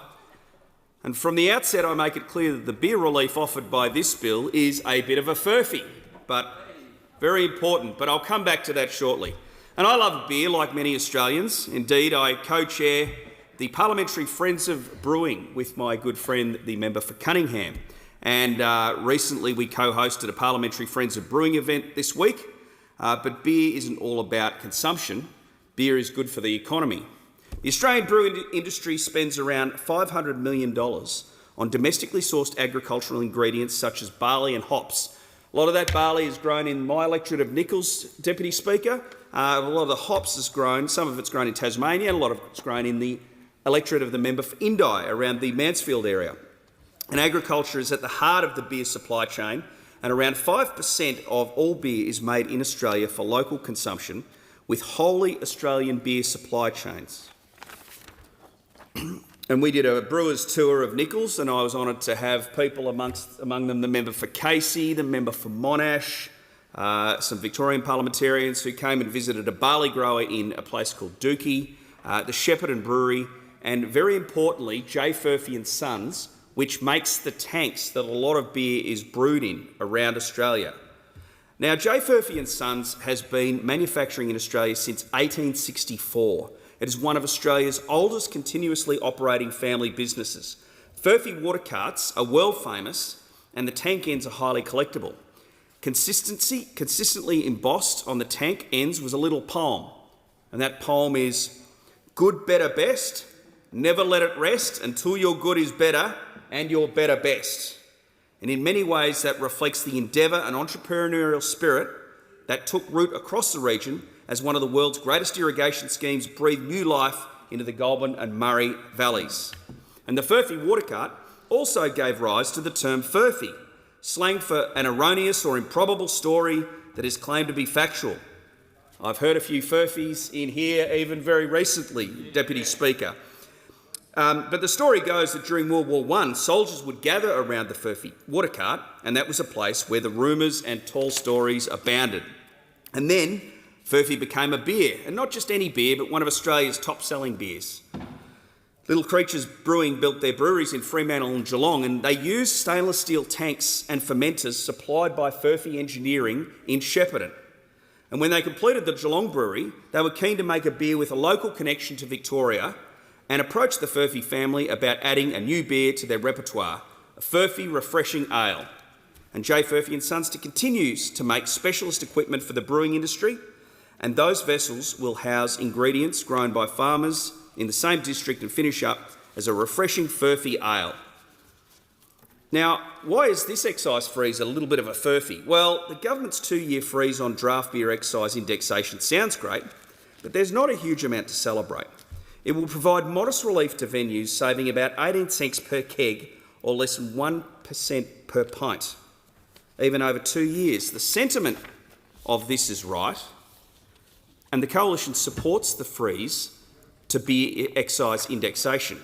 We will not stand in the way of a cut to the beer tax, but it is very light relief and it's temporary, Deputy Speaker. Even if a drinker consumed the average of 78 litres a year and it was all draft beer, that would be an annual saving of $3.08. And I'm not recommending that people do consume 78 litres of beer, although I think some people around this place have attempted it. Something better is better than nothing, but if Labor was serious about alcohol excise reform, they'd have Treasury conduct a comprehensive review of the alcohol excise system. A beer might be treading water, but we are drowning in increased costs. This measure will pause indexation of the beer excise for 2 years, but it does nothing about inflation in the cost of everything. Just recently, inflation smashed through the RBA's target band, and that means more expensive mortgages and more expensive groceries. The freeze also only applies to on-premises draft beer, not bottled beer, packaged drinks or wine. And if Labor was serious about the issue, it would be looking at every part of the excise system. A 1 cent cheaper pint is not cost of living relief. Households need genuine action on the cost of living. Government spending is running at more than 4 times the rate of the economy, and it is at its highest level outside of recession in nearly 40 years. And this reckless spending is keeping inflation higher for longer, and Australian businesses and households are paying for it.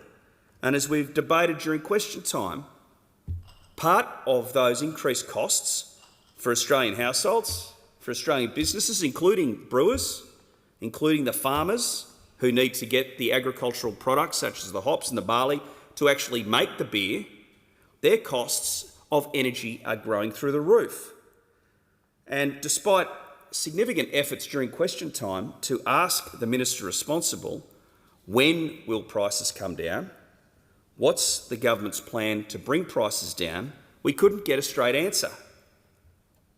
Now, this minister's made a big deal of his presidency of COP, the negotiations, and he's made a big deal of going to Brazil and making agreements that are not necessarily in Australia's best interests when it comes to our fossil fuel exports.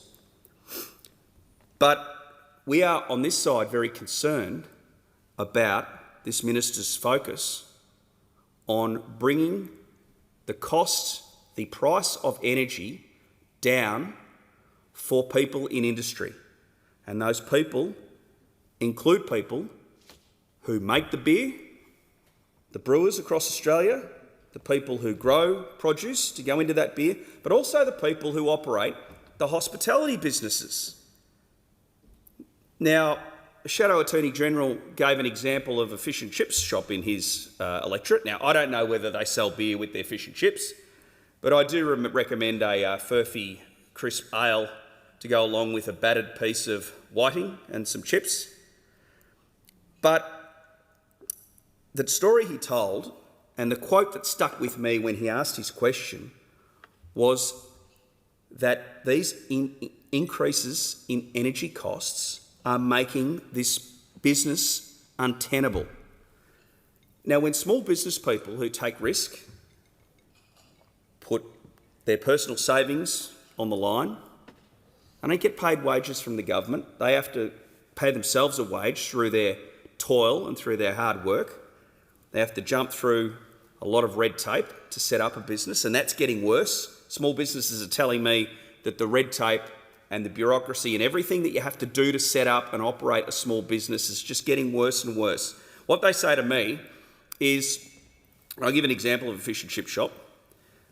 I buy some fillets of fish, and I buy some chipped potatoes for X, and I want to sell them as a lovely cooked product for Y.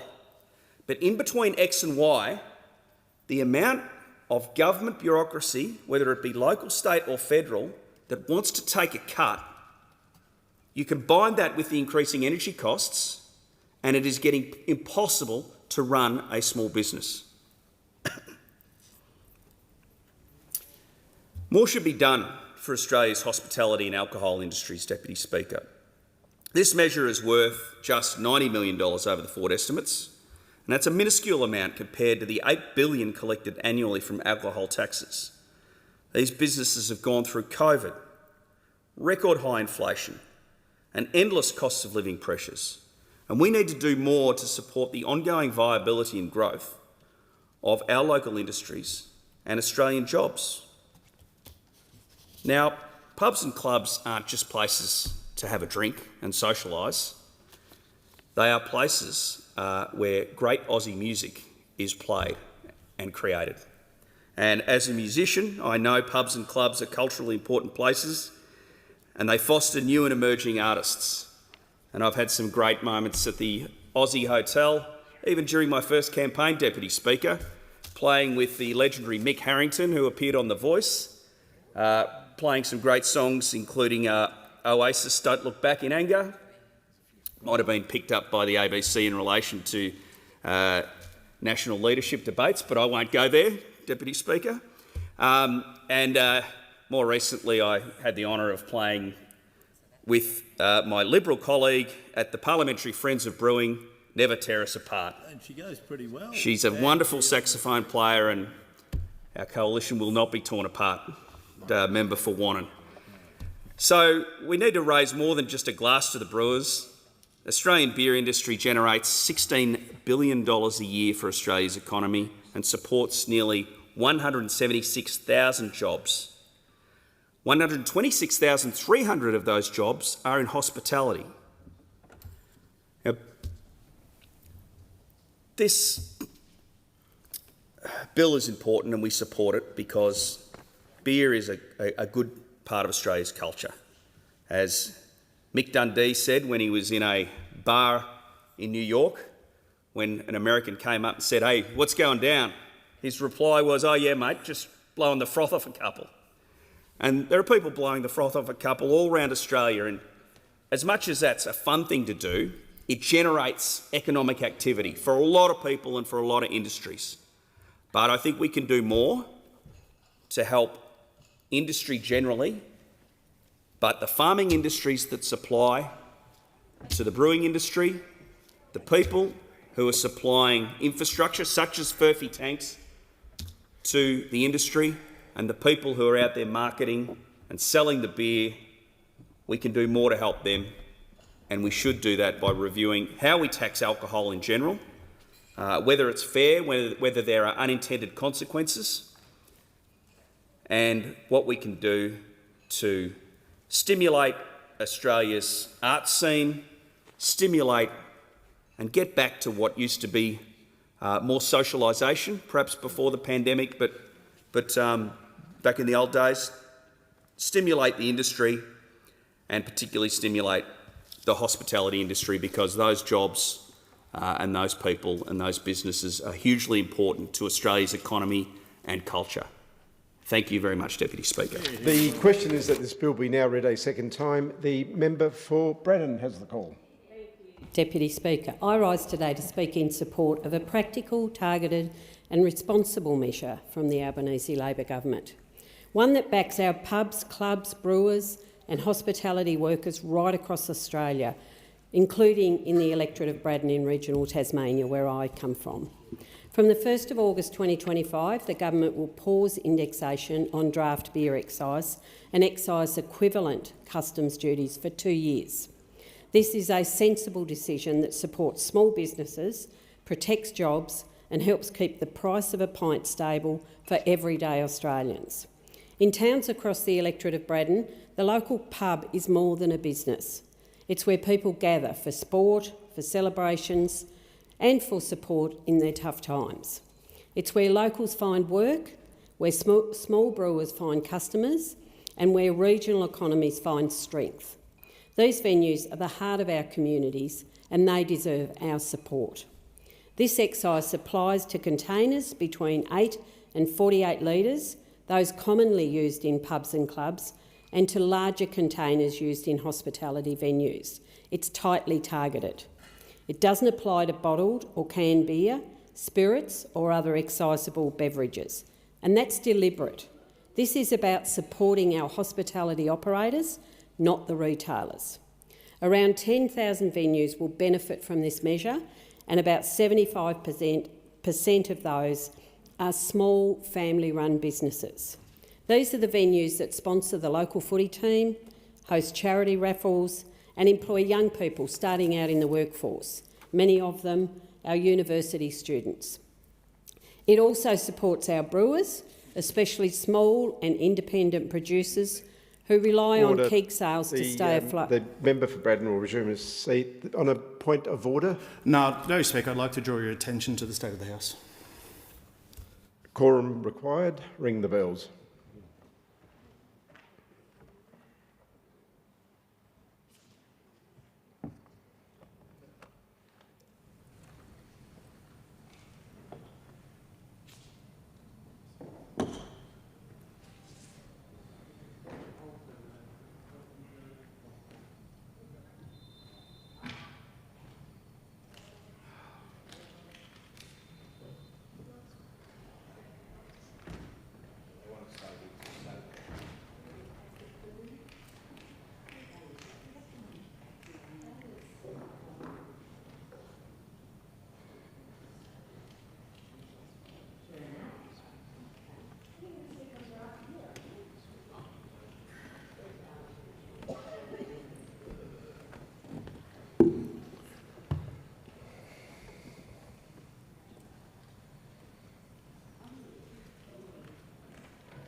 We have quorum present, so I call the member for Braddon.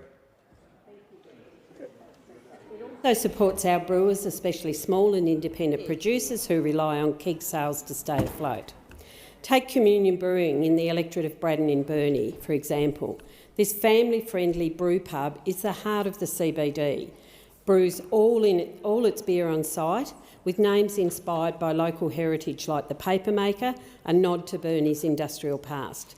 Communion is more than a brewery. It's a community hub, a local employer and a proud contributor to the region's cultural and economic life. And in Devonport, Island State Brewing is another fantastic example, known for its bold, locally crafted beers and its commitment to quality. Island State Brewing supplies venues right across the Northwest Coast and beyond. It's growing business that supports local jobs, partners with regional suppliers and brings people together through great Tasmanian beer. And of course, we have the renowned and famous James Boag's Brewery in Launceston, an iconic institution in Tasmania's cultural and also in our economic landscape.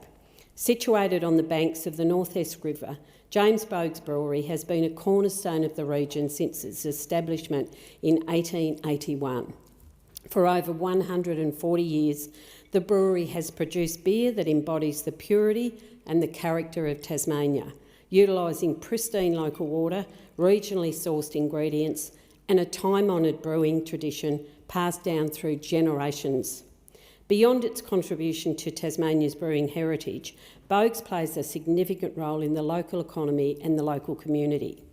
It supports employment, it drives tourism, and it contributes to regional events. Its presence in Launceston is a source of pride for many residents. I hosted a beers and banter event at the Beach Hotel in Burnie not that long ago, alongside local publican Ben, to mark the Albanese's Labor government's announcement of a pause in the indexation of draft beer excise. During the event, I spoke with local posties and other community members enjoying their well-earned Friday evening knock-off drinks. The response was overwhelmingly positive. They welcomed the decision as a practical and meaningful measure. They were excited that the price of a pint will remain stable. This pause in indexation ensures that the price of a pint remains stable, allowing workers to continue enjoying a social moment at the end of the week without added financial pressure. It also provides tangible benefits to brewers such as Communion, Island State and Boag's Brewery, as well as publicans like Ben. By helping manage costs, to plan production and invest in their communities, this policy supports both local industry and the social fabric of all of our towns. Approximately 160,000 Australian workers work in the hospitality and brewing sectors. These are real jobs, they're local jobs, and they rely on venues staying open and profitable. This excise pause will help stabilise the tax component of a pint for 2 years, reducing pressure on venues to pass rising costs on to customers. For small publicans and family-run clubs, this decision offers certainty. It helps them to plan ahead, retain staff, but also to reinvest in their businesses, which is really important for the future. It's a lifeline during a time of economic pressure. Across Braddon, the pub is the heart of the community. Keeping those doors open actually matters. This measure reinforces the government's commitment to regional Australia. It helps protect tourism and local hospitality jobs. It supports Australian brewers, particularly small and independent producers who supply draft beer to local venues. Many of these brewers rely heavily on keg sales to maintain cash flow and jobs. The benefits of this policy reaches beyond pubs and brewers. They flow to farmers, transport operators, equipment suppliers and the thousands of small businesses linked to the hospitality supply chain. This is a cost of living measure that also strengthens small business resilience. It's a clear example of responsible government action designed to make a difference without driving inflation or compromising fiscal discipline. The Albanese Labor government has listened to industry feedback from brewers, from publicans and the small business groups who have consistently called for relief from automatic excise increases during a period of high inflation. We've heard them and we've acted on that. Our approach is pragmatic and balanced. It provides targeted support where it's most needed while ensuring excise arrangements return to normal after the pause. It forms part of a broader package of small business supports that includes extended instant asset write-offs, support for digital transformation and lower energy costs for small operators. This policy reflects Labor's belief that responsible government can ease pressure on families and businesses while maintaining the economic discipline required to keep the budget sustainable. It's a demonstration of Labor's partnership with the hospitality, tourism and manufacturing sector industries that drive local jobs and form the backbone of many regional economies. The pause ensures that small brewers and publicans can continue competing fairly against large multinational producers, protecting diversity and competition in Australia's beer and hospitality industries. The government remains committed to evidence-based health policy and responsible consumption. The pause does not change the overall structure of alcohol taxation or weaken public health objectives. This measure is time-limited, it's fiscally responsible and carefully calibrated to help small businesses through a challenging period. It is another example of Labor governing with balance and purpose, backing small business, protecting workers and ensuring that Australians can continue to enjoy affordable, responsible hospitality at their local pub or club. This decision shows also that the Albanese government is in touch with community life. We understand the pressures small businesses face and we act decisively to support them. This is about keeping our local venues open, keeping people in work and keeping communities connected, values that sit at the heart of the Labor tradition. It is good, steady, responsible government in action, targeted relief, real results and a fair go for Australian workers and small business owners alike. The question is that this bill be now read a second time. The member for Casey has the call. Thank you, Deputy Speaker. The Coalition supports the freeze to beer excise indexation. We support welcome relief for our pubs, clubs and indeed all hard-working Australian beer drinkers. We recognise the immense struggle of the hospitality sector and we will not stand between a cut to the beer tax in this parliament. However, Deputy Speaker, we must be upfront about what this legislation achieves and what it leaves completely undone. While we welcome this temporary measure, we must call it out for what it is, and it's little more than a political stunt.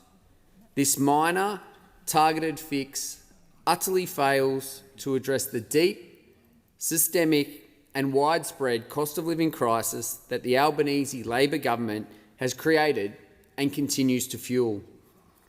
The urgency of providing any measure of relief to the hospitality sector cannot be overstated. The industry that supports local manufacturing, creates jobs, supports hospitality workers and boosts tourism is absolutely essential to communities like mine. In the Yarra Valley and the Dandenong Ranges, we have many local brewers and distillers but also small business owners who run pubs. Yet the hospitality sector is being destroyed by the current economic environment. The figures detailing the devastation wrought by Labor's failures are staggering and heartbreaking. On Labor's watch, 4,000 hospitality businesses have gone out of business nationally. The situation is so desperate that the collapse represents the loss of over 4,000 places of employment for local workers and Australians in the hospitality sector. Statewide, in my home state of Victoria alone, we lost 969 businesses in the accommodation and food industry. And even in the community of Casey, in the 24-25 financial year, 17 companies in the accommodation and food industry entered insolvency or administration. We must do more to support this industry to get back on its feet after a few difficult years under the Albanese Labor government. The fundamental reason these businesses are being crushed is simple.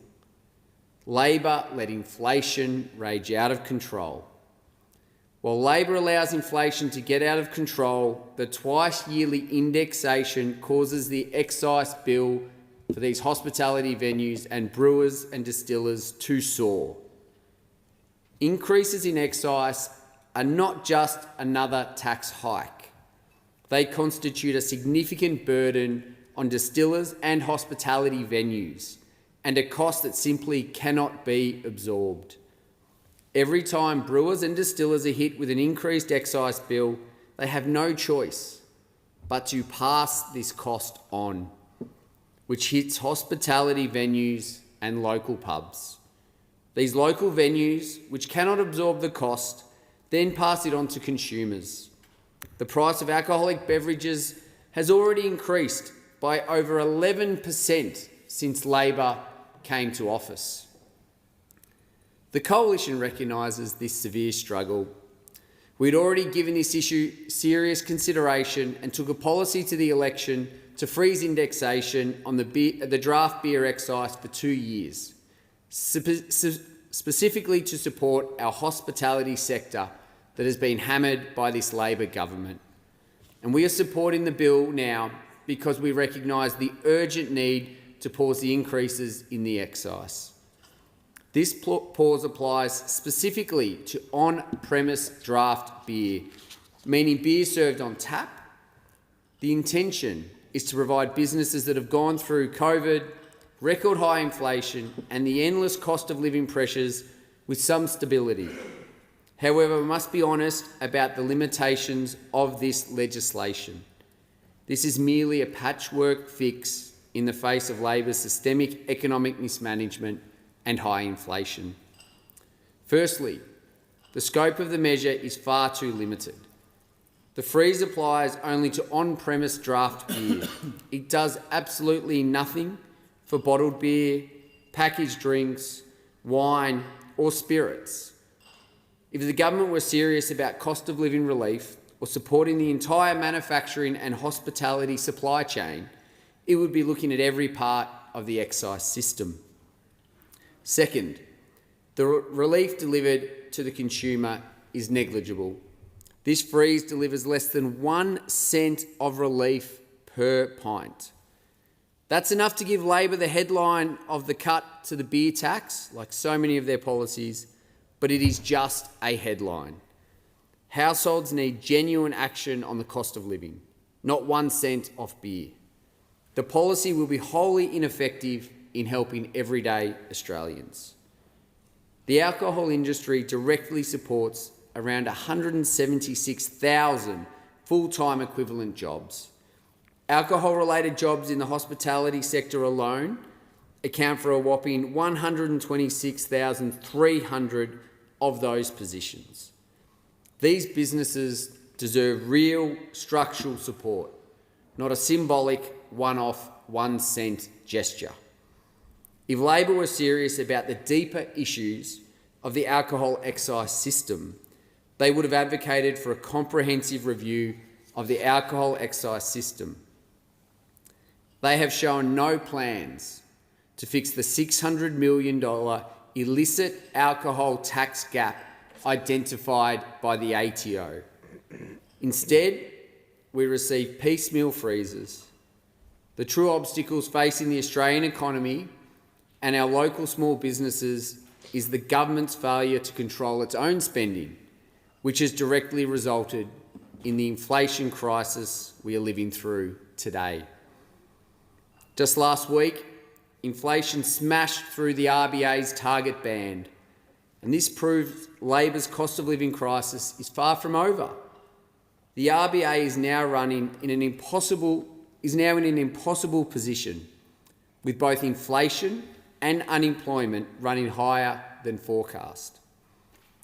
The Governor is forced to slam on the brakes, while the Treasurer has his foot firmly on the accelerator. And the cause of this sustained high inflation is Labor's addiction to reckless government spending.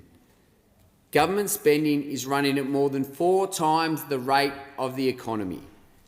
In fact, it is at the highest level outside of a recession in nearly 40 years. And this Treasurer, by his own admission, is forecasting a decade of deficits, a decade of spending more money driving up the debt, resulting in higher inflation and less services for the Australian people. Former head of the RBA, Philip Lowe, has already made clear that inflation lasted longer in Australia because of Labor's spending addiction. Under Labor, government spending has blown out from 24 to 27% of GDP. Now, the Treasurer threw out the Coalition's fiscal rules. He gave himself a credit card with no limit, and Australians will be the ones left to foot the bill. His current fiscal strategy doesn't even contain a single number. And whatever can be construed as rules, the Treasurer is clearly violating. This economic vandalism has direct and terrifying consequences for Australia's national finances. In the last 3 years, this government, under this Prime Minister and Treasurer, has added $100 billion to the national debt. And despite the spin of this Treasurer, which is all this Treasurer is good at, under Labor's watch, the national debt will reach $1 trillion this year and $1.2 trillion by the next election. And their reckless spending is keeping inflation higher for longer. Australians are paying $50,000 every minute in interest on Labor's $1 trillion of debt. Over the last 3 years, Labor has racked up debt the equivalent of nearly $4,000 for every man, woman and child in this country. And let's think for a moment about the $50,000 that could be used every minute that has been racked up. This could be spent on roads, on schools, on hospitals, on things that are desperately needed in our country. Economic reform, including reform of the excise system. But no, that money is going to debt because of this Treasurer and this government. And Labor's spending spree has raised the cost of everything. And those costs are never coming down. And that is why Labor is now looking to hike taxes to pay for their spending spree. It's the ultimate buy now, pay later scheme, but with a repayment plan dumped on every Australian household. Mortgage holders are bearing the brunt of this failure. Since Labor came to power, we have seen 12 rate rises and only 3 cuts. And this is forcing mortgage holders to pay $1,800 more a month. And unfortunately, we know that it's going to get worse tomorrow because we saw the Treasurer sheepishly stand up in question time and start to make excuses for the numbers that the economic numbers that we're going to see tomorrow, because he knows it's only going to get harder and harder for the Australian people because of his failures. Every Australian is footing the bill for Labor's spending spree in their tax returns, their electricity bills, their mortgage statements and their growing difficulties in finding a job. Because of Labor's economic vandalism, households are paying 15% more for food, 15% more for health, despite the spin of this government, 19% more for housing, again despite the spin of the Minister for Housing, 37% more for insurance, and nearly 40% more for electricity. And as the member for Wannon knows, that's only going to go up for the Australian people under this minister. And the government's 2 strategies, debt and taxes, are not a plan for prosperity. The only way to fix the damage caused by Labor's failed economic management is through a comprehensive change in approach. And the Coalition's priority is clear. We must stop the spending spree and start growing the economic pie. This government never talks about growing the economic pie. Instead, it is focused entirely on how to cut it up. And under this government, the pie is growing smaller and smaller. And this approach leads to higher taxes and economic stagnation. We must move beyond band-aid solutions like the 1 cent cheaper pint and adopt strategies that generate real, sustainable relief. Genuine economic leadership requires us to remember that a rising tide lifts all boats. Boosting supply is the closest thing we have to a silver bullet. Growing our economy is a means to an end. Without it, we simply cannot afford the better services that we all want, the services that we need, the services that we deserve. And if we want to raise living standards, we can start by clearing away bad policy that's shrinking the pie and replace it with good policy that grows the pie. If we want to do that over and over again across the whole of government over time, Australians will become richer, not poorer, and our economy will grow stronger, not weaker. However, that's hard work. It's determined work. It takes time. It takes turning up every day in a full-time capacity.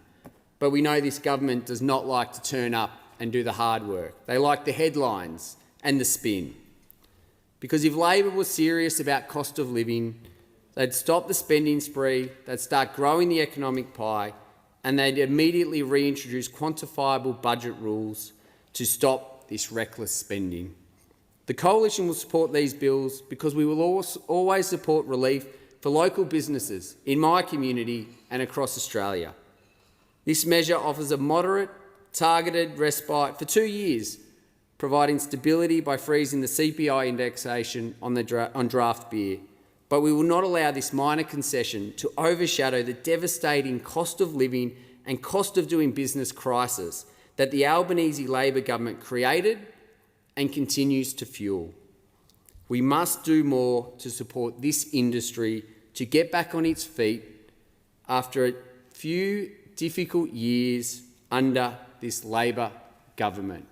And unfortunately for the Australian people and the businesses of Casey, they know it's going to get harder and harder because they have a Prime Minister, a Treasurer, an Energy Minister focused on their own ambitions, not the ambitions and needs of the Australian people. Order. The member's time has expired. The question is that this bill be now read a second time. The member for Spence. Well, thank you, Mr Speaker. Member for Casey reminds me more of a baker than a brewer, but thank you for that contribution. I wish to speak in the House today on a matter that cuts to the core of Australian identity, not just in culture or economy, but in how we relate to one another. Because in Australia, when you say, let's have a beer, what you're really saying is, let's spend time together. You're saying, let's take a break, let's reconnect, let's share a moment, no expectations, no pressure. And that sentiment is worth protecting. Across the country, from city laneways, outback roadhouses, sport clubs and RSLs, the act of sharing a pint, schooner, pot or a middy has remained a deeply Australian gesture. It is a fixture of everyday life, woven into everything from weekend routines, once-in-a-lifetime milestones, or even just the fact it's 5 p.m. and you're leaving work. Engagements, wakes, promotions, demotions, cricket wins and footy losses, they all seem to land us at the local with a pint in hand. And the pub itself, that humble institution, is more than just a venue. It's our unofficial community hall, a place where birthdays are celebrated, meat raffles are drawn, and people come together not because they must, but because they want to. I've been to countless venues across the north, from the Gawler Exchange to the Anglevale Tavern, and no matter the size, postcode or whoever is pouring the beers, that sense of belonging is always the same. It's not about the status, income or background. In the pub, you can be a sparky, a student, a senior citizen or a small business owner, and everyone's just there to unwind and be part of something familiar. That's the magic of the pub, equality over the bar. The price of a pint doesn't vary depending on your politics, doesn't care where you went to school or where you're from. And that shared experience, conversation over a cold one, is part of how we strengthen the social fabric in this country. In fact, when I speak to local veterans at the Salisbury RSL or when I drop by the Playford Bowls Club, I always see the unwritten rule. It's not the beer that matters, it's the mateship. And as trivial as that might sound to some, it's in these spaces that you'll find connection, belonging, and even mental health support happening informally but powerfully. And let's not forget, it's also a proud part of our national pastimes. Watching the cricket, our national sport, at any level, it's always a scorching hot day, but you have a draft beer in hand. There is a long list of things that can be considered Australian, but that's definitely up there. Even our Prime Ministers have known that feeling. Mingling in the stands, sleeves rolled up, beer in hand, watching the game not as a politician, but as an Aussie. These moments matter. They help define who we are. And that's why government should never treat communal spaces like the pub as an afterthought, because they're more than bricks and mortar. They're cornerstones of community. But we must also speak to the economic reality that underpins them. Hospitality is a huge employer in Australia, one of the most diverse, most community-facing sectors in our economy. It includes bar staff, cooks, cleaners, brewery techs, grain producers, logistics teams, refrigeration mechanics and young people on their first job. These are working Australians who who often work the late nights on weekends or public holidays to keep the good times rolling for anyone who wants a cold one with their mates. In South Australia, beer production is part of our industrial story. Cooper's Brewery is an iconic institution. You would be hard-pressed to not find a Cooper's logo on any street in Adelaide. They even sponsor the Adelaide United Soccer Stadium. So too is West End, another iconic brewery who have woven themselves into what it means to be South Australian. And who doesn't love a good red tin? And we're now seeing the rise of dozens of independent brewers who are crafting unique beer while providing local jobs, supporting agriculture and drawing tourists. These are enterprises built from the ground up by risk takers, by innovators, by backing locals, and they're all relying on thriving venue economy, because it's the kegs flowing through pubs and clubs that generate cash flow, enable hiring and keep the lights on.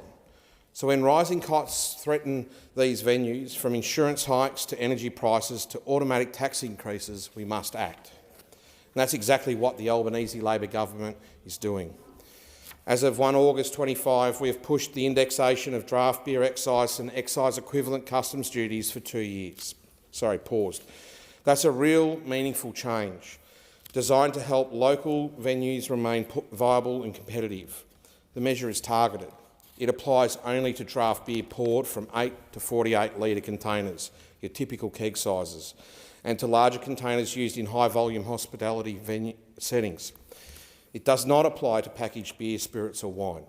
This isn't about retailers or bottle shops. This is for pubs, clubs and hospitality venues. Recently I had the opportunity to speak with Damien McGee, who runs the Gawler Exchange Hotel. He told me that he was fully supportive of this bill. It means that patrons get a fair go when they're at the pub and not hit by an unfair price hike.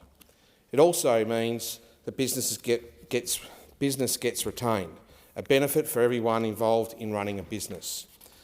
This bill and the benefits it draws is a decision grounded in fairness and pragmatism, because small business owners can't plan properly if they're blindsided by tax rises every 6 months.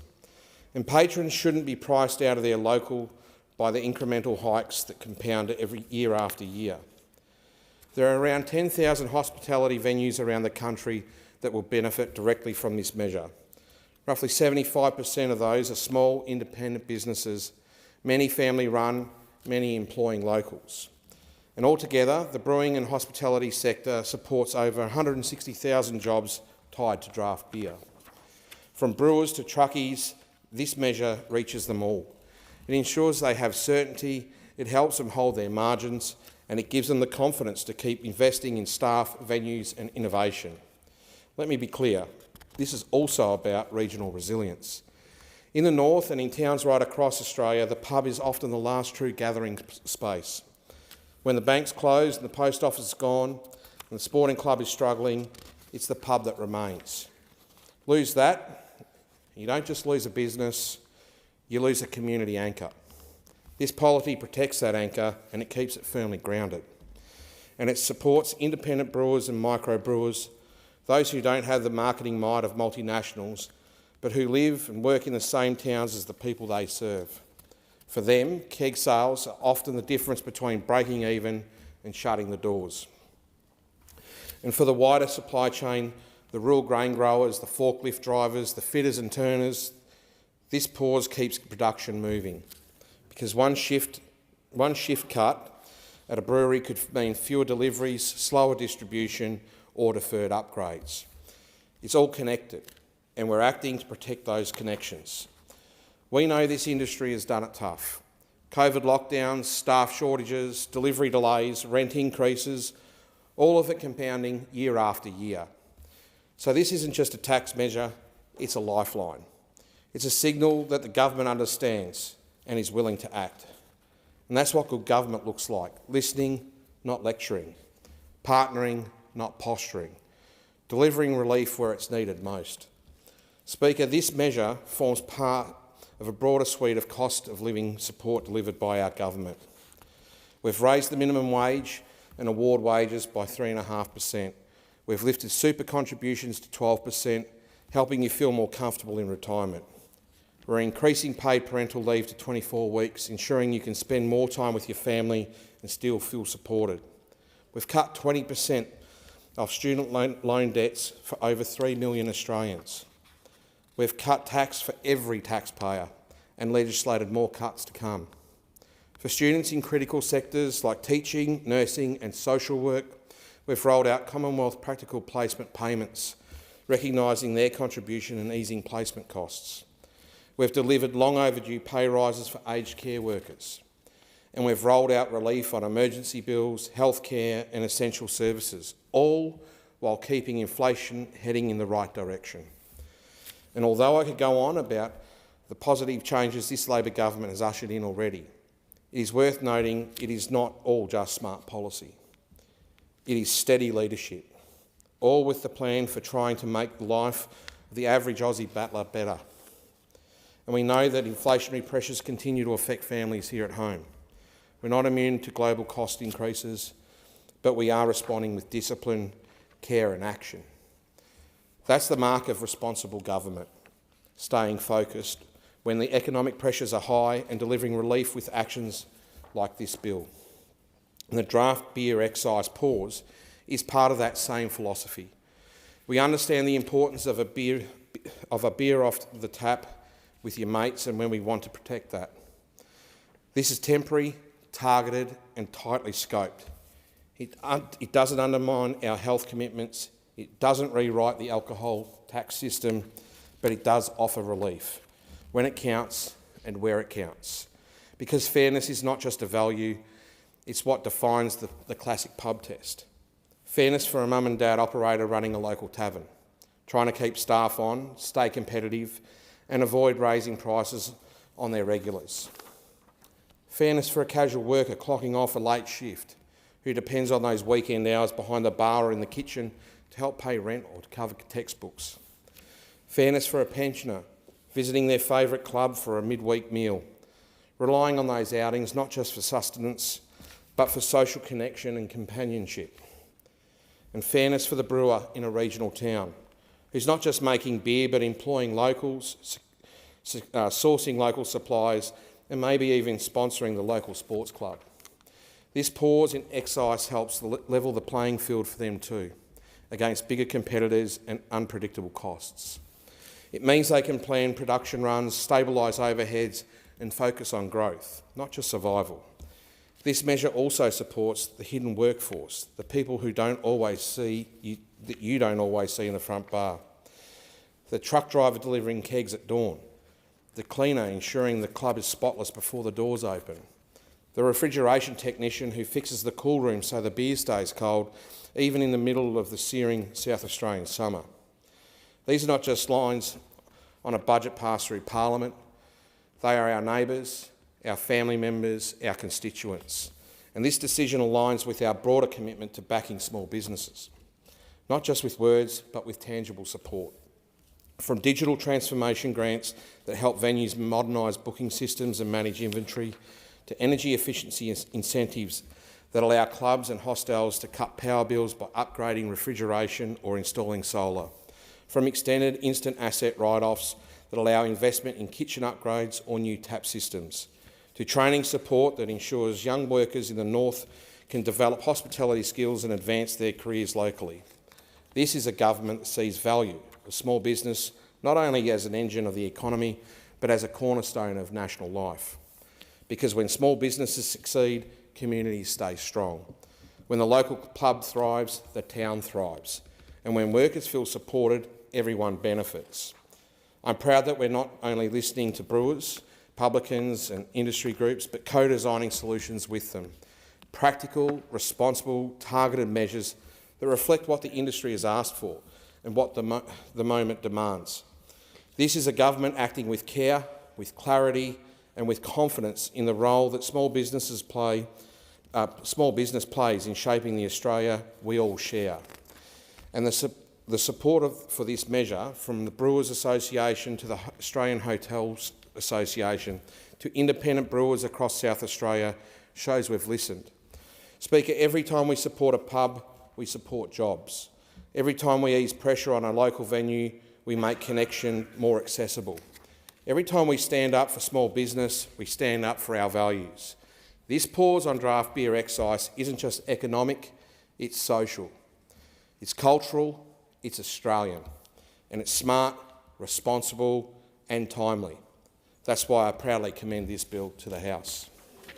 The question is that this bill be now read a second time. The member for Lyne has the call. Thank you, Deputy Speaker.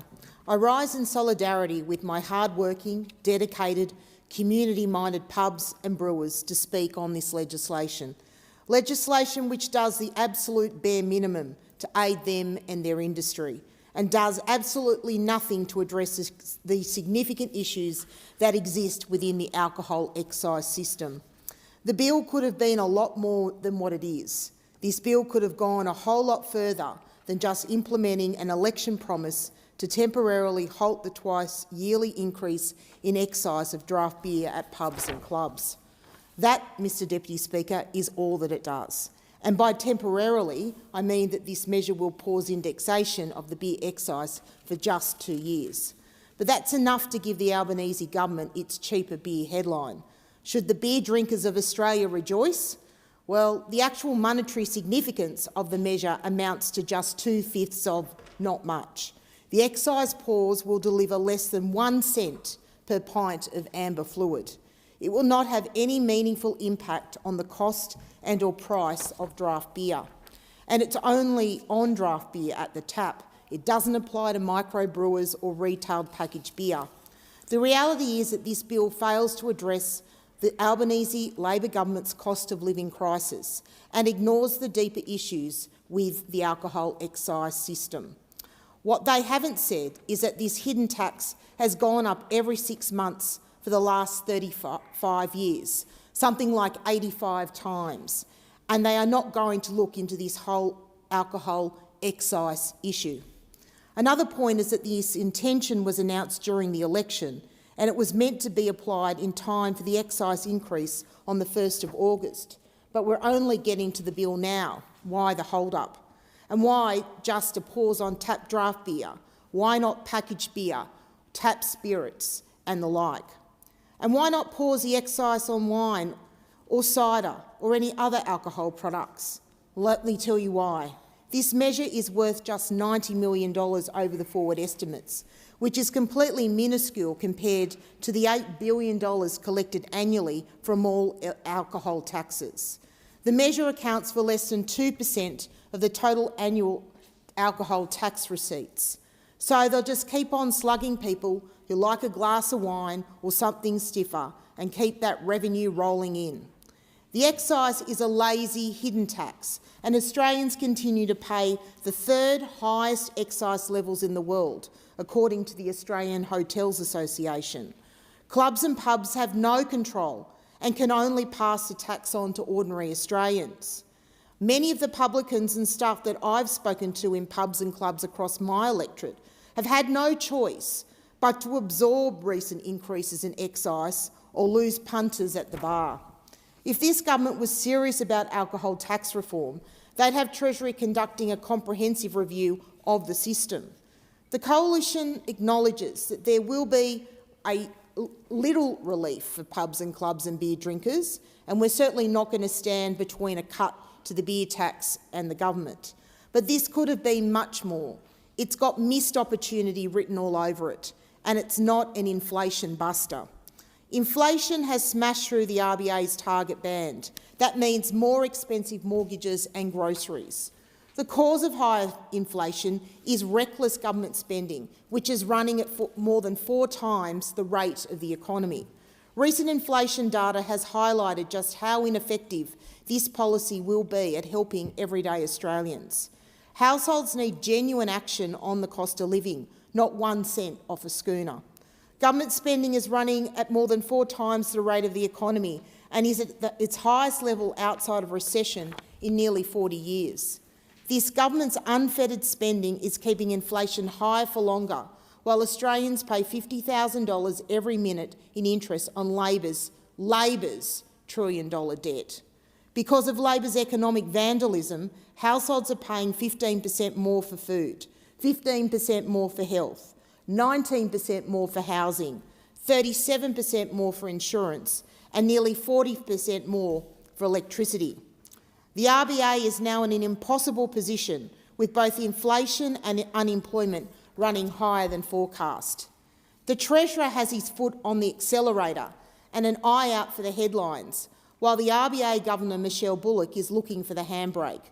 Mortgage holders are paying $1,800 more a month since the Albanese government came to power, with 12 rate rises and only 3 cuts. But wait, don't despair. Beer will be a tiny, weensy bit cheaper. Everyday Australians are footing the bill for this government spending spree in their tax returns, electricity bills, mortgage statements and their growing difficulty in finding a job. Government spending has blown out from 24 to 27% of GDP under this government. A number of inquiries have recommended a review of the beer and alcohol market for anti-competitive practices and for the alcohol tax regime over the years, and yet nothing has eventuated. According to the Independent Brewers Association, the representative body for more than 600 microbrewers and their supply chain partners across Australia, beer is becoming unaffordable. $8 for a schooner is as good to get these days. And despite the fact that the microbrewery industry experienced extraordinary growth in the decade leading up to 2021, it grew to almost 8% of the total Australian beer market in 2021. The sector needs more attention than this government is willing to give them. The IBA says 48% of independent brewing businesses are struggling to maintain profitability, while the foreign-owned multinational companies enjoy significant profit margins. And while excise tax on beer has increased every 6 months, the tax on wine does not. Since February 2020, excise tax on beer has increased by 20%. The tax on the average glass of wine is now 8 times cheaper than the tax on an average beer. The IBA also says that 2 big foreign-owned breweries have 83% share of the Australian beer market. You add that to the 5% market share the major retailers have with their home brand beer, and the more than 600 Australian-owned small businesses are forced to compete for 7% of market share. Now, you'd think that that would be of interest to this government and the Treasury.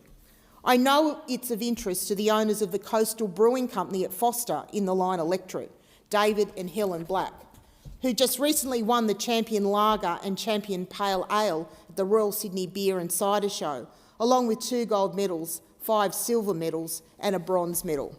The Coastal Brewing Co focuses on producing high-quality, small-batch beers with distribution largely focused on New South Wales between Canberra and the Queensland border, as does the Tin Shed Brewery in Dungog, offering, like the Coastal Brewing in Foster, a range of beers from the well-known to the eclectic. They're good businesses and good businesses for our community, as are all of our pubs and clubs, providing social venues and active, generous support and sponsorship for sporting clubs and community groups. And they create and provide employment. Many are at the heart of their communities. The alcohol industry directly supports the employment of around 176,000 full-time equivalent jobs. The alcohol manufacturing industry employs around 2,500 jobs. And alcohol-related jobs in the retail sector are a further 21,000 jobs. And alcohol-related jobs in the hospitality sector are a whopping 126,300. Again, Deputy Speaker, the Coalition acknowledges that there will be a small amount of relief for pubs, clubs and beer drinkers, and we will not stand between a cut to this beer tax and the government. But this could have been much more, and it certainly is, as I've said previously, a missed opportunity. This bill is only a minor fix in the face of high inflation and cost of living pressures. There's no sign of a broader excise reform conversation. All we get is just a 2-year pause on tap beer indexation. And there's no acknowledgement of or strategy to address the alcohol market share, equity and profitability questions. And likewise, there's nothing to address the government's spending spree, which is fuelling inflation and cost of living pressures, as is its rush to renewables, which will cost Australian taxpayers $9 trillion, putting Medicare and the NDIS at risk. Mr Deputy Speaker, What should really be at the front of mind for the Albanese government is genuinely addressing cost of living pressures, not policies that are putting further pressure on the cost of living. Australia needs genuine economic leadership. We need policies that focus on raising the living standards of Australians. Sadly, we won't get this with this government. We will need the strong economic management of a coalition government for that, something many of my constituents are very impatient for. The question is that this bill be now read a second time. The member for Barton has the call. Thank you, Deputy Speaker. I rise today in support of the legislation that goes right to the centre of communities, jobs, small businesses and Australian social life. This bill reinforces the Albanese Labor government's decision to pause indexation on draft beer excise and excise equivalent customs duties for two years, beginning from 1 August 2025. It is a policy underpinned by fairness, community values and economic responsibility. It is a policy that recognises and supports Australian pubs, clubs, brewers, hospitality workers and the millions of Australians who rely on these venues for work, connection and community life. And it is a policy that speaks directly to the people and businesses in my electorate of Barton, from Hurstville to Walleye Creek, Beverly Hills to Clempton Park, Rockdale to Earlwood. Now, this measure does one simple, clear thing. It pauses automatic inflation-linked increases to draft beer excise for 2 years. It applies specifically to containers of 8 to 48 litres designed for gas or pump systems, our standard kegs in pubs and clubs, and containers over 48 litres used by larger hospitality venues. This pause does not apply to bottled beer, canned beer, spirits or retail alcohol. This is targeted, disciplined policy designed to support hospitality venues and the sector. Not supermarkets, not bottling multinationals, not liquor companies, but the pubs, clubs and taverns and small brewers who serve our communities directly from a tap. The member for Forrest. Deputy Speaker, I draw your attention to the state of the chamber. Quorum required. Quorum required. Ring the bells.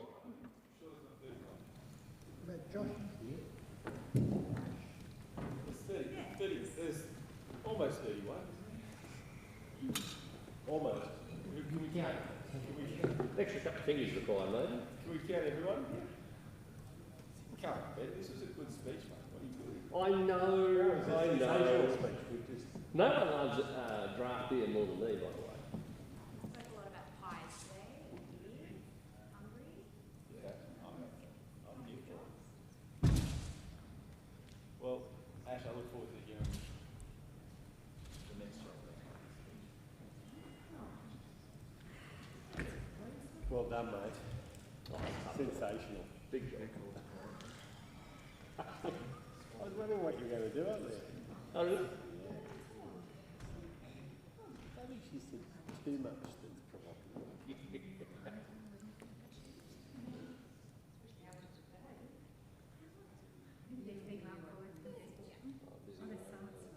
Present for do we have a switch? Of course he doesn't. But he said, oh, you know, Bunbury Hospital's going great. Oh, you just had a new record with the ambulance route. Excellent.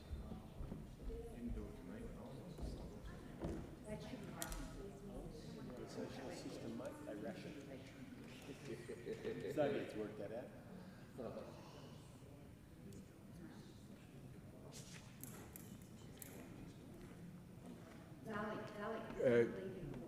Can I just remind the member that once you're in and a quorum is being counted, you can't leave the chamber.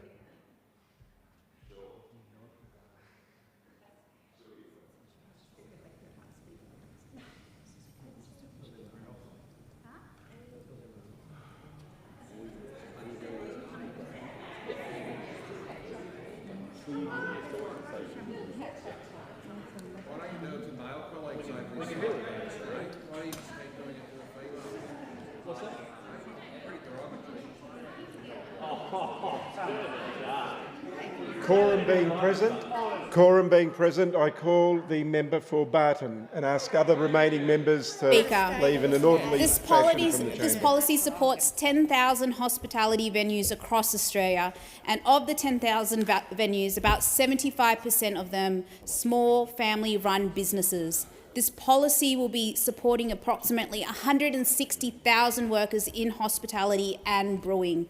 Further, this will support thousands of more in supply chains like farmers, logistics, tradies, cleaners, entertainers and local suppliers. These are the venues that sponsor the local footy club, host family dinners, employ young people, train chefs, host charity events and offer a safe and social space for neighbours to connect. For 2 years, this means the tax on a pint stays steady. Family-run pubs get certainty, small brewers will have breathing room, young workers keep their shifts, and venues avoid passing cost increases onto locals. This pause means that when a family in Barton heads out for a Friday night meal, or when a group of mates meets after work in Banksia or Beverly Hills to watch the UFC, or when seniors meet for raffles in Hurstville or Earlwood, the cost of connection doesn't climb. This is a cost of living measure that also strengthens small business resilience, regional tourism, jobs and apprenticeships, local manufacturing and community connection. It is a cost of living relief, economic support and community support rolled into one smart, responsible policy. Deputy Speaker, in Australia, pubs and licensed venues are not just businesses, they are a community institution. In many places, they are the heart of the suburb or the heart of the town. They are where we gather to watch the footy, celebrate a birthday, share a meal, attend a fundraiser, or simply sit among neighbours and feel part of something bigger than ourselves. In Barton, we see this every day. We see this at Beverly Hills Hotel, where local families gather after weekend sport. We see it at the Roxia and Earlwood Beverly Park RSL, where locals build friendships over generations. We see this at the Ritz in Hurstville, buzzing with life, especially on trivia nights. The Forest Inn in Bexley, with its proud community ties and killer pizzas. Clubs like St George Leagues, Arncliffe Scots Club and Club Central in Hurstville, which supports sport and charity. And just outside the border, but beloved by Barton locals, is the local brewery, the Social Brewer, a great brewery tucked in the Member for Banks electorate. Thousands of Barton residents work in hospitality as bar staff, cooks, cleaners, security officers, musicians, wait staff, bottle shop attendants, managers and apprentices. When we keep these venues strong, we keep the communities strong. We keep young people employed, we keep families connected, and we keep traditions alive. I want to share why this is important to me. Before entering Parliament, I worked supporting the hospitality sector, including with the Australian Hotels Association. I stood shoulder to shoulder with venue operators from suburban pubs to regional institutions and saw their strong commitment to creating safe and welcoming spaces. I saw the pressure they felt balancing rising costs with fair pricing for their customers. I saw their pride in employing and training local workers and the generosity supporting teams, charities and community groups. I've supported these business owners who stayed awake nights worrying whether they could afford to keep staff on. I've seen young people transform their lives through their first hospitality jobs, and I want to acknowledge the great work of the mighty United Workers Union in the sector supporting workers and in collaboration with these employers. Hospitality isn't just an industry, it's absolutely a pathway, a community hub and a cultural institution. And so when I say this policy matters, it's not flippant, but this is from lived experience supporting the sector. We've listened, we've consulted, we've acted. This is responsible government. That is an Albanese Labor government. Rather than responding with mantras, we've responded with solutions. We target support where it delivers the most benefit. This industry endured months of pandemic shutdowns, supply chain disruptions, staffing challenges, and years of inflation pressures under the opposition. And yet these Australians kept going. They adapted, they innovated, they did takeaway, they did home delivery, they kept food in fridges, beers in kegs, and where they could, kept staff on the books. They held communities together in some of the hardest times we've known, and they deserve support, and we are giving it. And I must also add that this great policy works hand in hand with the New South Wales Minns Labor government, with Minister John Graham, who's working hard to boost the New South Wales economy and revive our nighttime economy after a decade of lockouts and then lockdowns by the former Liberal state government. This is what a Labor government does. It supports the economy and it supports small businesses. This measure also supports independent brewers who rely heavily on draft sales. It helps them manage production, maintain cash flow, retain staff, invest in quality and keep supplying local venues. Local taps in Barton serve beer from passionate independent producers, Sydney brewers who stand for the craft. We are making sure they can keep doing that. By supporting draft production, we protect diversity and fairness in our beer and hospitality markets, not just for the biggest players. Deputy Speaker, I want to be very clear that this policy is temporary. It is fiscally responsible and it does not change Australia's alcohol taxation system. It does not undermine public health objectives and it ensures excise returns to normal after 2 years. Now, the opposition, I had an opportunity to listen to some of the speeches and they sound like they are distorting this, because I recall this also being an election commitment from those across the chamber. And it's still on the Liberal Party's website to this day, 6 months after the election. But the fact remains, this is a targeted relief. It does not fuel inflation. It protects jobs and communities, and it maintains our public health settings. This is steady. This is disciplined economic management, low risk, high benefit and temporary. Deputy Speaker, this is part of a very comprehensive cost of living agenda. And having listened to some of those across the chamber and observed their line of questioning at question time, no rhyme, no thought, they say the government's spending too much, and then they have the hide to say we're not doing enough for cost of living. And then we hear today, oh, it's not enough, but it does a little bit for small businesses. Choose your side. Let me remind the opposition what this Albanese Labor government has already delivered. Wages rises 3.5% minimum and award increase, super at 12%, paid parental leave increased to 24 weeks with super, $150 more energy relief this year, apprentice payments of $10,000, cheaper home batteries, 20% cut in student HECS help debt for 3 million Aussies, Commonwealth prac payments for nursing, teaching, midwifery, social work students, pay rises for aged care workers, cheaper medicines, expanded bulk billing. This is real relief, delivered responsibly. And while many major economies are facing recessions and job losses, Australia has a strong employment and stable growth. And we are navigating global challenges with competence, steadiness and fairness. Deputy Speaker, this 2-year excise pause is fair, it's targeted, it's responsible and deeply needed. It recognises the role hospitality plays in the lives of Australians, in our suburbs, in our cities, in our regions and in electorates like mine, the seat of Barton. It supports the places where we gather, celebrate, mourn, reconnect, unwind and belong. It backs the workers pulling pints, washing glasses, scrubbing kitchens, running events, serving meals and keeping our venues safe and welcoming.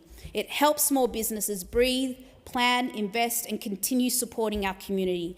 It protects local jobs. It lowers cost of living pressures. It strengthens local economies. It reflects both economic discipline and social understanding. And most importantly, it reflects the core promise of this Albanese Labor government to look after working Australians, to support small business and to govern responsibly and fairly for every community. Thank you. I thank the member for Barton. The question is that the bill be now read a second time, and I call the member for Warringah. Thank you, Mr Deputy Speaker. Well, I rise to speak on this bill, and I have to wonder whether actually government MPs have genuinely read this legislation when they start talking about how this is going to help small businesses. This, to be very clear, excise tariff amendment for drought beer bill. It is only going to apply to tap beer. So all those small businesses that bottle are not getting the benefit of this. So maybe pause and reflect as to why it is that the government is picking and choosing within the same industry only the big hotel associations, RSLs, all those that have the beer on tap will get a freeze in the excise. Small breweries that bottle will not get this. I'm not sure that you are aware of the distinction that is happening. Right now, across Australia, and sharply felt in Warringah, independent brewing and distilling industry is in the grip of what many describe as a recession. This industry is integral to our small business ecosystem, and yet, like many small businesses, they are being squeezed from every direction. Pandemic-era debt, inflation, rising input costs, and increasingly burdensome excise tax. Last September, together with fellow crossbench MPs, I wrote to the Treasurer calling for urgent relief for distilleries and brewers, proposing to reduce the impact of the alcohol excise on distilleries. Now, this bill takes a small step in the right direction. It's a welcome pause on drought beer excise inflation, but what about everyone else in this industry? Why is it that only the big players that have access to the tap contracts within the hotels and the RSLs are having access to this freeze on excise indexation? It leaves behind distillers and barely touches the structural issues facing small brewers, and the government has not given any explanation as to why. There should be no arbitrary policy divide between breweries and distilleries. They're all small manufacturers. They both employ locally, they both enrich our communities, and they all deserve a fair go. Although the government has decided to pick and choose winners rather than extending this support to the whole industry. And I have to ask, why is it? Why is it that the government is only choosing essentially to assist an industry that has the lobbying power, that has the access to the doors of ministers? Warringah, from my point of view, I care about small businesses, and I care about making reform and these kind of support measures, making them fair to ensure all small businesses have access to them. Warringah is home to an incredibly vibrant brewing and distilling community, from freshwater brewing, Dad and Dave's, Seventh Day Brewery, Broken Bay Brewery, to their iconic Manly Spirits, and all the creative makers throughout Brookvale's independent precinct. Our independent brewers and distillers bring together the Warringah community. It's because of them that we have community events like Brookie Fest, an annual precinct-wide street party. They employ locals, young people getting their first jobs, skilled brewers, hospitality workers, delivery drivers. They support local artists, food suppliers and tourism. And when one of these businesses close, the loss ripples far wider than just the venue. And yet those local brewers and distilleries in Warringah have expressed to me that while they recognise the positive intent of this legislation, its practical impact on small independent breweries is likely to be minimal to zero unless they change their operation, because it will only apply to drought beer. This is because tap access in pubs and clubs is locked up by long-term contracts with multinational brewers. A 2017 ACCC report confirmed that a significant portion of taps in venues, and many of the venues that I've heard listed by previous speakers, in particular government backbenchers, those venues, the long-term contracts, are tied up by multinational brewers. The ACCC report confirmed that a significant portion of taps in venues are tied to exclusive or near-exclusive supply deals. Therefore, many small breweries are unable to benefit from drought-specific excise relief, regardless of this bill's pause on indexation. Another challenge left completely unaddressed is the competitive barrier affecting growing brewers as they exceed the excise remission cap. Brewing and distillery businesses in Warringah have voiced their frustration at the sharp increase in payable excise as they grow beyond the cap, eroding profitability. Additionally, the indexation freeze just does not extend to bottled or canned alcohol. So again, we're talking about this picking and choosing. One Warringah brewer has already ceased packaged wholesale production because of the indexation freeze only applies to draught beer, not cans or bottles. Others tell me they're approaching the excise cap and worry about the steep cliff once they pass it. So how did we get here with such a complex system? Excise on beer and spirits is indexed to the CPI twice a year. Since 2020, excise has risen nearly 20% during the same period. So think about 2020, in 5 years, it's nearly been a 1/5 increase, 20% increase already. And while at the same time, for these small businesses, energy prices have surged, hops has increased by more than 50%, malt rose by nearly 20% in a single year, utility costs almost doubled, refrigeration, transport, storage, finance costs all ballooned. In just 2 years to April 2025, 51 independent breweries have closed or entered voluntary administration. These are the small businesses you all talk about. This is a sector worth nearly $2 billion annually to the economy, and with the right policy settings, distillers could become a $1 billion export industry by 2035. We cannot let short-term piecemeal measures undermine what should be thriving Australian manufacturing success story. We need a comprehensive strategy. Yes, pause on draught beer excise indexation is welcome, but it doesn't fix the problem for small businesses and small breweries. Anti-competitive practices in tap contracts. If you really want to give small businesses a fair go, that needs to be looked at. The steep excise cliff once producers exceed the remission cap. The exclusion of distillers. Again, we have a thriving boutique gin distilleries, many areas around the country, and yet they don't get any of the assistance that the Hotel Association seems to be able to get for tap beer. And what we do need is we have to look at how we're going to help everyone within this sector. So from that, the exclusion of the distillers, rising input costs that continue to outpace revenue. So I've already pushed for broader, fairer reforms, including through my letter to the Treasurer and through amendments, and consulting with the Warringah's brewing and distilling community. And they are pleading for the government to make this fair reform, not just piecemeal and picking at favourites. A thriving brewing and distilling sector should be ambitious, innovative, sustainable and supported by a government willing to create conditions for small manufacturers to grow. This temporary pause in beer excise indexation, it's a reprieve for some breweries, but not the long-term solution that alcohol producers of all kinds have been calling for since the pandemic. Broader measures should be taken to address the anti-competitive nature of the beer industry and ensure that the long-term sustainability of brewing and distilling industries is safeguarded. So I will be moving a second reading amendment as circulated in my name to ensure that these issues are brought to the fore. And I urge government members to have the discussion internally of why are you only picking certain areas of beer to protect or to assist with this excise freeze. The amendment that I propose recognises that struggling brewing and distilling industries need assistance. It acknowledges the ongoing financial strain, and this bill ignores so many distillers entirely. And it calls on the government to freeze indexation for all alcohol excise until the 1 August 2027, not just those that have the passes to come into Parliament to advocate on behalf of their industry and their scale. Index the excise remission cap annually in line with inflation and extend the deadlines for payback of excise debt to the ATO. Assist these small businesses rather than taking a stick to them and actually creating an even more anti-competitive environment by assisting the big players that have access to the tap-on-tap contracts.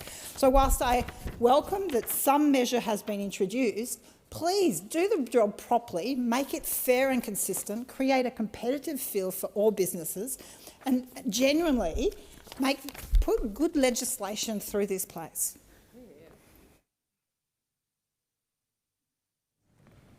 I thank the member for Warringah. Is the amendment seconded? I'm second the motion and reserve my right to speak. I thank the member for Bradfield. The original question was that this bill be now read a second time. To this, the honourable member for Warringah has moved as an amendment that all words after that be omitted with a view to substituting other words. The question now is that the amendment be agreed to, and I call the member for Adelaide. Thank you, Deputy Speaker. Deputy Speaker, it gives me great pleasure to speak on this bill, a bill that will help relieve pubs, clubs and breweries across our country, across our electorates, across our states, that will deliver a simple, long overdue measure, and that is pausing the indexation on draft beer excise and excise equivalent customs duty rates for 2 years.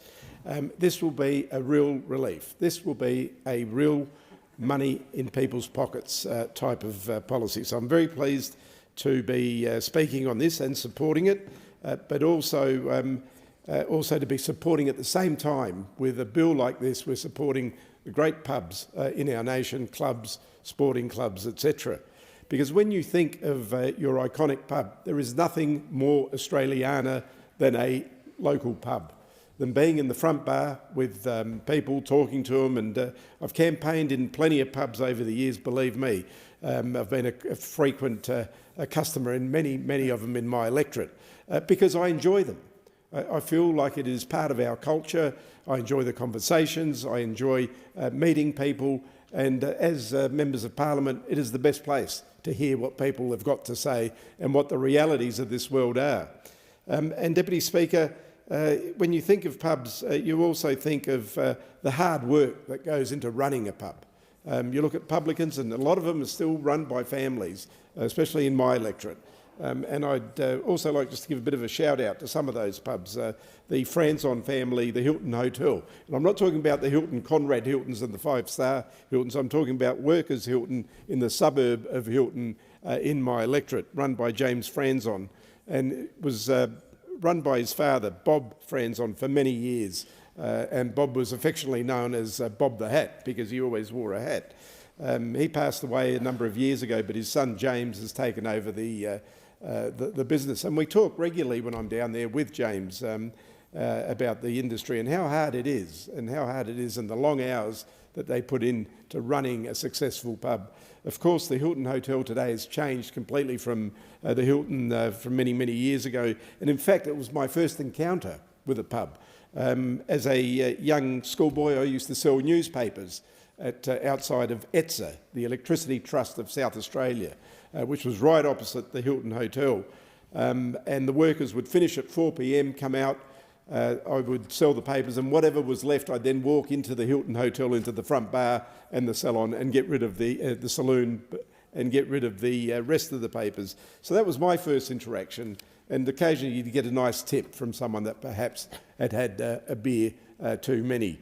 Deputy Speaker, Peter Hurley, the Royal Hotel, the Arkabar Hotel, great businesses that have done through hard work, successful businesses and community pubs that they run.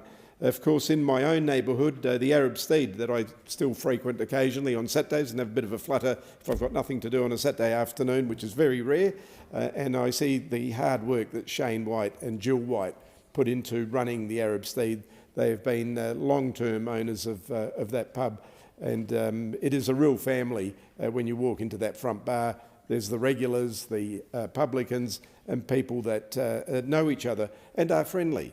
Of course, we also have in my electorate many pubs. I could name thousands of them, but one that really stands out is the Wheatsheaf Hotel in Theberton, which is run by Jane Flavels, and it's known for their significant role in developing the Wheatsheaf's its reputation as one of the premier craft beer venues in South Australia, and they run a great show down there with live bands. There's no pokies. They've made a decision not to have pokies.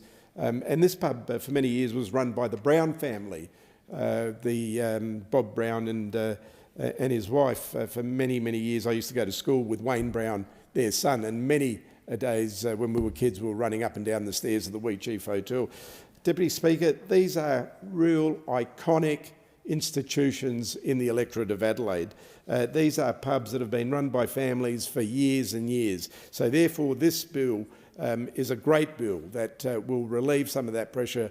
This will help the workers that work in pubs, whether they're in kitchens, as a kitchen hand, a cook or a chef, the cleaners of pubs, the bar staff, of course. This will help all people connected to bars and pubs around the nation.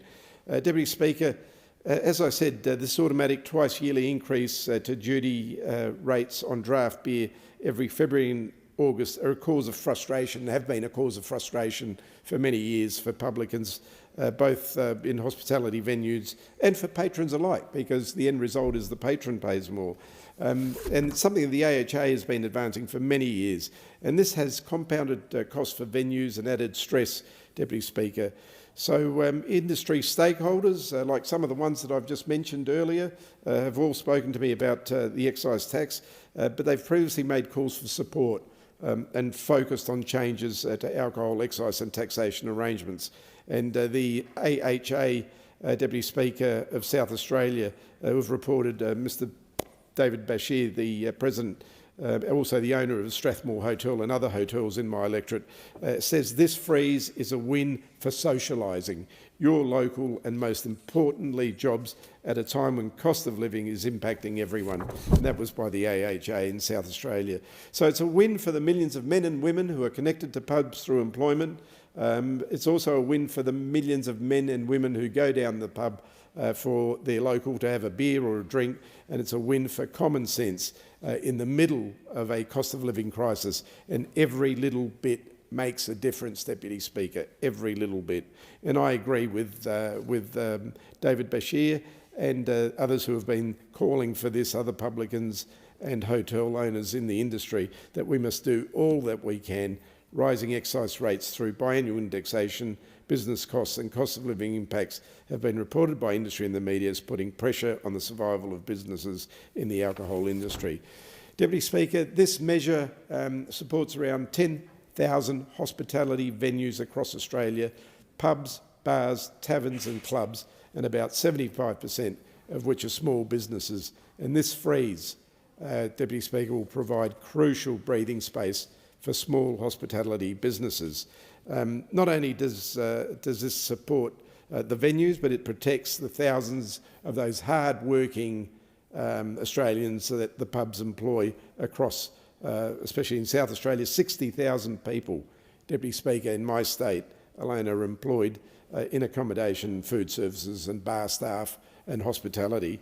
In my electorate of Adelaide alone, the sector employs 4,461 males and 4,250 females, Deputy Speaker.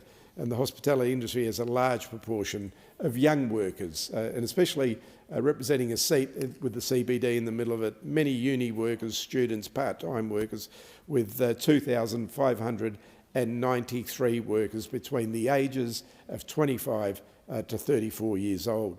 And many of these workers are employed part-time or gaining experience. The member for Barker is seeking the call. I am, Mr Deputy Speaker. I draw your attention to the state of the House. Quorum required. Ring the bells for 4 minutes.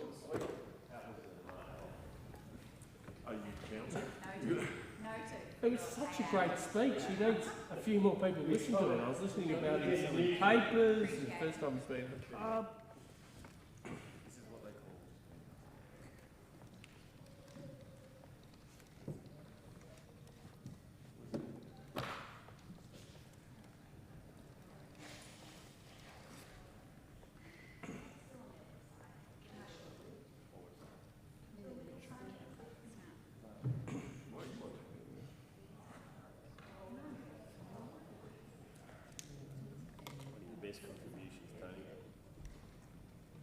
Hey? That was one of your best contributions. Stock standard, mate. Stuck to short floor.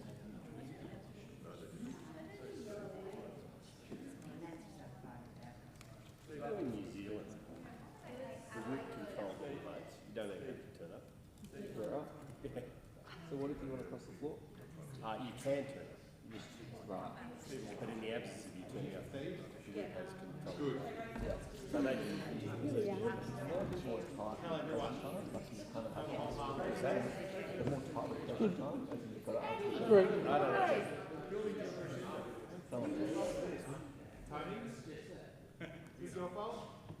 Yeah, it was such a great contribution. I thought it deserved a great audience. It was so great. You could have kept listening. It was good, Steve.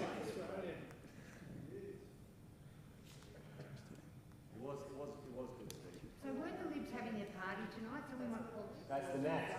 That's the Nats. And it would be highly disorderly to call it after 6:30. That's the best party. Just a point to the whip. It'd be highly disorderly to call it after 6:30. You change the rule. I think that's quorum. After 6:30. Okay, order. Quorum achieved. Stop the bells. I call a member for Adelaide. Thank you, Deputy Speaker. I'll kick off where I left off and praising the wonderful workers, the employees who are dedicated, the employees who are pouring beers, cooking meals and serving guests. So this bill, as I said, acts as a buffer against financial pressure, helping businesses to stay open and keeping young workers employed. And I gave you the numbers just in my electorate. Around Australia, there are thousands and thousands of young students who are employed in the pub industry, working part-time, helping support their studies. So this will be a help to them. But they'll also get their debt cut, their student debt cut as well this week. So it's a double help for lots of uni students. Deputy Speaker, the hospitality sector in Adelaide is more than an industry. It's a key connection to our identity. And I mentioned some of those iconic pubs in my electorate. And when you think of them, the Hilton Hotel that I used to visit and go to quite regularly, it was a pub where the local Lions Club used to meet, the local football club used to meet, even our branch of the Labor Party used to meet in there on a regular basis. And many elections, we had election night events in the Hilton Hotel. And for those of you that are hearing Hilton Hotel, it's not the Conrad Hilton. This is a Hilton Hotel named after the suburb called Hilton in a very working class area in Adelaide. So these are the type of community pubs that these pubs are. Up the road, the Royal Hotel, which is run by Peter Hurley, again, a great community pub that supports soccer clubs, football clubs, the local dart club, and a whole range of other groups that meet there, everything from Lions clubs to different community groups. So they play an important role. They are a community centre. Pubs are people gravitate to them. And if you want to, if you're on your own, for example, it's a great place to just go and talk to people.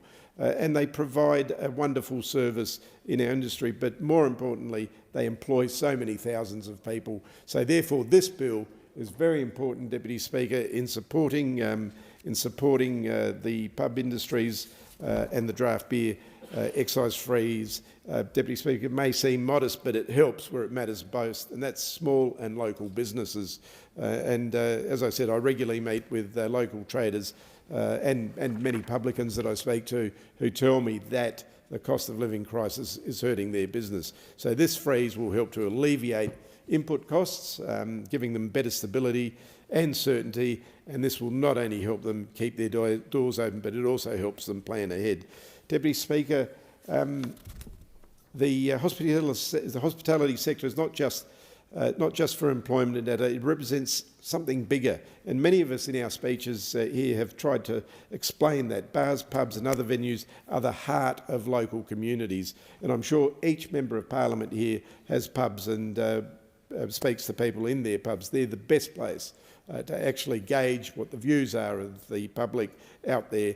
And they're the places to catch up, of course, with your friends, with your mates, to have a beer, to go to weekly trivia nights, to celebrate local sporting teams after a game.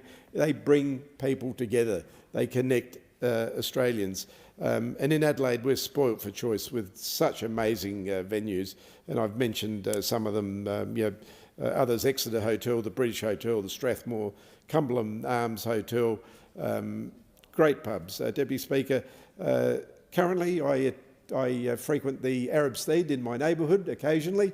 And as I said, on a Saturday afternoon, if I don't have anything on, which is very rare, we may go there with my wife and have lunch and have a bit of a flutter on the TAB. It's an outing. It's a great opportunity to talk to people, to meet people, and I see firsthand the hard work of those hard-working publicans who play an important role in our economy, in employing people, but just having a community like a community centre there for everyone. But at the same time, we want them to flourish and we want their business to flourish. I thank the member for Adelaide. The question is that the amendment be agreed to, and I call the member for Wentworth. Deputy Speaker, I rise to speak briefly on the Excise Tariff Amendment Draft Beer Bill 2025. While I support the bill in its efforts to provide some temporary relief to parts of Australia's hospitality sector, who are really struggling, namely pubs and clubs, I want to echo many of the concerns expressed by some of my crossbench colleagues, speak briefly on another area of excise regime and comment on a proposed ATO determination currently under consideration. Deputy Speaker, my electorate of Wentworth is home to some amazing local institutions, from the Bondi Bolo, the Diggers to the Paddington RSL. These are just some of the community-operated bars and clubs and restaurants that give so much to the culture, atmosphere and events of the eastern suburbs. But these establishments and the rest in the eastern suburbs have navigated a challenging business environment over the past few years. COVID hit these sorts of organisations really hard, but with a long tail of the cost of living crisis, has dried up consumer demand in what should have been their recovery phase and has made it harder to keep their doors open. Across Australia, hospitality venues are falling at a faster rate than almost any other sector in the economy, beaten only by construction. In 2023-24, we lost 1,667 such businesses across Australia. This bill offers some welcome reprieve. This bill amends the Excise Tariff Act and the Customs Tariff Act to pause indexation of the excise and customs duties rates on draft beer poured from taps, for 2 years. Deputy Speaker, Wentworth also hosts some amazing craft breweries, including Bondi Brewers and Curly Lewis, as well as Australia's leading independent seltzer company, Fella. These independent brewers also add so much to my local community, creating new venues and product, and a taste of the eastern suburbs consumed all over Australia. These institutions face considerable challenges of their own. Not only is indexation pushing up the price of their products twice a year, but they face an incredibly concentrated market dominated by two large multinational companies. After you take out foreign-owned businesses and home-branded products, the Independent Brewers Association reports that some 670-odd independent brewers are left to compete for around 7% of the remaining market share. Last year, as part of the Economics Committee, I investigated the beer market as part of the Better Competition and Better Prices report. We heard that the beer market has become pay-to-play, where the large companies can undercut local competitors through promotional marketing, discounts and even tap contracts that mean independents might either have no taps in a pub or a club or jostle amongst each other for a single tap. This makes it hard for independent brewers to get their brands out into the public consumption outside of their own premises. They often rely on the sale of bottled or canned beer sold in traditional liquor stores or in their own storefronts.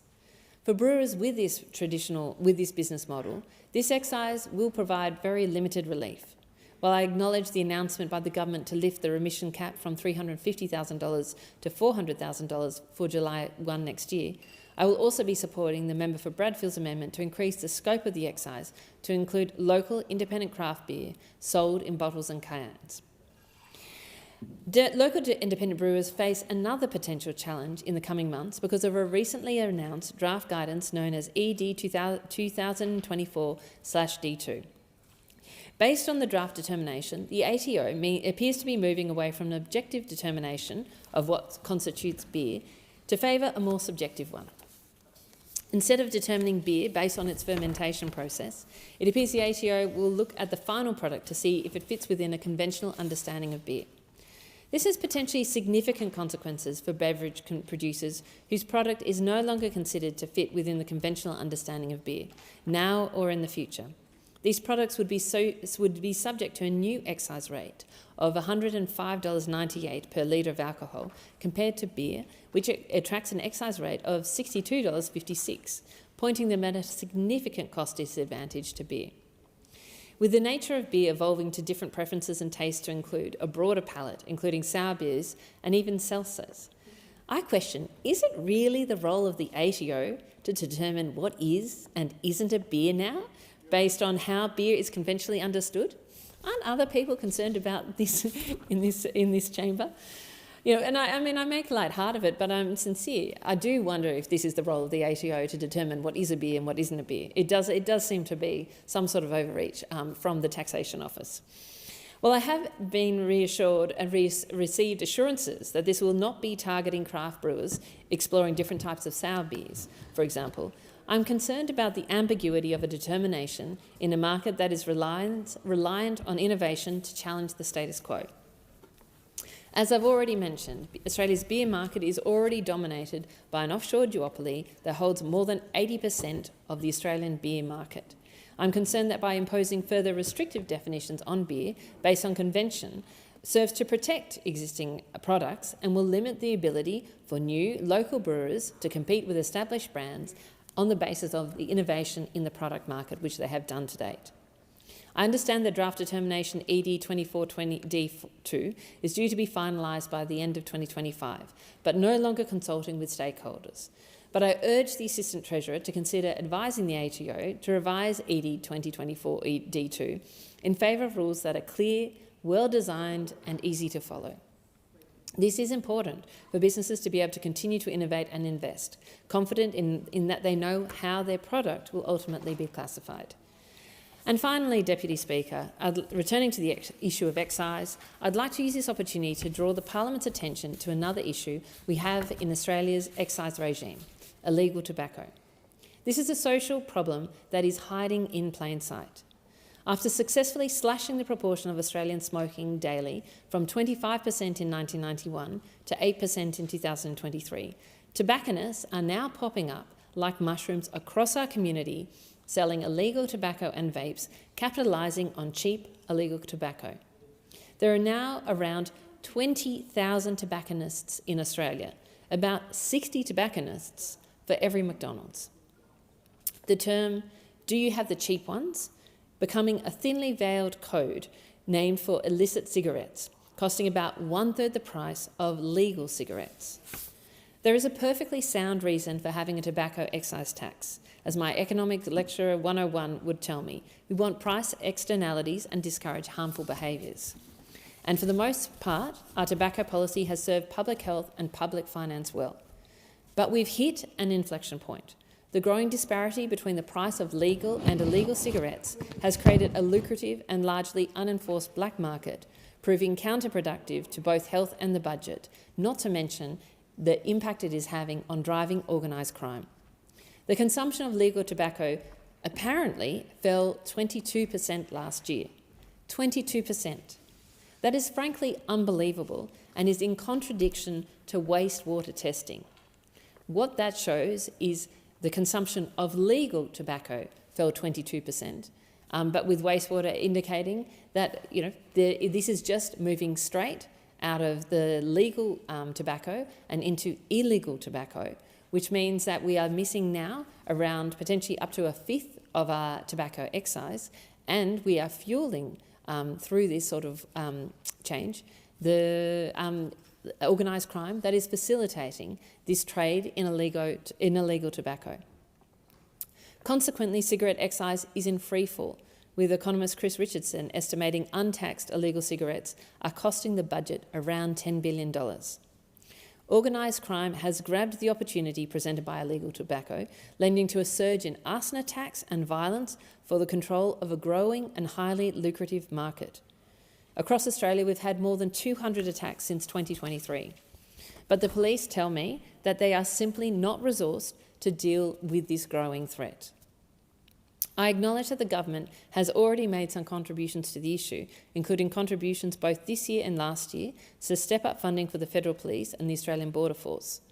But the government is losing the war on this, and much more needs to be done. At the very minimum, I think the government needs to have an urgent parliamentary inquiry into what is needed to actually solve this issue. And I think we should think about this having 3 priorities for excise policy. There has to be public health, collecting revenue, but also minimising criminal activity associated. At this stage, the current tobacco excise is failing at least 2 of these measures. It needs to be reviewed, and the question of how we actually manage this, and what has actually now has really turned into an enormous problem, which is going to be quite hard to reverse, extremely difficult and complicated to reverse. This is where I think this growth in excise has led us. What we are holding, this is, and again, I would draw the government's attention to this in particular. They should be taking urgent action on this issue, and have really, frankly, have not gone anywhere near enough. Thank you so much. I thank the member for Wentworth. The question is that the amendment be agreed to, and I call the member for Leichhardt. Hear, hear. Hear, hear. Thank you, Speaker. Beer is something I'm excited to talk about, and I rise today to speak on the Excise Tariff Amendment, Draft Beer Bill 2025, and Custom Tariffs Amendment, also for Draft Beer, Bill 2025.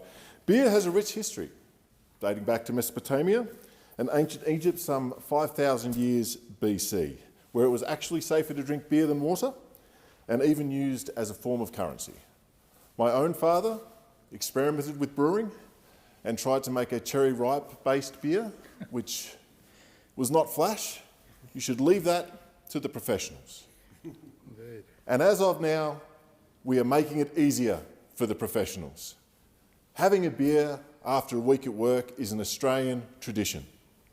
Heading to the local with your mates, having a chat, unwinding for the week, and particularly in far north Queensland, bringing your own stubby holder because the schooner's going to get warm before you finish it. As I travel up and down the Cape through my immense electorate, I run community offices during the day, but I know that I'm going to get most of the engagement that night at the local pub. Pulling beers, chatting to the road crews, the public servants who are done for the day, the FIFO workers, everybody congregates at the local.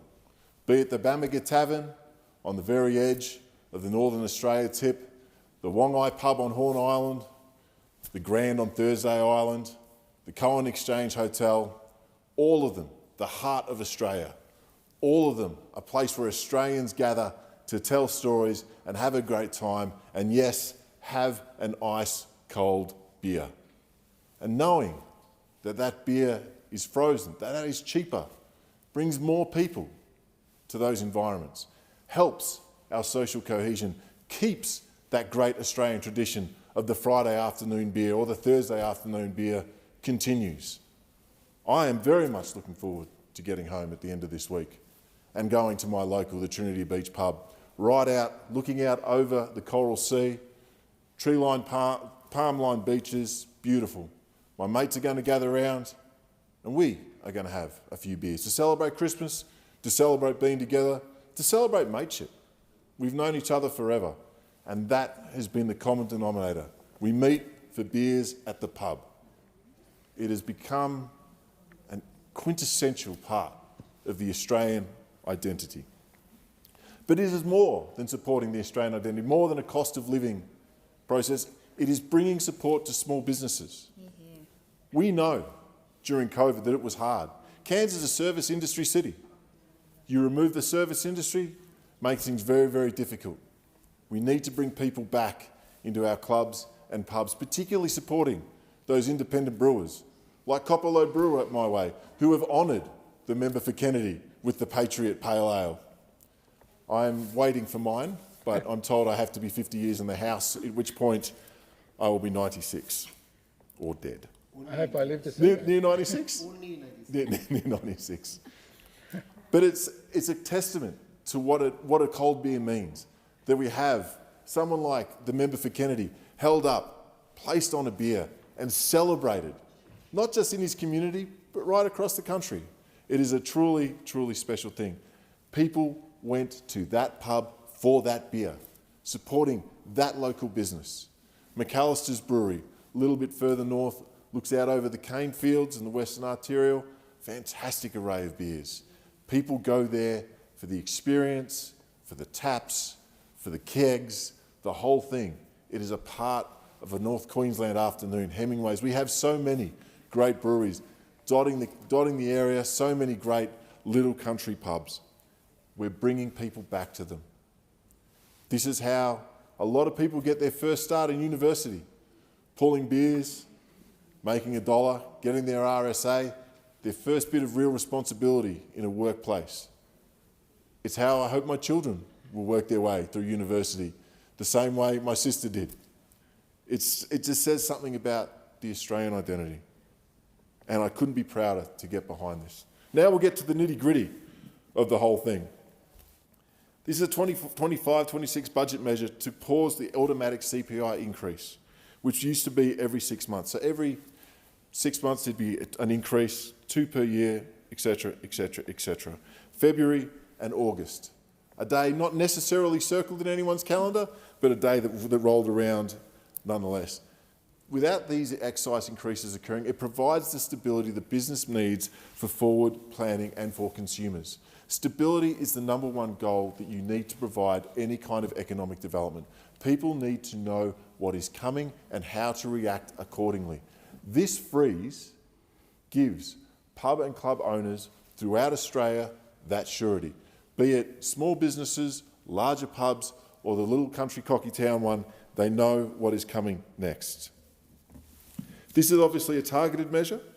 It is specifically for the tap beer, the draft beer, but that is because that is where our people are. It is a holistic approach to cost of living and to encouraging small businesses. It is to get people into the pubs again, to chat again, to make sure that we've got that social cohesion, to relearn what it's like to be with each other. The kids are coming of age now, 17, 18 years old. My daughter, my own daughter, she's 17. She'll soon start hitting the pubs in a couple of months. But she went through COVID. You know, she missed a large part of her development socially. My youngest daughter missed more. My nephews missed more again. They will rediscover humanity in the pub with a nice cold beer. And I'm very, very excited for them to do so responsibly, of course. Now, this is a cost of living measure. It is supporting a lot of people at a lot of places. I know pubs and brewers in my electorate are welcoming this with open arms. The tap beer, the draft beer, is the best beer. Tastes the freshest, gives you the most bubbles, the best head. Wish I'd rephrase that. And I'm sure the consumers will love being able to go down without an excise going up. It is also, remember, that this supports the jobs. And it's about the jobs that I want to talk about now. People in the pubs and clubs pulling beers because of the Anthony Albanese Labor government are now going to have more work because we're bringing more people into the pubs. Their penalty rates are now enshrined. So when they work on the Saturday nights and the Sundays, when the rest of us are taking our time with our family and our friends, they know that they're going to get paid accordingly. They are going to get paid for the time that they're putting in, for the time that they're giving up. And now, as I said earlier, a lot of people use the pub and the club on a stepping stone to somewhere else. Fee-free TAFE is available. One of the local guys where I drink at, he wants to be a chippy. He's going to go to fee-free TAFE. He's pulling beers in the meantime to save up for a car. Once he's saved up for a car, you know what he can get? He can get a house because it's only 5% deposits now. We've given an actual pathway. This whole thing is it's a holistic approach to everything we're doing. It's targeted, but it's so much bigger than that. It's giving people the hope for their future. It's giving people industry. It's giving small business surety.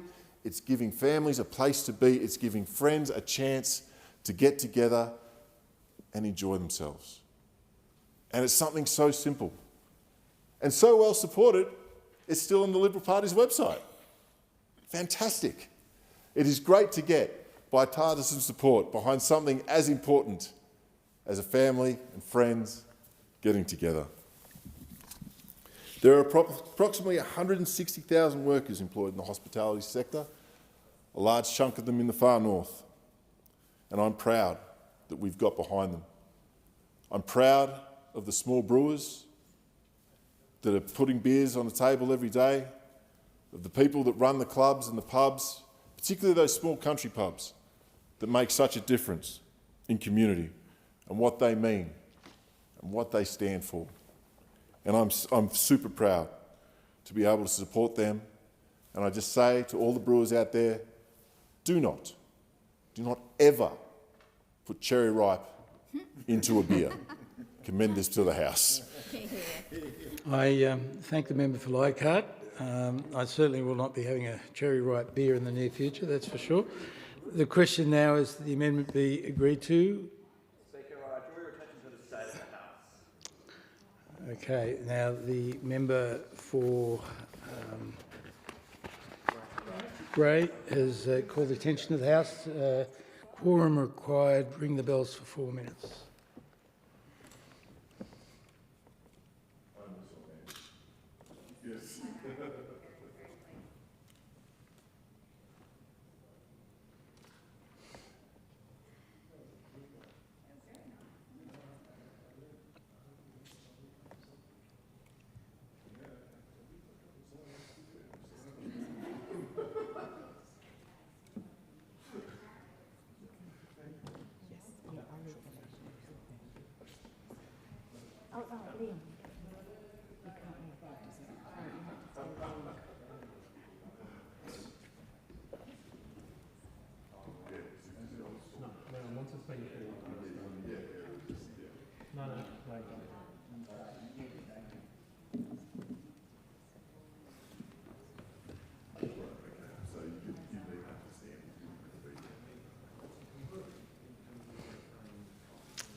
I think that's it.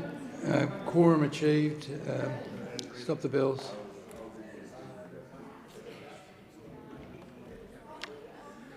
The question now is that the amendment be agreed to, and I call the member for McPherson. Hear, hear. Thank you, Acting Speaker. I rise to speak on the Excise Tariff Amendment, Draft Beer Bill 2025. I'll start by saying that the Coalition supports this bill, but we do want to make a few points. We support the freeze to the beer excise indexation, and we will not stand between a cut to the beer tax and the government. But we must be upfront and honest with Australians. This freeze delivers less than 1 cent of relief per pint. Now, I'll come back to the merits of the bill and where we're at as a country.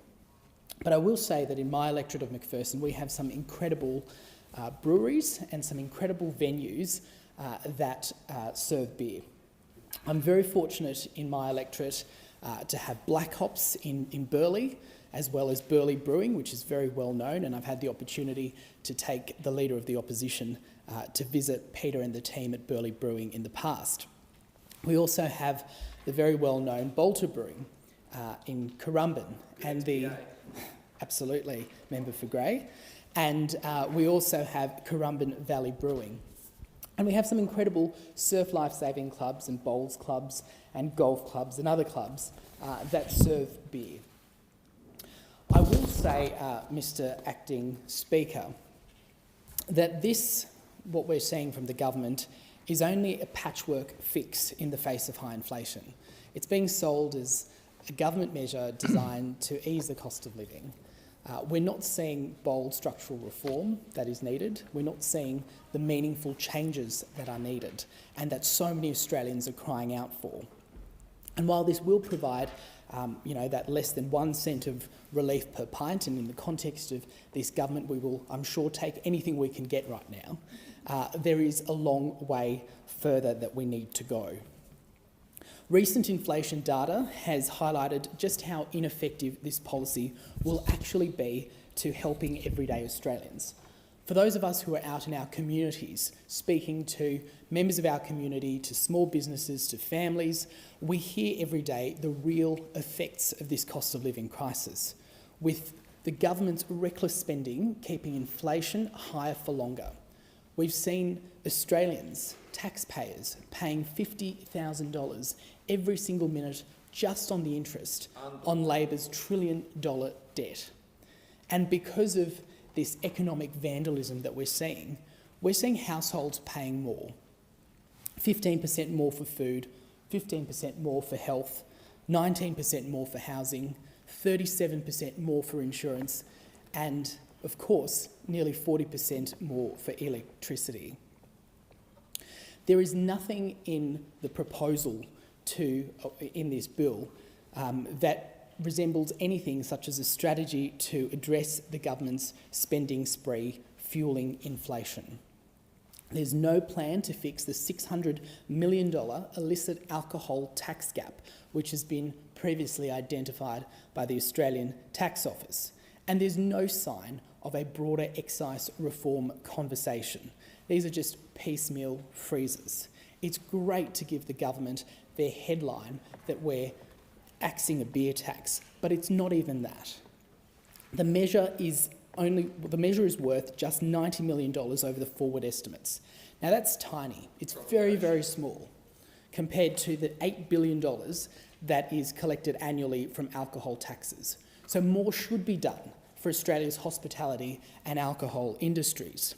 These are businesses who have gone through COVID. They've gone through record high inflation and incredible cost of living pressures.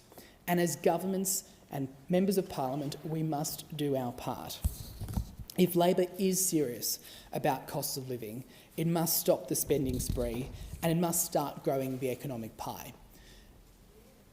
Acting Speaker, this is something that I have spoken about on numerous occasions in this place. We're seeing a crisis of short-term governance. We need to think long-term. And one of the things that we need to think about long-term is our contribution in this place to the intergenerational debt, of which Labor has added $100 billion to just in the last 3 years. Australia's alcohol taxes raise around $8 billion per year. And as I said, the freeze costs $90 million over the forward estimates, which is only 2% of the annual alcohol tax receipts, with excise on alcohol indexed to CPI twice a year. This freeze also only applies to draft beer served on tap. And as I've said, it amounts to $0.01 per pint. So most people who are watching this will not actually notice much of a price difference. Now, this is an industry, the alcohol industry, which supports so many people across my community on the southern Gold Coast. They directly support the employment of around 176,000 full-time equivalent jobs. And the alcohol manufacturing industry employs around 22,500 people. Alcohol-related jobs in the retail sector are a further 21,000. And alcohol-related jobs in the hospitality sector are a whopping 126,300 people. Now, in my electorate on the Gold Coast of McPherson, we have an incredible, vibrant entertainment culture. We are one of the centre points of tourism, not only in Queensland, but across the nation, which means that this bill should go even further in order for people in my electorate, for the small business owners, for the individuals, for the people visiting, to actually see the benefit. So, Acting Speaker, I do say that, as I started this speech, we do, as a coalition, support the bill. However, it doesn't go far enough, and it doesn't do anything in terms of addressing the structural problems that we are seeing in Australia in relation to our government expenditure and to easing cost of living. We must act now and we must act effectively, because small government announcements here and there are not going to work. The time is now for overdue reforms and overdue tax reforms. Us on the coalition side are going to be more than happy to be constructive and to work with the government. But let's be realistic about the results, and let's be realistic about the effect that tokenistic measures could have. We support this bill, but we look forward to seeing a lot more that is currently overdue. So the question now is that the amendment be agreed to. I give the call to the Minister. Thank you, Deputy Speaker. And I'm pleased to speak on this legislation today, which amends the Excise Tariff Act and the Customs Tariff Act to support a pause on indexation of the excise of duty rates and customs duties on draft beer for 2 years. These amendments will take pressure off business for the price of beer poured in pubs, clubs and other venues. It will support small businesses and regional tourism across the country. This is a measured, temporary pause that will help keep operating costs stable for small venues while maintaining the integrity of the broader alcohol excise framework. This measure applies on containers between 8 and 48 litres, commonly used in pubs and clubs, and containers over 48 litres used in larger hospitality venues. It doesn't apply to bottled or canned beer, spirits or other excisable beverages, ensuring that the policy remains tightly targeted to hospitality operators rather than retailers. Around 75% of those venues are small, family-run businesses, employing local people and supporting community events, sporting clubs and local charities. This is a cost of living measure that will help take pressure off at a really critical time. Cost of living pressures have affected pubs and clubs and other licensed venues as they have the rest of us. These amendments will reduce the pressure for businesses on the price of beer at pubs, clubs and other licensed venues. These venues in turn support other businesses and regional tourism across the country. This is a practical, targeted and responsible measure that supports small businesses. It helps to protect jobs and it keeps the price of a pint stable for everyday Australians. This decision recognises that local pubs, clubs and breweries are not just businesses but community institutions that bring people together, that provide employment and that help regional communities remain strong. I visited a number of pubs and clubs around Eden Monaro, and it is true of my community like it is true for many of the other speakers that have spoken on this debate. Pubs and clubs, breweries, they are the lifeblood of small towns. Everyone can come together at the local pub or the hotel and support the community that supports them right back. I recently dropped into the Delegate Hotel to check out their fantastic renovations. The hotel is under new management and it's looking fresh and welcoming, perfect for locals and visitors. I was also recently at the Bamboka Hotel, which had only just reopened in the small town of Bamboka, which is great news for that local community. Karen and Rowan at the Bamboka Hotel have done a magnificent job bringing it back to life, and it now includes a cafe too. It's the people in regional towns like Delegate and Bamboka who will benefit from this pause in indexation, Deputy Speaker. Our government is focused on what we can do to keep local venues open, keep people in work and keep communities connected. Importantly, this measure provides breathing space to a sector that has faced successive economic challenges, including pandemic lockdowns, supply chain disruptions and rising input costs. COVID was tough for a lot of towns, Deputy Speaker, but across Eden Monaro, our regional communities had already suffered through the Black Summer bushfires, floods, before COVID hit us. These clubs and pubs were more than just places where people gathered. They became evacuation centres that kept people and animals safe as a bushfire raged around them for more than 6 weeks. It's been a long road to recovery in Eden Monaro, but this small measure makes sure that community clubs and pubs in our small communities stay open, stay active, and stay there for community connection.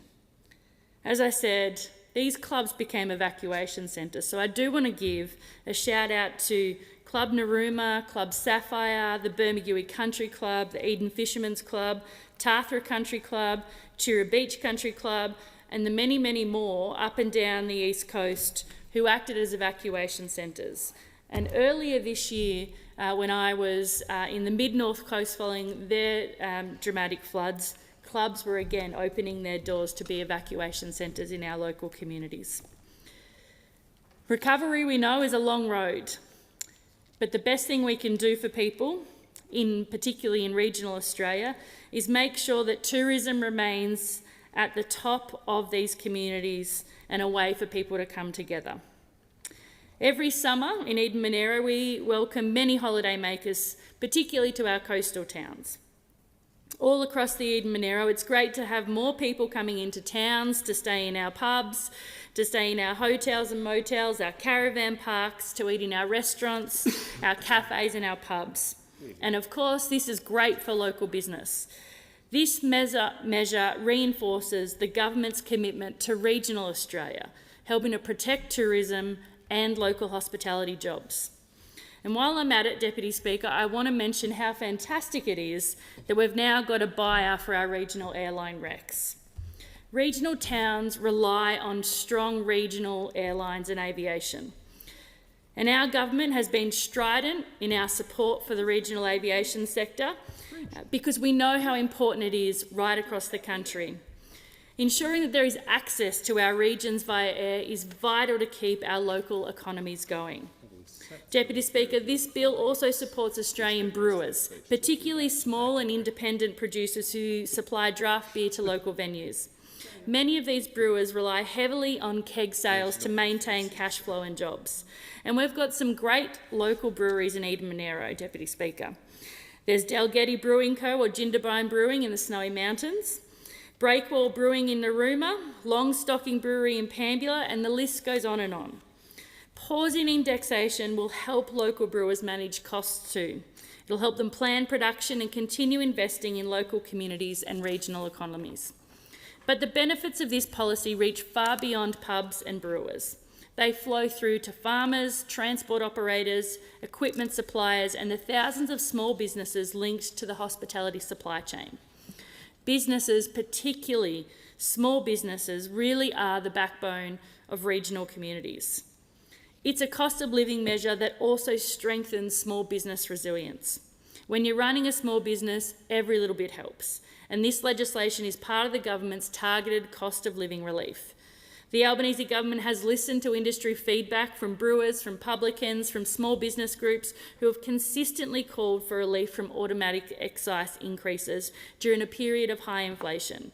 And this is a clear example of a responsible government acting, designed to make a difference without driving inflation or compromising fiscal discipline. Deputy Speaker, alongside this measure, the Albanese government is delivering real, practical and ongoing help with the cost of living for Australians. We are delivering what we said we would at the election, including new measures that started on 1 July, including the national minimum wage and award wage increase by 3.5%, the super guarantee increased to 12%, paid parental leave increased to 24%, super now being paid on all government paid parental leave, another $150 in energy bill relief before the end of the year, $10,000 incentive payments for new housing apprentices, cheaper home batteries, cutting 20% off student loan debts for 3 million Australians. Commonwealth prac payments have started for nursing, midwifery, teaching and social work students. And hard-working aged care nurses receive the next instalment of their pay rise in October, following the first instalment in March this year. More meaningful, responsible cost of living relief will continue rolling out throughout the remainder of 2025. Tax cuts for every taxpayer that kicked in last year, with 2 more tax cuts next year and the year after. Another 50 Medicare urgent care clinics will open throughout the rest of the year. And of course, we are now seeing bulk billing expanding at GP clinics across the country. This excise pause is an example of good, steady, responsible government in action, targeted relief, real results, and a fair go for Australian workers and small business owners alike. I'm proud to be part of a government that is delivering real cost of living relief to Australians, including my electorate, and I want to thank all those hospitality workers and the small business owners, the pubs and clubs, the boards of directors who have all spoken with me about what a difference this pause in excise will make for their businesses over the next 2 years. The question now is that the amendment be agreed to, and I give the call to the Assistant Minister for Citizenship, Customs and Multicultural Affairs and International Education. Thank you, Deputy Speaker, and you had 5 minutes to go. You could have gone over the highlights and the sort of best of from that wonderful 10-minute contribution. Well, I enjoyed what I heard of your contribution, particularly, putting it in the context of the cost of living measures that the government's doing, of which this is one, not perhaps the major one, not the only one, but certainly one. But it's telling, having sat through a few of the speeches from our colleagues opposite, that every time you talk about a cost of living measure, they arc up. But, Deputy Speaker, we may have found a unicorn in this bill. We may actually have found a cost of living measure that the opposition is going to support. Just. Exactly, just. I'll take the interjection. A cost of living measure just that the opposition might just support. Because having listened to a whole bunch of those, we'll call them speeches, over the last few days, last sitting week, about this bill to freeze the excise on draft beer and customs equivalent excise duties, having listened to a lot of them, you wouldn't actually be clear whether they're going to vote for the bill because they're couched in negativity and division. No joy, all division. Anyway, my deeply considered and thoroughly original speech, Deputy Speaker, we'll start with a quote. I want to quote the member for Patterson. "We have endless names for beer as Australians." I quote, "A frothy, a cold one, a schooner, a pint, a middy, a jug, a stubby, a tinny, a long neck, a pony, a coldie, a bevy or a brew." Now, whatever you call it, and it does vary. It was one of those things when I first started travelling interstate as a young adult, and it was deeply confusing when you go to the pubs in New South Wales and you'd order one thing and you'd get another. And then you go back to my home state of Victoria and you'd order the same thing you'd learn about and you'd get a different thing. But wherever you are in Australia, whatever you call it, this bill is good news for beer drinkers.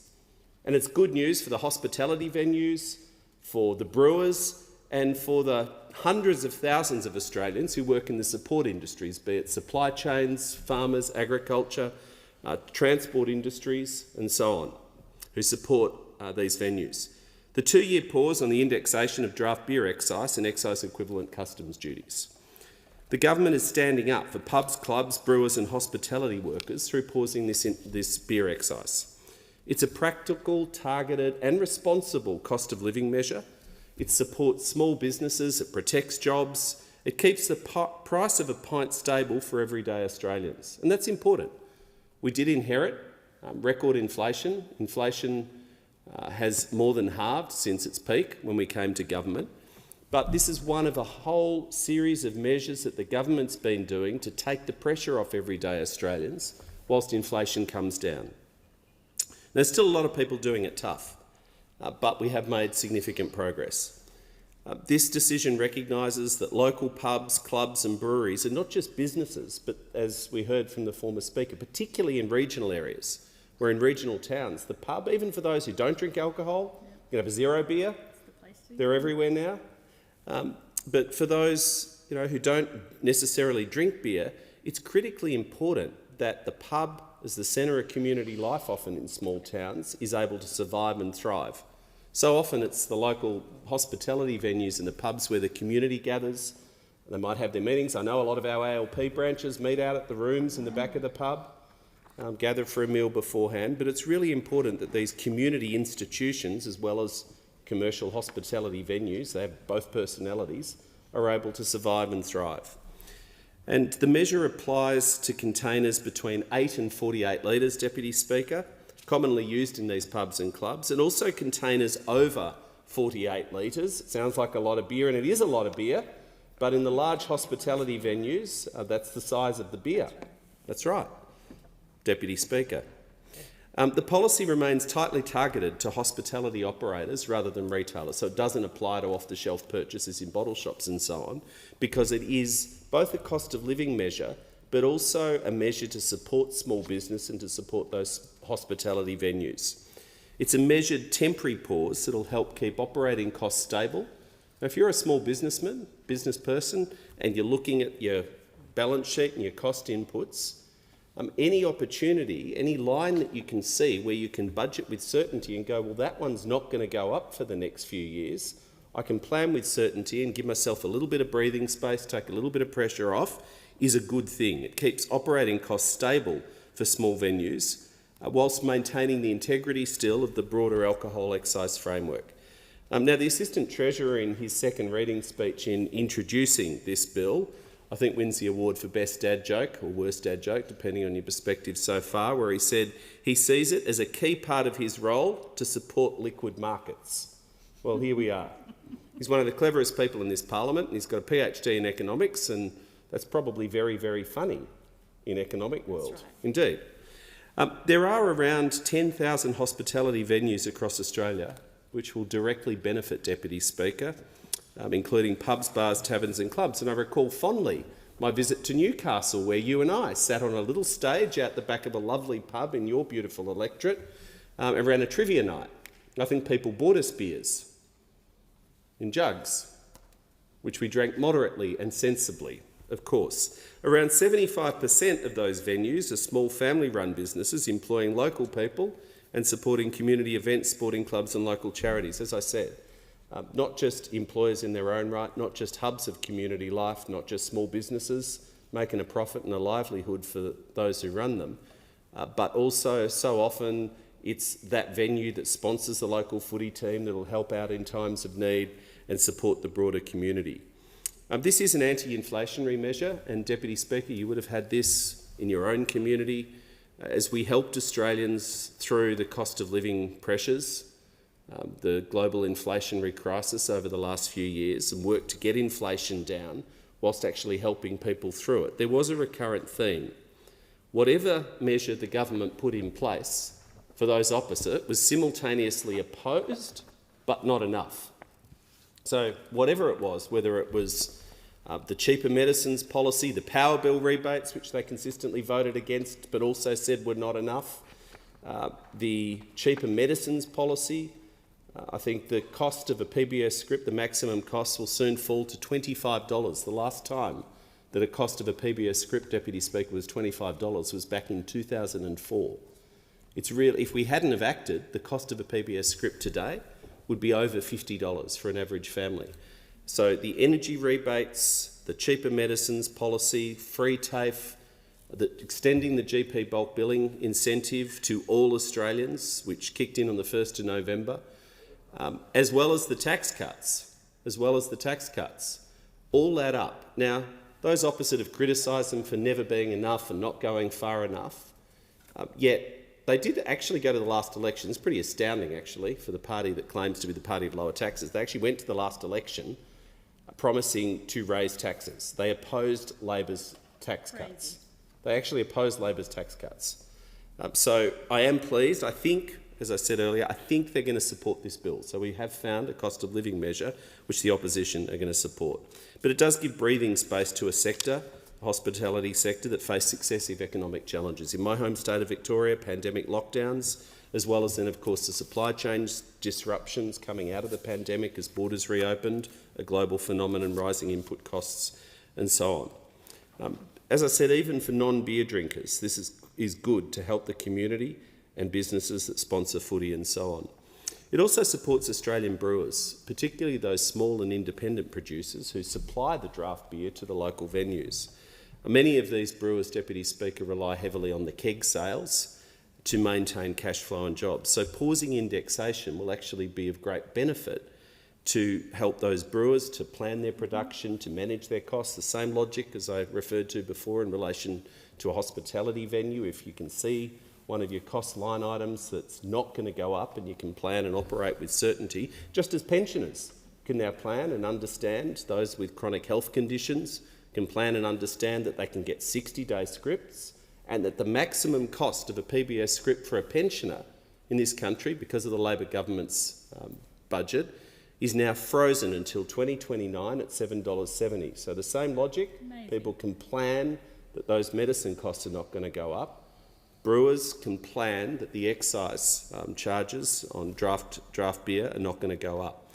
The benefits, as I touched on earlier, of this policy reach well beyond those pubs, hospitality venues and brewers. They flow on to the transport operators, equipment suppliers, farmers and the thousands of small businesses linked to the hospitality supply chain.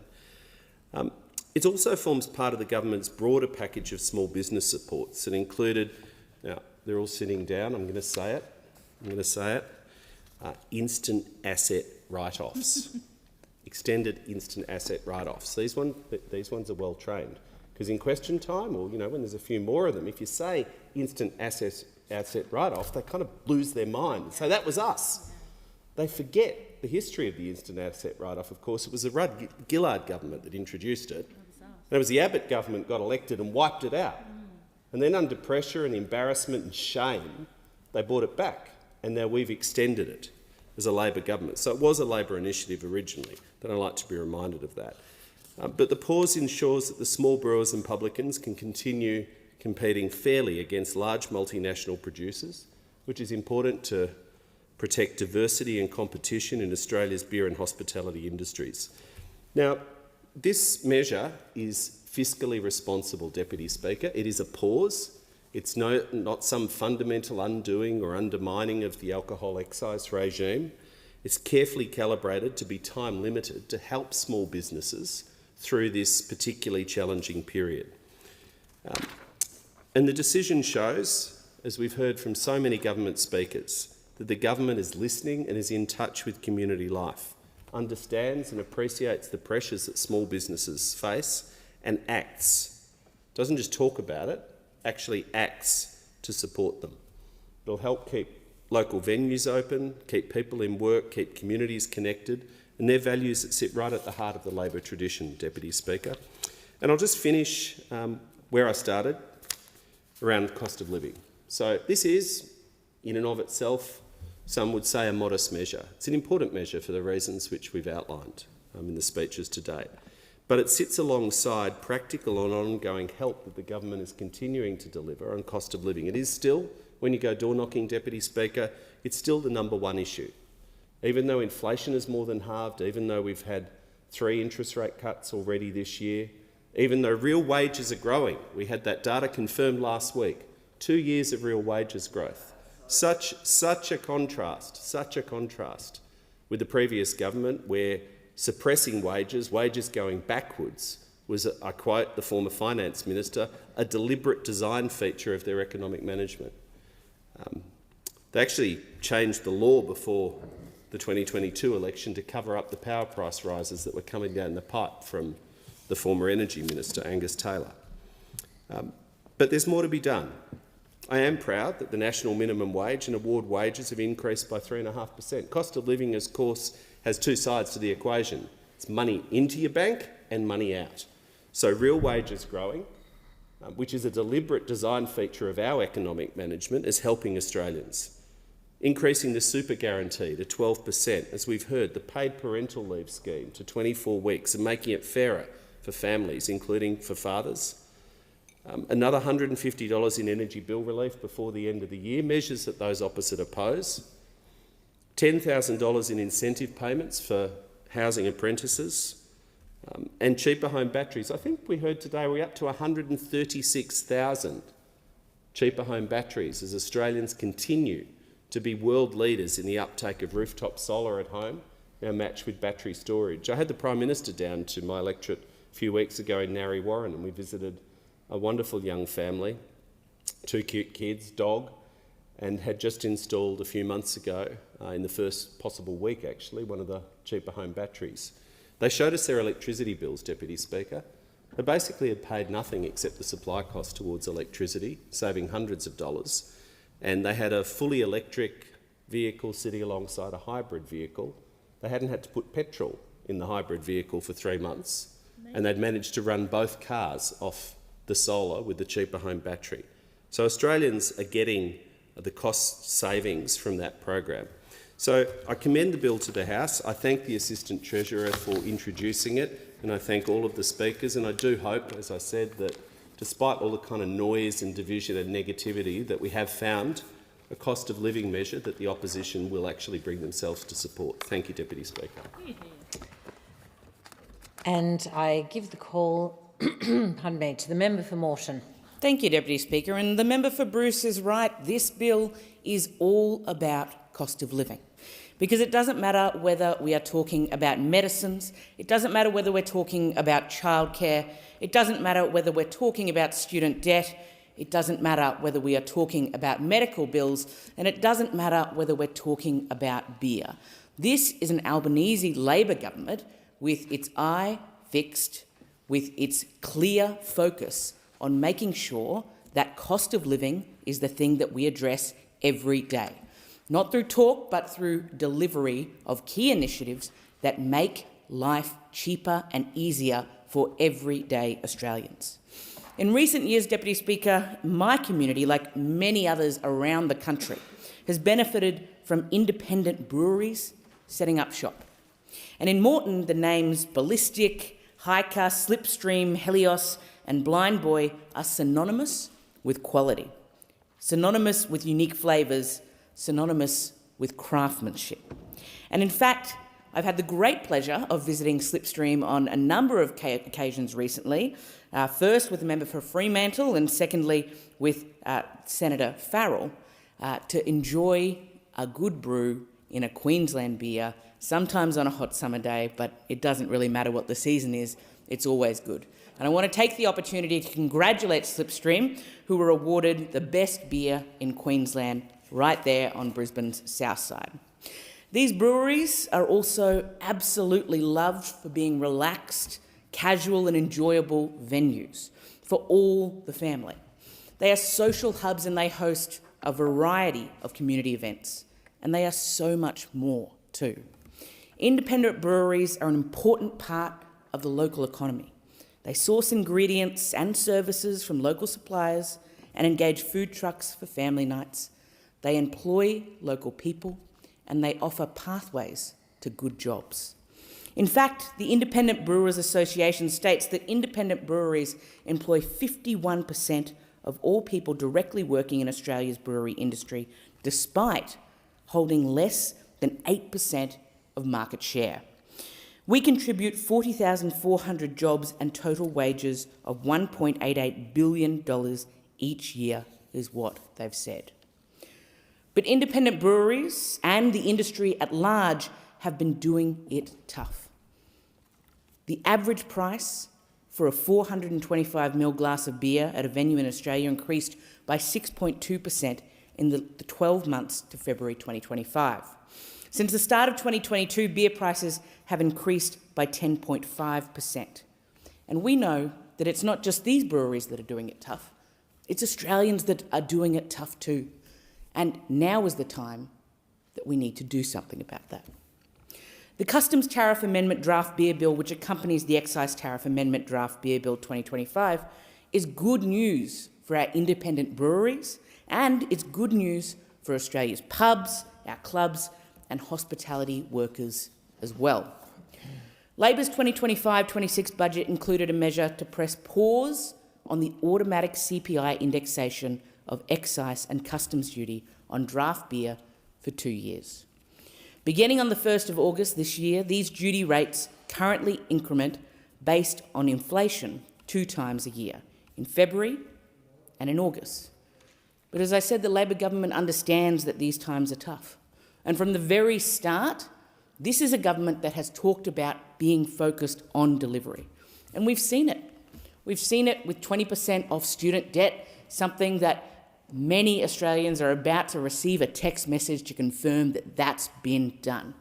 We've seen it with free TAFE being introduced to make sure that everyone has the opportunity to upskill in a TAFE setting with absolutely no money to pay, and we know that that's already happening. We've seen it with cheaper medicines, and on the 1st of January, people will never have to pay more than $25 for a PBS medicine. We know that is happening. This is another notch in the belt of making sure that life can be a bit cheaper for every Australian. This freeze on indexation applies to beer and kegs, specifically those in individual containers between 8 and 48 litres that hook up to gas or pump systems like the ones used in pubs and in clubs. It also applies to larger containers over 48 litres used in commercial hospitality. The freeze does not apply to bottled beer, spirits or other accessible drinks, ensuring that the benefit flows to hospitality operators as opposed to retailers. What I'm incredibly pleased about with this bill is its recognition of the importance of our local pubs and clubs in the Australian way of life. Like so many things we've talked about today, these are part of who we are.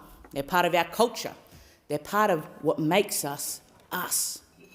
Deputy Speaker, as mentioned, these places are more than just venues. They are part of the social fabric of towns and suburbs. We gather at them for birthday parties. to have fierce trivia contests to mark the passing of a family member, or to simply spend time with our mates.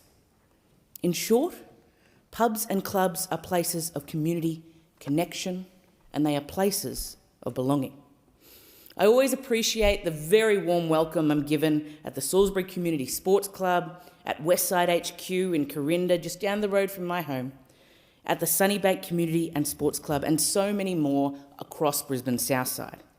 And these are not just clubs, as I said. These are places and venues that host things so important to our community. They commemorate Anzac Day, when people come to play a bit of two-up. Recently, I went to a rugby match at Sunnybank Community and Sports Club celebrating the Pacifica community. And they host events with many different multicultural community groups across the breadth and depth of my electorate. These places also contribute to our economy. They drive local economic growth. They employ approximately 160,000 people across the country, and that's 160,000 workers who rely on these venues every day to stay open and sustainable so that they can afford their mortgage, their rent, and their groceries. And that's why the Albanese Labor government is taking real action to support these community institutions. At its core, this bill is designed to support small businesses. And small businesses are in so many ways the beating heart of our economy. They employ so many Australians. They are in every nook and cranny of our community. They protect jobs, and it also works to ease the cost of living pressures without compromising public health goals or the integrity of our alcohol taxation system. Around 10,000 venues across this country will benefit directly from this decision, from this bill. That includes pubs, bars, taverns and clubs, many of which are small family-run businesses. And in fact, about 75% of these venues are operated by local families who employ local people, sponsor local community events, supporting local sporting clubs and contribute to local charities. These are local hubs, Deputy Speaker. And these are businesses that have faced wave after wave of economic pressure, from lockdowns during COVID-19 to supply chain challenges, rising input costs and inflation. This measure gives them some breathing space. It's breathing space that they really need. And it reduces the pressure on venue managers and owners to pass on rising costs to customers. It helps them plan ahead. It helps them retain staff. It helps them reinvest in their businesses. Because much like a household, much like any business, planning is what allows local business owners to keep their businesses sustainable for our community. Deputy Speaker, in short, it's a lifeline for small publicans and club managers who have been doing it tough. And it means more affordable nights out for families, friends and communities.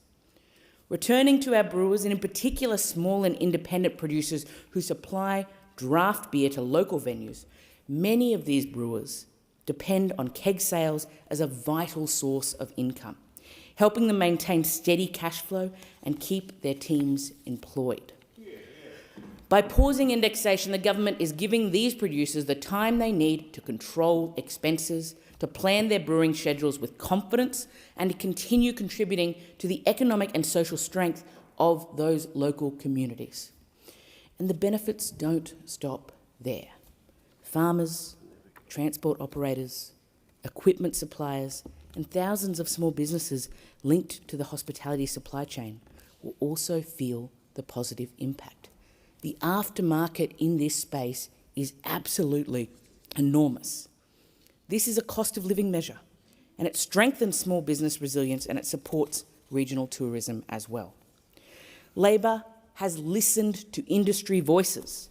We've listened to brewers, we've listened to publicans, we've listened to small business groups, we've listened to the public, and they've consistently called for relief from automatic excise increases during this period of inflation. The government has responded with a balanced, time-limited policy that delivers real results without driving up inflation or compromising fiscal discipline.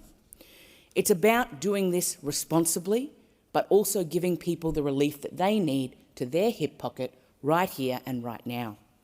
It's also part of that wider package of support for small businesses, including extended instant asset write-offs, help with digital transformation and lower energy costs for small operators. And the member for Bruce is right, it is a big package, and we like a big package. Because when it comes to a big package, cost of living is where it's at. Cost of living is something that we're focused on every day, and the package is big because it includes so many different things. We've talked about health, we've talked about medicines, we've talked about student debt, we've talked about free TAFE, we're talking about beer. All of these things will give people the relief that they need. And importantly, this pause that we're talking about in this bill today ensures that small brewers and publicans can continue competing fairly against large multinational producers. It protects diversity in the market and competition in Australia's beer and hospitality industries. And it offers that direct cost of living support that we keep talking about.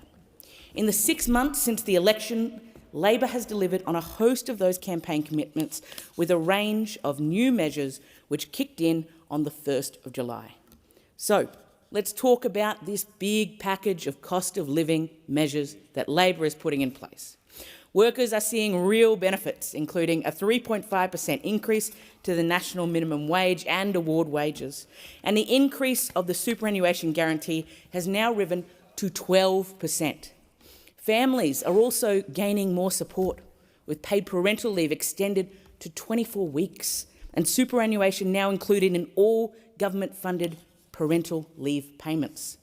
And Australians will receive an additional $150 in energy bill relief before the end of the year, and we are making home energy more affordable through cheaper battery options. Battery options that we know Australians are taking up over and over again. We are up to over 130,000 batteries from the 30% off battery package. It is a big number. Recently, the Minister for Climate Change and Energy announced a new regulated energy retail offer, the Solar Share offer.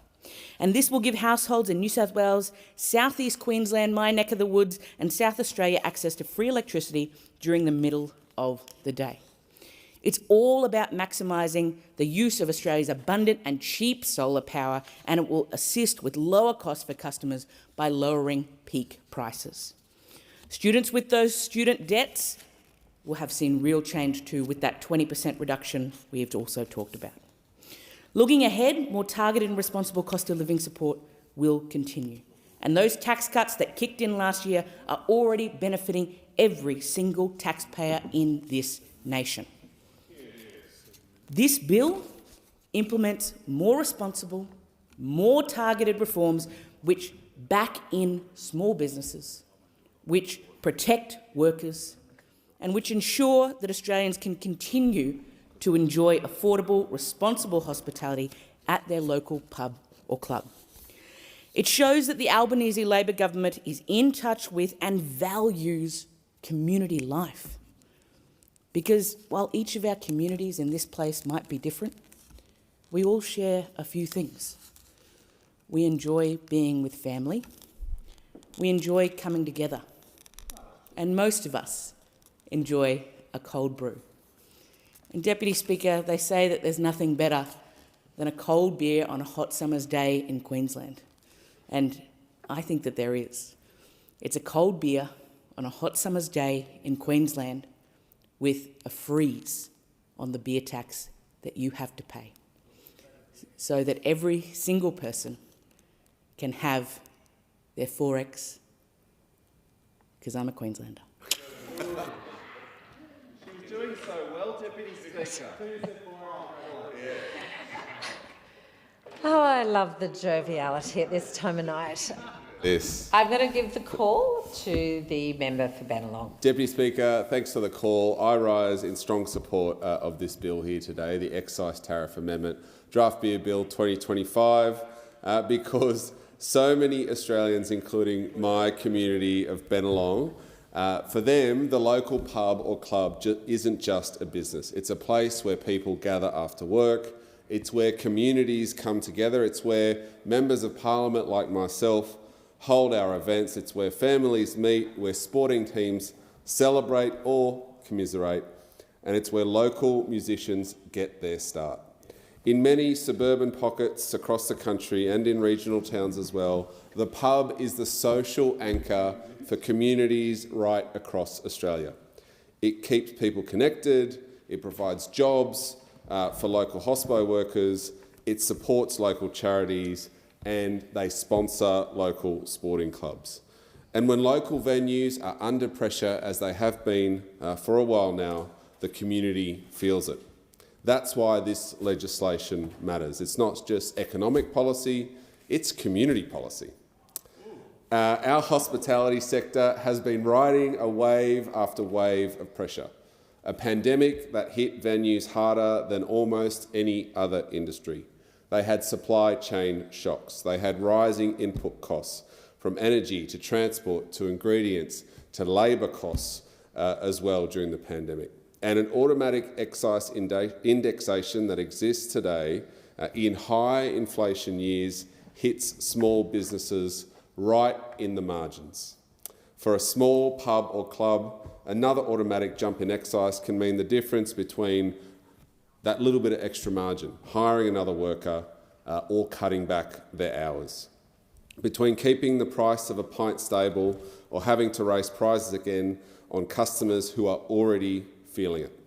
These aren't abstract pressures, these are day-to-day realities for thousands of family-owned venues across the country. We heard this, Deputy Speaker, we listened and we acted, because publicans, brewers, these small businesses that operate these venues asked for relief, and this is precisely what these bills deliver. It'll pause the automatic increase in excise on draft beer for 2 years, starting 1st of August 2025. It'll apply to kegs and containers used in pubs and clubs that are between 8 and 48 litres and above. This is targeted and is designed to support venues where people go out, where people recreate, venues that support draft beer, helping to manage their costs, helping to facilitate jobs in our local communities, all while keeping prices steady. It's a practical step to help local venues stay successful and be the place and continue to be the place where communities come together, because there are around 10,000 hospitality venues that stand to benefit from this 2-year pause.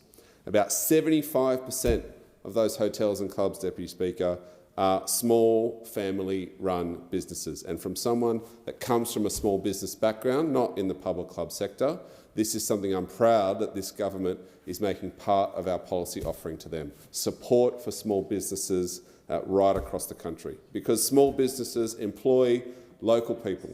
They support local footy clubs. They host charity days, and they give young people their first job.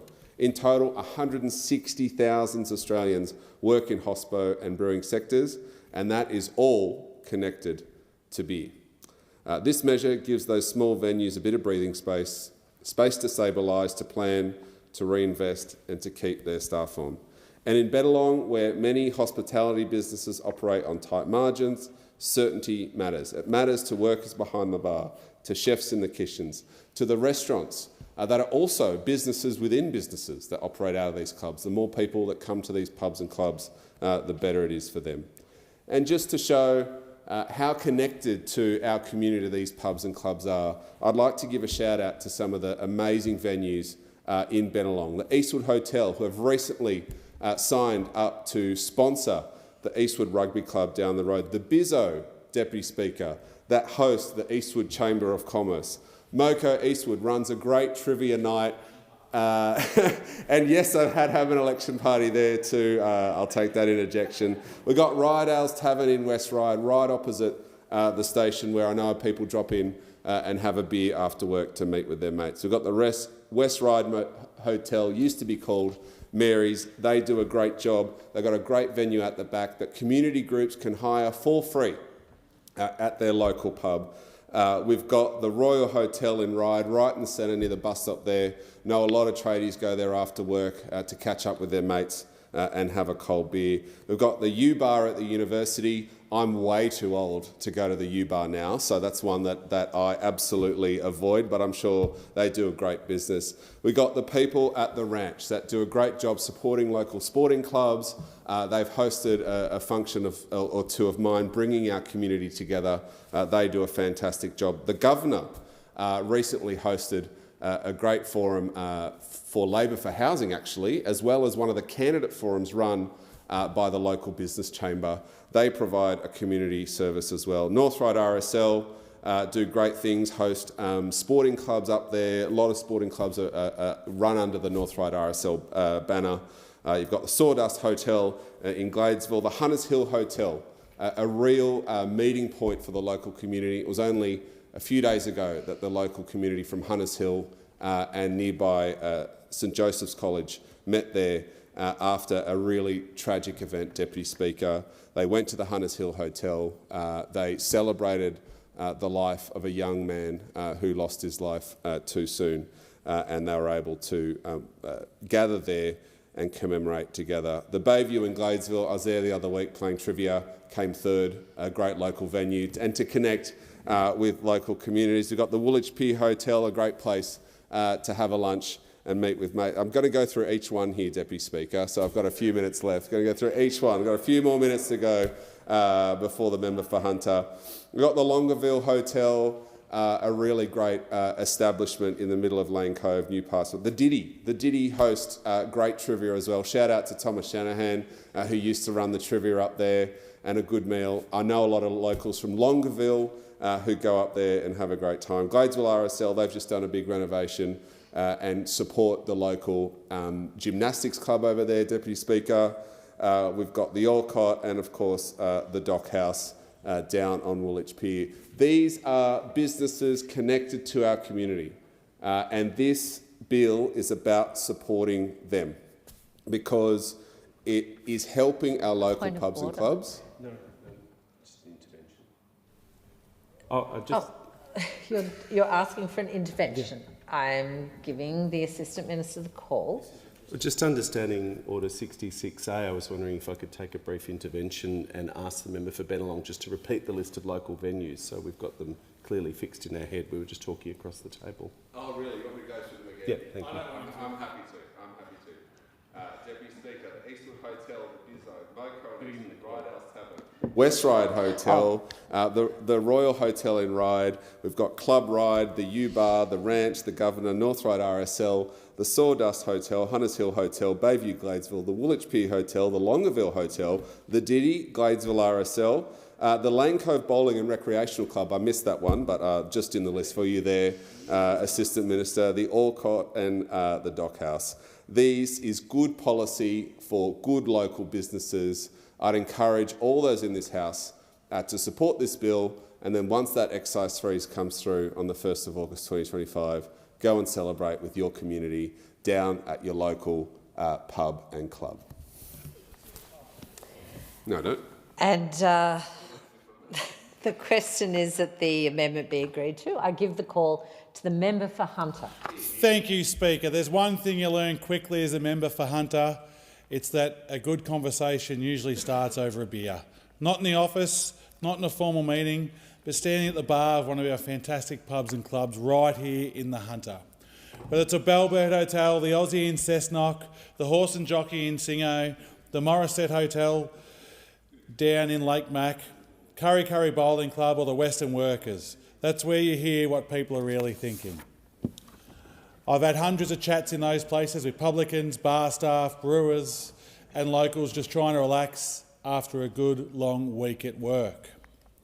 And one thing that comes up time and time again is the cost of everything just keeps going up, Speaker. That includes the cost of pulling a beautiful beer. So when I talk to the publicans and club managers, they tell me the same thing. The twice-yearly indexation on beer excise is killing them. Every February and every August, prices go up. And they've got to make a call. Either they absorb it and cop the hit, or they pass it on and risk losing the punters. That's why this bill matters, Speaker. It's not about fancy economics or Canberra jargon. It's about keeping the doors open in pubs, keeping people in jobs and giving locals a fair go. When you live in the Hunter, you know how important the local pub is. It's more than just a place to go grab a cold one. It's where fundraisers are held, where footy teams celebrate, where mates catch up after a shift, and where communities come together. In Branxton, I've been to the raffles that have raised thousands and thousands of dollars for local kids. In Curry, I've seen the pubs chip into sporting clubs when the season's gone a fraction over budget. In Toronto, I've met the bar staff who know every customer by name and know who's doing it tough. But running a pub or club isn't easy, Speaker. Costs are going up everywhere: power, wages, insurance, supply. And every 6 months the tax on beer quietly ticks up again because of automatic indexation. Now, I know too many small business owners who can plan properly when government keeps moving the goalpost twice a year. Very hard to plan around. That's why I lobbied the Treasurer hard to take a good look at this. I said, mate, it's time we give our pubs, clubs, our breweries and other locals a bit of certainty. Having a beer in the Hunter is something most of us enjoy responsibly. But this twice yearly automatic tax hike just isn't working. It's time we found a better way of doing things. This bill, the Customs Tariff Amendment, Draft Beer Bill 2025 and Excise Tariff Amendment, Draft Bill 2025, does something simple but really, really important. It pushes the automatic CPI indexation of excess and excise equivalent customs duty rates on draft beer for 2 years. It pauses that straight away from the 1st of August 2025. So it's already happened, Speaker. That we've already been seeing this in the Hunter, the punters have been enjoying it and saving a little bit on their beer as well. And here's what that means in plain English for the people all around the country. Right now, beer tax automatically goes up twice a year, in February and August, in line with inflation. That's what's called indexation. So when inflation goes up, so does the tax. Under this bill, we hit the pause on that process for 2 whole years, Speaker. 2 years, that is. The scheduled increase in August 2025, February 2026, August 2026 and February 2027 will not happen. The rates stay the same through the whole period. When indexation resumes in August 2027, it doesn't jump to where it would have been if those hikes had continued. It starts from the frozen rate that we're on right now. That means a permanent reduction in the tax path, a long-term benefit, not just a short-term fix. This measure is targeted and sensible. It applies to beer being poured from kegs, the 8 litre to 48 litre containers connected to taps in pubs, clubs and bars. It also applies to the big boy kegs, the 50 litre kegs rolled into hotels and hospitality venues every single day of the week. It doesn't apply to bottled or canned beer. This is all about draft beer that's served over the counter in your local. That's the beer that supports around 10,000 hospitality venues across this beautiful country of ours. About 3/4 of them are small businesses, family-run and community-backed, and roughly 160,000 workers depend on those venues, from bar staff and cleaners to suppliers and delivery drivers. These are real people, real jobs in every community across the country. By freezing indexation, we are keeping the tax component of a pint, a skewy, or a pot if you're in Victoria, or maybe even a little 7 as well, you get them in Victoria as well, stable for 2 years. Sorry, Speaker, I'll just grab a couple of other pages here. We've got a bit more time going on here. We're going good, we're going very well. I've got a few more to run in there for the member of Bruce. That gives pubs breathing rooms, helps them manage costs and makes it less likely that price rises get passed on to customers. And Speaker, that's good for small business, good for workers and good for anyone who enjoys an affordable drink at their local. And Speaker, this is what good government looks like. Listening, understanding and acting. When I first raised this issue with the Treasurer, I told him what I was hearing on the ground from everyday Aussies around the Hunter, around the pubs in Cessnock, in Singleton, in Greta, and I said, mate, when I walk into one of those pubs in Cessnock, Toronto, Morisset, Greta, Lake Macquarie, Western, there is so many to choose from because we do have a few pubs. You see the same thing. Small owners doing everything they can to keep the prices fair, to keep locals coming through the doors, to keep staff in work. But every time that indexation clock ticks over, they're the ones paying the price. I said, let's take a bit of pressure off, let's show some common sense. And he listened, which is good. Earlier this year, the Assistant Treasurer moved a motion in this House to freeze beer tax, to freeze the tax on beer. And I do like a nice old ice-cold beer, Speaker, but I could tell you that one that I had in August, once this freeze came in, it was one of the coldest beers I've had. Because I knew, so you know what it was? It was a Stone and Wood, and it was delicious. And I really, really enjoyed it. Followed it up by a Carlton Draft, and just had a good time, an enjoyable time with a few of my mates, knowing that that price was not going to go up with indexation for 2 years, Speaker. Motions like that are great for signalling intent, but make it law, you need legislation. And that's why we're here today, to make sure we're getting this legislation right. And that's why we're talking about this. This is a government putting action behind the chat, action behind the talk. Some people might ask, why not just cut the beer tax permanently? And definitely, Speaker, I do get where they come from. But there has to be a balance, and that's why we've designed these measures very, very carefully. It's targeted at draft beer because we know pubs and clubs are at the heart of our local communities. And that's why we are supporting them so much in this space. It gives our pubs, our clubs and our breweries 2 years of stability to make sure that they are looked after. It supports regional economies, strengthens tourism and recognises the culture and social importance of a beer at a local pub.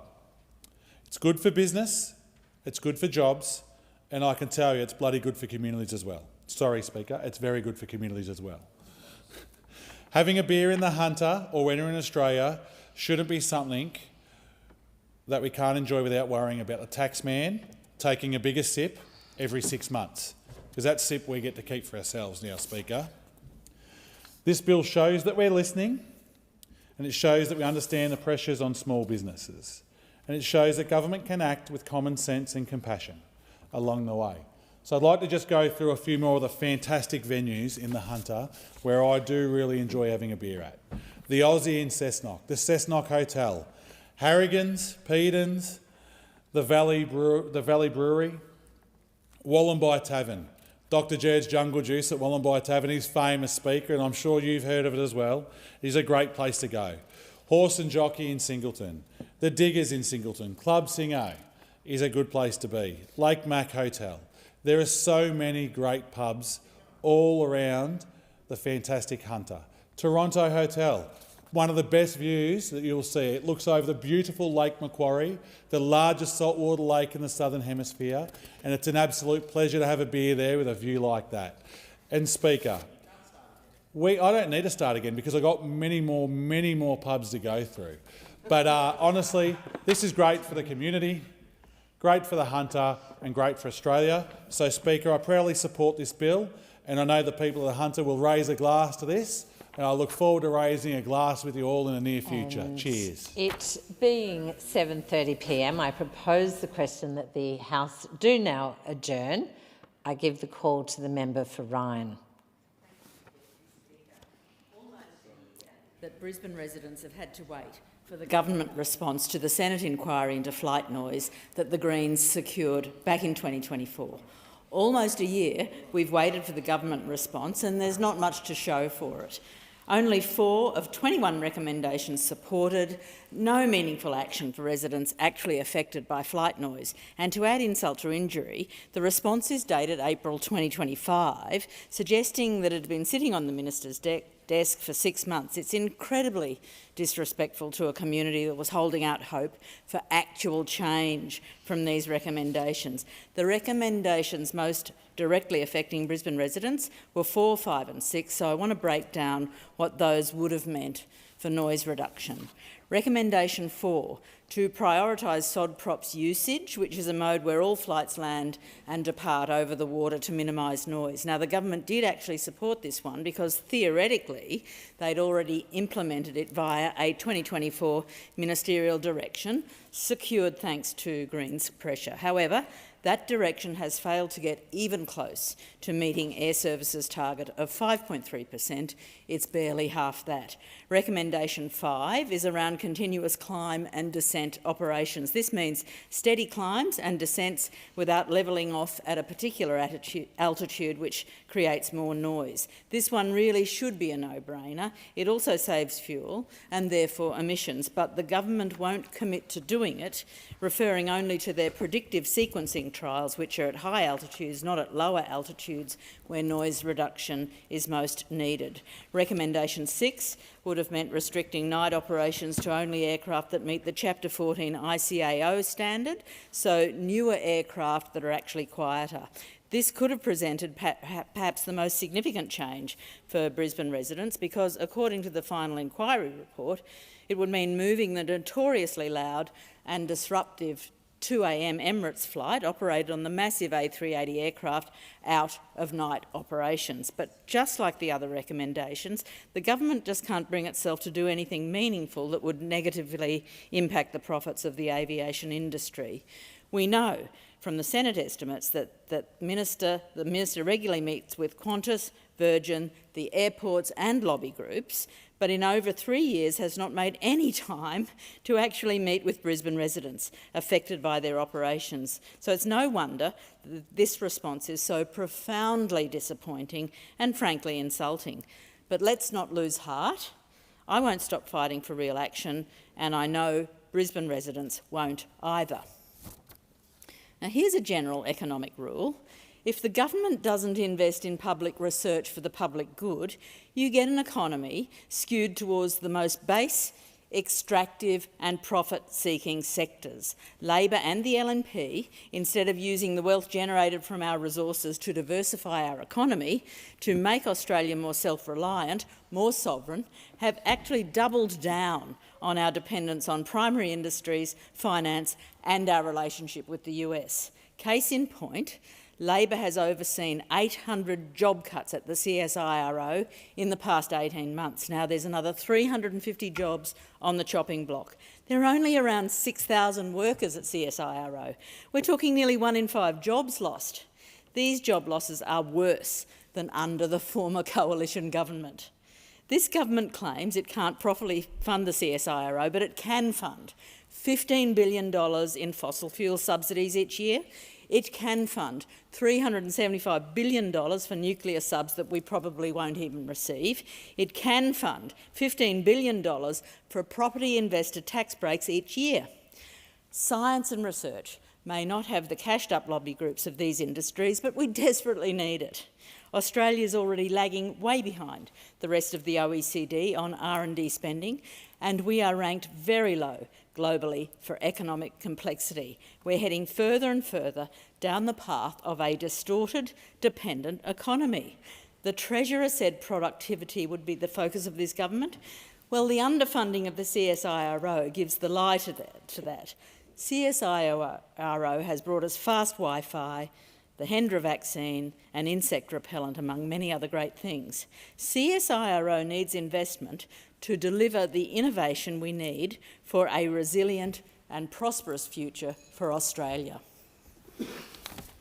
The question is the House to now give the call to the member for Chisholm. Thank you so much, Speaker. This parliamentary term, I've taken on the role of Government Co-Chair of the Australian Parliamentary Friends of Population and Development, a responsibility I've embraced with pride and purpose. For me, this is more than a friendship group. It's a platform for parliamentarians to come together across party lines and tackle issues that impact people's lives in Australia and across our region. What some members might not know is that parliamentary groups on population and development exist in many countries worldwide. The United Nations Population Fund has estimated that almost 100 countries have, at some point, had a national group or committee dedicated to population-related issues, underscoring the global importance of this work. These groups play a vital role in advancing sexual and reproductive health and rights, gender equality and sustainable development. Their origins trace back to the landmark International Conference on Population and Development in Cairo in 1994, which was a turning point that shifted global development from demographic targets to a people-centred approach, putting women's health, rights and equality at the heart of progress. In a world where these rights are increasingly under pressure, our work matters more than ever. And what a year to take on this role. This year we celebrated our 30th anniversary, a milestone that reminds us how far we've come and how much more there is to do. We've been very busy, Speaker. We held our first meeting in July where we heard from Dr. Lucas Detoka, former Ambassador for Global Health. He spoke about the progress that has been made and highlighted the challenges we still face.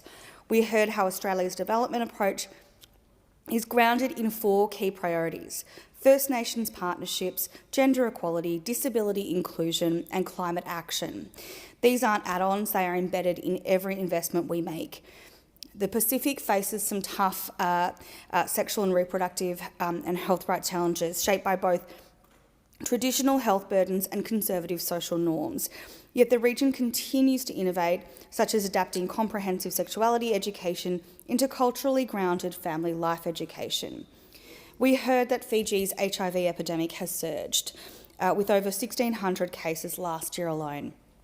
Australia is working very closely with the Fijian government and indeed the broader Pacific to develop tailored responsive interventions that can help prevent wider regional spread. We've heard there's real progress. In Southeast Asia, skilled birth attendance is up, contraceptive use has more than doubled since 2010, and maternal mortality has dropped. Australia is sharing its expertise, like our world-first cervical cancer elimination program, an invention I know of the Speaker's home state of Queensland, to help others replicate success. We've also been encouraged in the group to engage more deeply with parliamentarian champions and women MPs in the Pacific and Southeast Asian region. Their leadership and regional insight are essential to advancing the cause of sexual and reproductive and health rights. Strengthening these connections through dialogue, collaboration and shared advocacy will help build resilient, inclusive systems that reflect the needs and values of local communities. This will require coordinated whole-of-society action. There have been many different events that we've held so far this year, Mr. Speaker. We've heard from people speaking about their experiences as palm workers and the challenges that they've faced accessing healthcare in Australia. We've also heard about solutions to address these challenges, like the Health in My Language program, which delivers in-language education to migrant and refugee women. The work that we've been doing is a reminder that when we invest in culturally safe services, we empower people to make informed choices and live with dignity. We've had many briefings with experts, and I've also had the great honour of addressing the 30th anniversary event with former leaders like Margaret Reynolds, Claire Moore and Sharman Stone, who spoke with warmth about the group's rich history. There is so much more work to do, Speaker, but I'm really confident that we can work across different party lines, across the Parliament, across this place and the other place, to ensure that we're making a real difference to so many people's lives in our country and indeed in our region. Thank you. Thank you so much, the member for Chisholm. I give the call to the honourable member for Durack. Thank you, Mr. Speaker. In October this year, I stood at this dispatch box and gave a speech regarding the state of the roads in the Shire of the East Pilbara. What I said back in October is as follows. In February, Cyclone Zelia devastated road networks in the Shire of East Pilbara, For 8 months, the Shire has worked incredibly hard and negotiated in good faith to secure funding to fix the roads, with $26 million required to rebuild 10 damaged roads, including vital access routes to the Western Desert communities, including the community of Poonmu. The response from the state and federal governments has been, quite frankly, insulting, with the current proposal totalling just $12 million. Instead of funding a like-for-like rebuild, they are prescribing a deliberate downgrade of roads that will fail once again when the next cyclone inevitably hits. Now, since I spoke those words, nothing much has been resolved. Nothing has been resolved to overcome the issue of how we're going to finance the repair of the roads in the Shire of East Pilbara.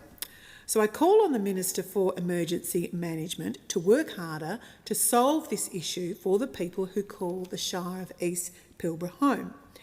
The reality is that the emergency relief system that requires councils to fix the roads impacted by natural disasters and then seek reimbursement is no longer sustainable.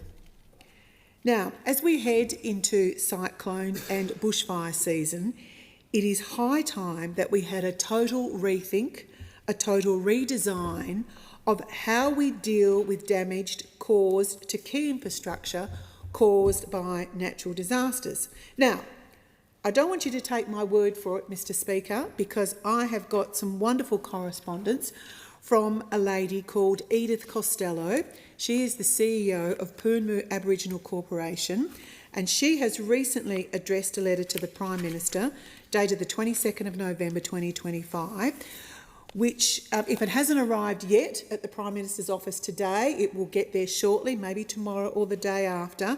So I want to make the point that the Prime Minister may not have seen this letter yet, but I've assured Edith that when he does receive the letter, when his office receives the letter, that they will take its contents seriously and they will take serious action. This is Edith's letter to our Prime Minister. Prime Minister, I write with respect on behalf of the Martu people of the Poonmu community in Western Australia. I have voted Labor my entire life, and my family has supported your party for generations. This letter is written in good faith and with respect, but also with urgency. We are not asking for special treatment, we are asking to be heard.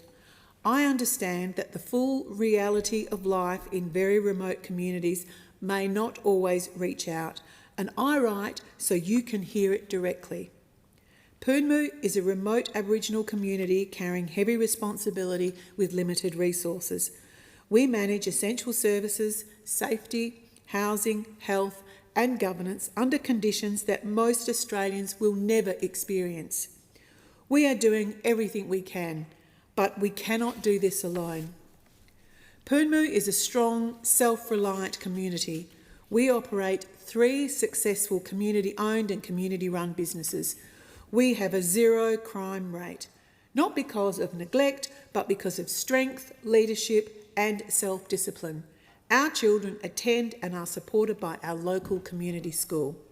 At the same time, many families are living in extremely difficult conditions. Most homes are no longer safe to live in and have been deemed irreparable, yet up to 15 people are living in these houses. Martu families, they rarely complain. However, I have had mothers come to me in tears asking for tents so that their children can sleep safely instead of enduring insect infestation whilst they sleep. Our access road is in very poor condition, damaging vehicles and limiting access to essential services. Federal support to assist the Shire of East Pilbara to rebuild and maintain this road would make an enormous difference to the safety and well-being of our people. My family and I have supported your party our entire lives. This letter is written with loyalty, urgency and honesty, and with belief in a government that is accessible and understands its people. I do not seek publicity. I desperately need practical support and direct line of communication. I write in good faith and with respect, only asking to be heard. I would be grateful for the opportunity to speak with you personally or communicate directly via email. Kind regards, Edith Costello. The question is the House do now adjourn and give the call to the member for Macarthur. Thank you, Mr. Speaker. I'm very fond of rock stars like Bob Dylan and the band, Jimmy Barnes and Cole Chisel, Midnight Oil and Peter Garrett, The Church, etc. But there was another rock star in the building today. Today I went to the release of Omico's Impact Scorecard.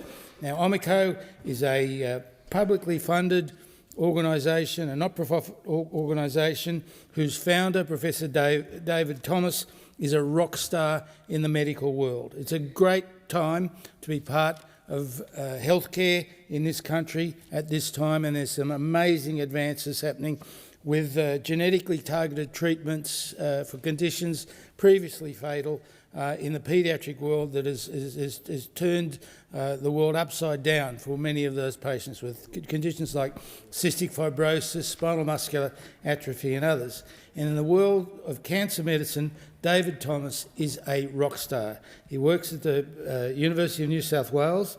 He's the inaugural director of the Centre of Molecular Oncology, or Omico, and he's provided some amazing new treatments funded through the federal government, our government, and other partners that is changing the lives of many people with terminal and rare cancers. This uses biomarkers that are discovered using genetic and biochemical tests to assess the receptors on the cancer genes in cancer cells that makes them grow out of control, and we can use targeted treatments that improve outcomes, reduce cancer growth, and in some cases get rid of the cancer altogether in previously fatal cancers. Omico works across many different spaces. In fact, they're conducting 118 clinical trials. They work in 80 cancer treatment centres around the country, from Peter MacCallum Institute in Victoria to the Queensland Institute of Medical Research. Around the country, they're doing lots of amazing work with people previously who had incurable cancers. We heard some life stories today at their launch after their almost 10 years of existence, and it's a real credit to Professor David Thomas. We have cutting-edge genomic technologies, and they are helping turn into tangible therapeutic advancements for Australians with challenging cancers, improving outcomes across the board. We've seen tremendous strides in the development and understanding of cancer care, and it's through the work of people like Professor David Thomas, people like Jane Tiller and the team at Omico that is really changing lives for many people. There's Professor David Thomas, who's the founder and chief scientific officer, Paul Jeans, who's the chair, who will be soon handing over to Richard Vines, really doing amazing work. It's started in 2016. It's giving mainstream access for free to some of these amazing new technologies, and really the future looks very good for many of these people. Ian Black, the CEO, says that the science is proven, the infrastructure is built, and the partnerships are in place for national leadership and dramatic changes in cancer treatment. The Prospect program is giving people access across the country to these treatments, and Omico will be central to the development of even better treatments in the future. Almost 30,000 people have had their cancer genomics tested and have been enrolled in the Omico program. It's giving equitable access. People do not pay for these tests and treatments. There are many lives that have been extended and many families who have prospered because of survival times for cancers for their loved ones. It is really a remarkable time to be involved in medicine in Australia, and Omico, led by Professor David Thomas, is leading us into a really bright future in medicine in Australia, and I congratulate him and his team for the wonderful advances that really are opening a new world for cancer treatment in Australia. I'm very proud to have some involvement in this program since its inception. I congratulate all the Omico team. I look forward to working with them in the future, and I look forward to our government continuing to help fund their remarkable treatments and the remarkable way they are changing lives. Thank you. The question is the House to now adjourn. I give the call to the member for Herbert. Thank you, Speaker. The Australian Government must acknowledge the important role that Professional Bull Riders Australia plays in sporting, cultural and the economic landscape. Professional Bull Riders Australia has demonstrated substantial growth and impact as the peak organisation for professional bull riding in Australia. Their events attract significant audiences, both live and broadcast, and showcase Australian skills on the national and international stage. The expansion of the Professional Bull Riders Australia events across regional and metropolitan areas delivers meaningful benefits through tourism, local economic activity and increased visibility for our nation's sporting and cultural profile. In addition to its competition framework, the Professional Bull Riders Australia has made a strong commitment to youth engagement through its Junior Academy program, which provides structured pathways for young athletes, skill development and progression to elite competition. This program has already opened new opportunities for young Queenslanders to participate in unique, demanding sport that promotes resilience, discipline and community connection. The Australian Government must recognise that Professional Bull Riders Australia operates within a structured and professional sporting framework. The organisation aligns with the characteristics of a recognised sport, being a competitive, skill-based human activity requiring physical exertion and discipline, organised nationally and internationally with established athlete pathways, and governed by a professional body with strong oversight, integrity measures and development programs.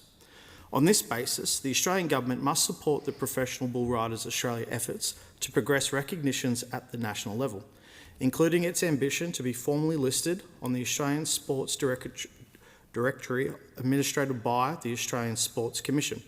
Such recognition would reflect professional bull riding in Australia and strengthen its ability to deliver athlete development, youth engagement, community outreach and international sporting exchange. I'm pleased to acknowledge that the Professional Bull Riders Australia as a significant sporting organisation delivering substantial benefits to Queensland, Australia. I look forward to seeing the Professional Bull Riders Australia continue growth and its contribution to the sporting, economic and cultural life. One of the key issues that we've seen over the last few days is the government's new and not so well thought out environmental bill.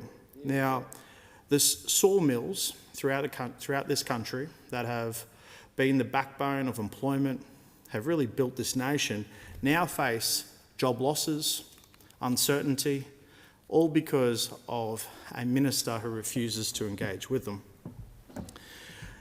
And there is another option. There is another way where the sawmilling industry won't have to lay off thousands of people throughout Queensland and the nation.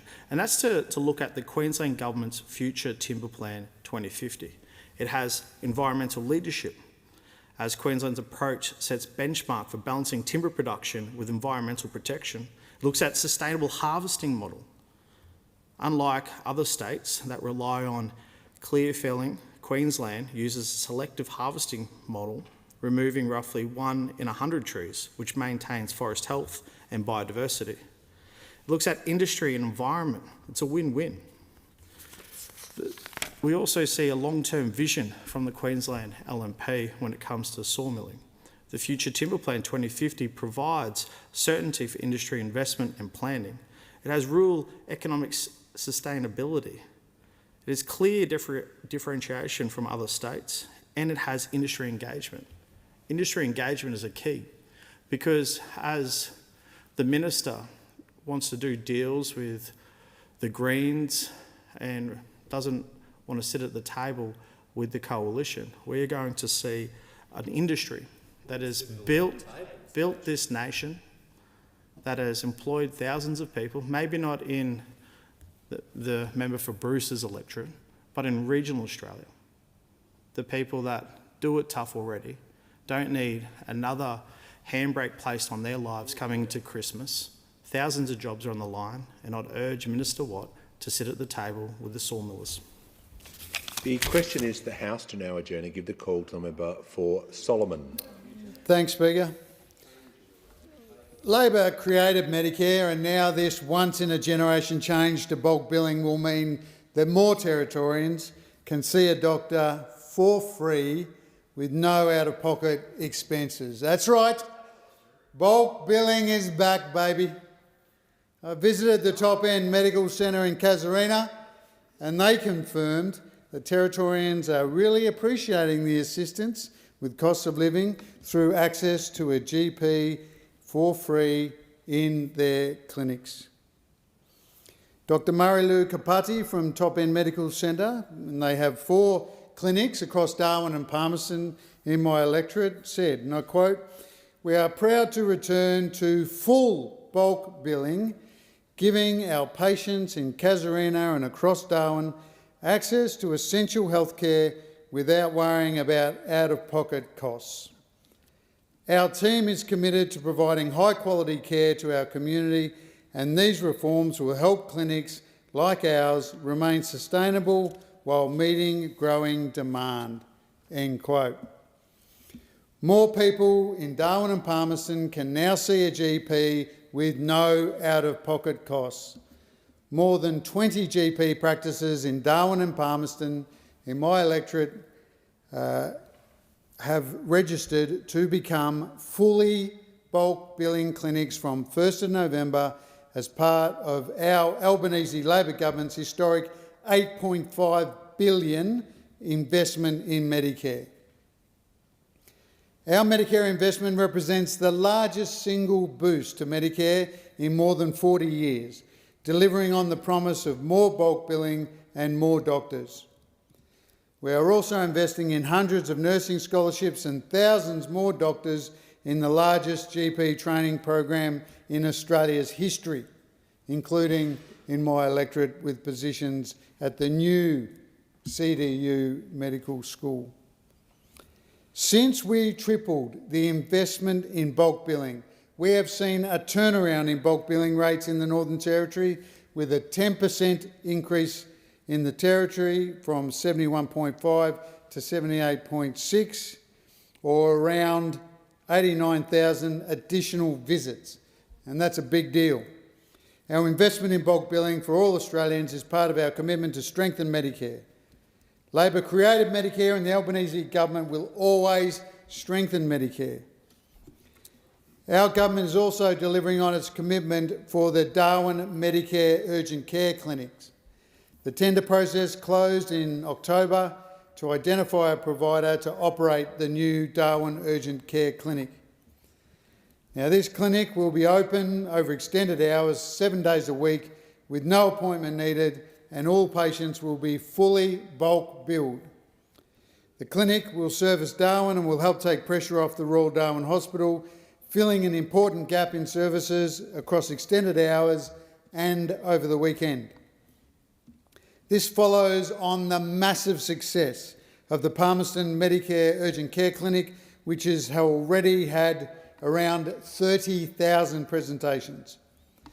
The government's expression of interest opened at the beginning of the month to identify a provider for a new 120-bed residential care home in Greater Darwin.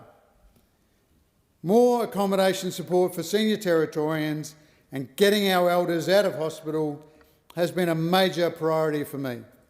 Providing dignity, and again, another way that we are going to free up hospital beds at Royal Darwin Hospital and in Palmerston Hospital.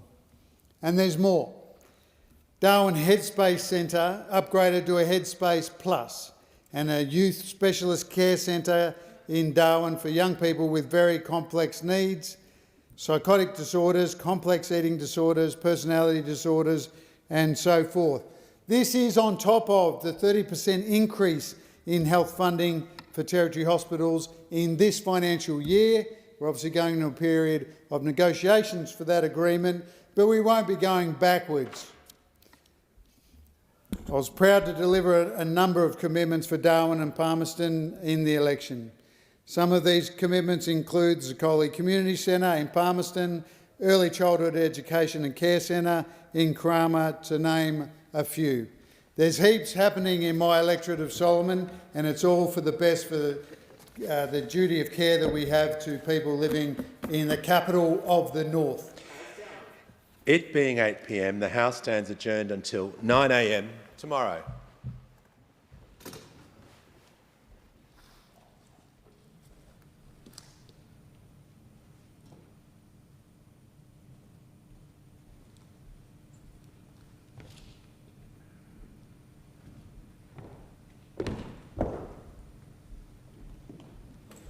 You not like bulk billing?